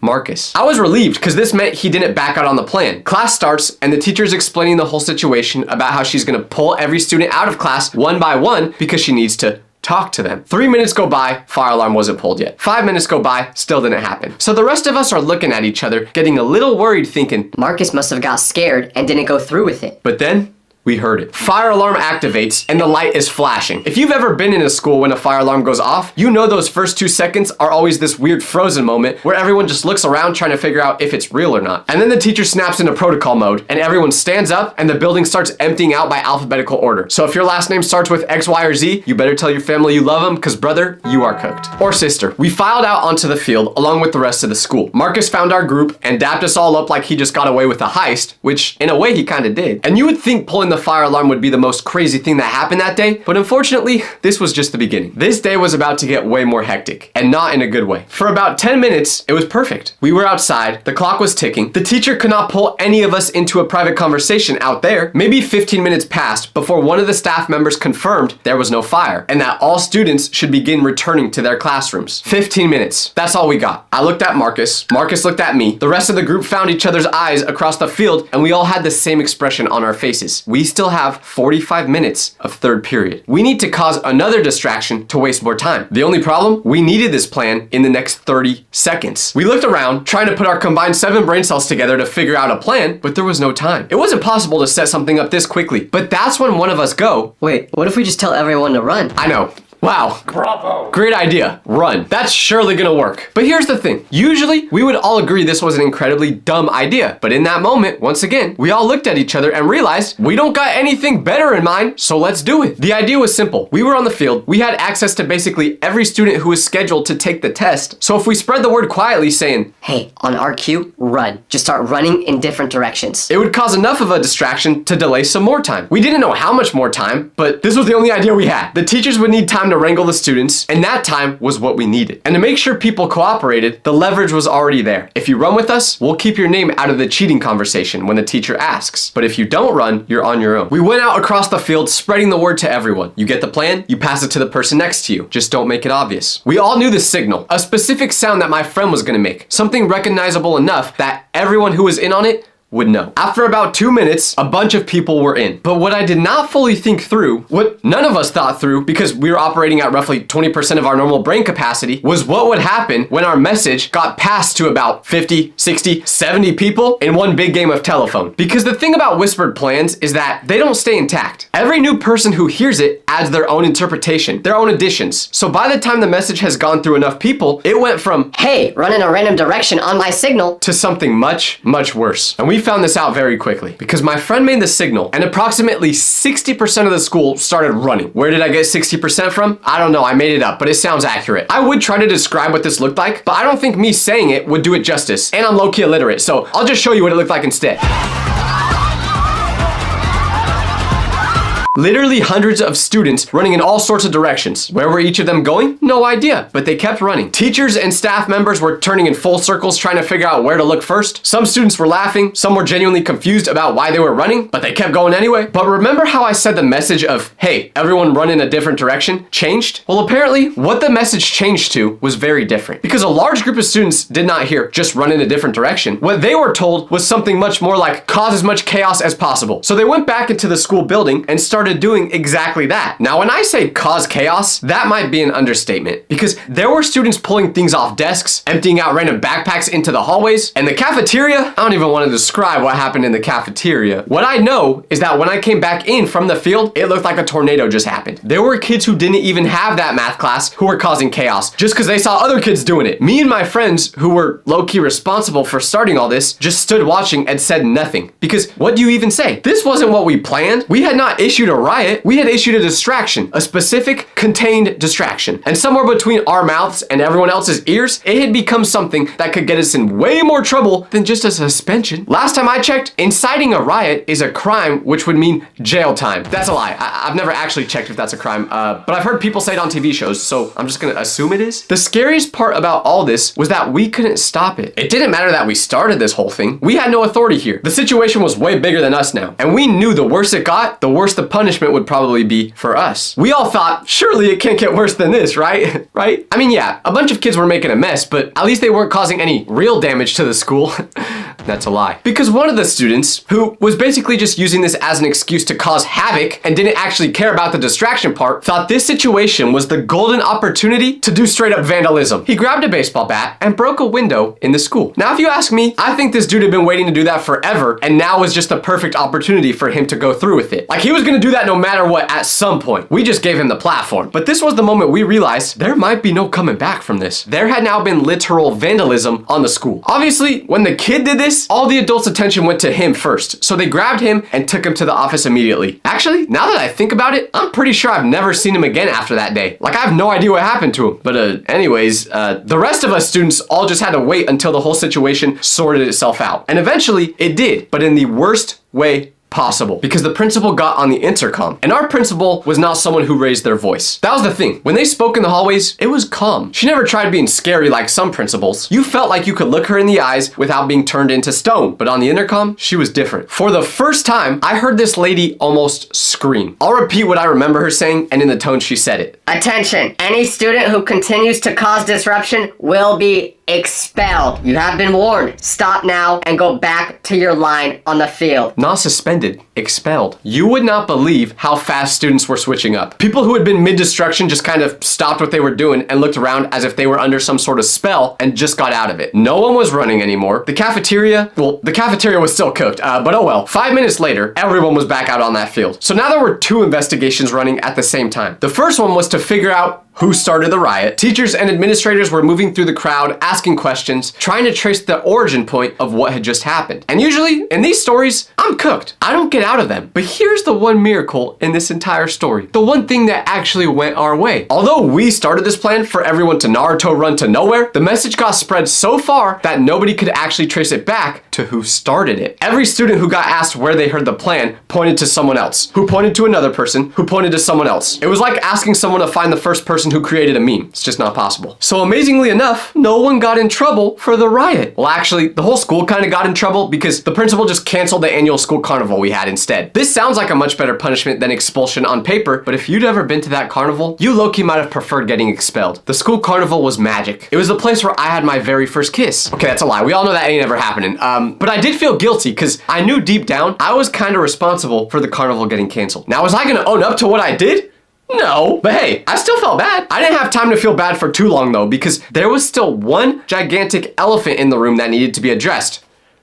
No, not that one, a different one. But the elephant in the room was what was gonna happen to all the kids who cheated on the test. We still never figured that out. Now on that specific day, obviously, there wasn't enough time for the teacher to interview us when we got back to class. So when I got home after school, me and my group contacted every person we knew in our class to see if we could all get on the same page. That evening, I was on my phone for hours. I felt like a journalist trying to get answers on which team the biggest athlete is gonna move to. Because if we couldn't get even just one person on the same page as us, we were cooked. My friends and I were sending the same message over and over to the students in our class. Stay silent about the cheat sheet. Act oblivious when the teacher asks you about it. When she asks whether you saw the answers, you say no. You say you studied on your own. You say you've genuinely never even heard of a cheat sheet. You say you can't even speak English if you have to. Whatever it takes. And for the most part, the responses were good. So much of our class was using the cheat sheet and they didn't want to get busted for it, so they agreed to follow our plan. And I trusted their loyalty. One person even sent a whole paragraph about how they had our backs no matter what, which was kind of weird because people who over-explain their loyalty are often the first ones to snitch. But I didn't think about that at the time. In that moment, reading all those messages, I genuinely felt like we could really do this. I went to bed that night almost calm about the next day. But then, that next day of school came. I was so nervous during the first 2 classes of the day, just anticipating what would happen when I walked into 3rd period. Would everyone stick to the story? Did we make sure to talk to every single person in the class? But finally, it was showtime. 3rd period came. I walked into class and sat down. We could tell by how the teacher was standing with her clipboard and pen that she was still gonna do interviews that day. I was hoping maybe she'd forget after the school riot, which wouldn't have really made sense unless she had Alzheimer's or something, but no, she remembered. All the students in class were looking at each other just to make sure we were on the same wavelength. I'd look my classmates in their eyes to see if it looked like they were gonna snitch, and the bell rings, the teacher explains the situation, and she starts calling out students one by one to interview them. I was looking at people's faces as they came back from the conversation. Did it look like they kept a secret? Did they cave in and snitch on us, or did they cave and snitch on us for a Happy Meal and an A in the class? I couldn't tell. All I could do was stick to the plan. She was going by alphabetical order, so as always, I was one of the last people to go. By the way, who decided to make alphabetical order a thing? This is one of the most ridiculous ways of keeping track of people that's ever been created. Am I just saying this because my last name starts with a V? Yes, but I still do think it's dumb. Anyways, it seemed like the plan may have been working, but then one name got called. I'm not gonna say whose name it was, but his name was Oliver. Oliver got up, and you could just tell he was a little more nervous than all the other students. I still trusted him, but the real thing that worried me was when he came back in the classroom after getting interviewed, because as he went back to his desk, he was looking straight at the ground, like he couldn't even look any of the students in their eyes. Then, something very weird happened. Instead of continuing on with the list and interviewing the rest of the class, the teacher came back in. This was off script. We had no idea what was about to happen next. And what she did shocked us. She pulls out her clipboard and reads out a list. A list of approximately 20 names that she read out loud. My name was one of them. And as she was going through all these names, I could tell exactly what all of them had in common. It was the kids who were 100% in on our plan. Like, these were the kids that were definitely gonna cheat on that test. All the names on that list were told to stay after class. I ran through possible outcomes in my head the entire time I was sitting there. We were cooked in every single one of them. We all knew the punishment, suspension, and someone snitched, so we thought our fate was sealed. I was getting prepared to call all my local fast food establishments just to see if I could get a job there ASAP to get a head start on the rest of my life. And after third period ended, the principal came in. She wasn't saying anything, she was just listening in. But the teacher basically explained to us that Oliver told her exactly what happened. Everyone was planning to keep the same story and act like they had no idea about the cheat sheet. Oliver even showed her the text we sent him asking to be a part of the plan. Now, Oliver was a very good student, and he said to himself, I gotta put me first. So he snitched on the whole class. All 20 of us were just sitting there ready to accept it. We were about to get suspended. But after the teacher explains the whole situation, she says to us, Now, as you guys know, I made it very clear that anyone who was going to attempt to cheat on the test and didn't come forward about it would be suspended. But I know all of you. You're not bad kids. What you did was just dumb. So I will not be suspending you, but you will be receiving a 0 on the exam. when I tell you I have never celebrated failing a test so much, I mean it. You would have thought I just won the World Cup the way I was jumping for joy after hearing I was getting a 0. Sure, that completely ruined my grade in the class, but not being suspended meant I could hold off on the McDonald's applications for a few more years. So I learned a very valuable lesson that day. If you're gonna cheat, you have to do it in a smarter way. No, I mean, the lesson is don't cheat, or do. I'm not your mom. I don't really care, to be honest. I wonder how my mom's doing, actually. You know what? I'm gonna go call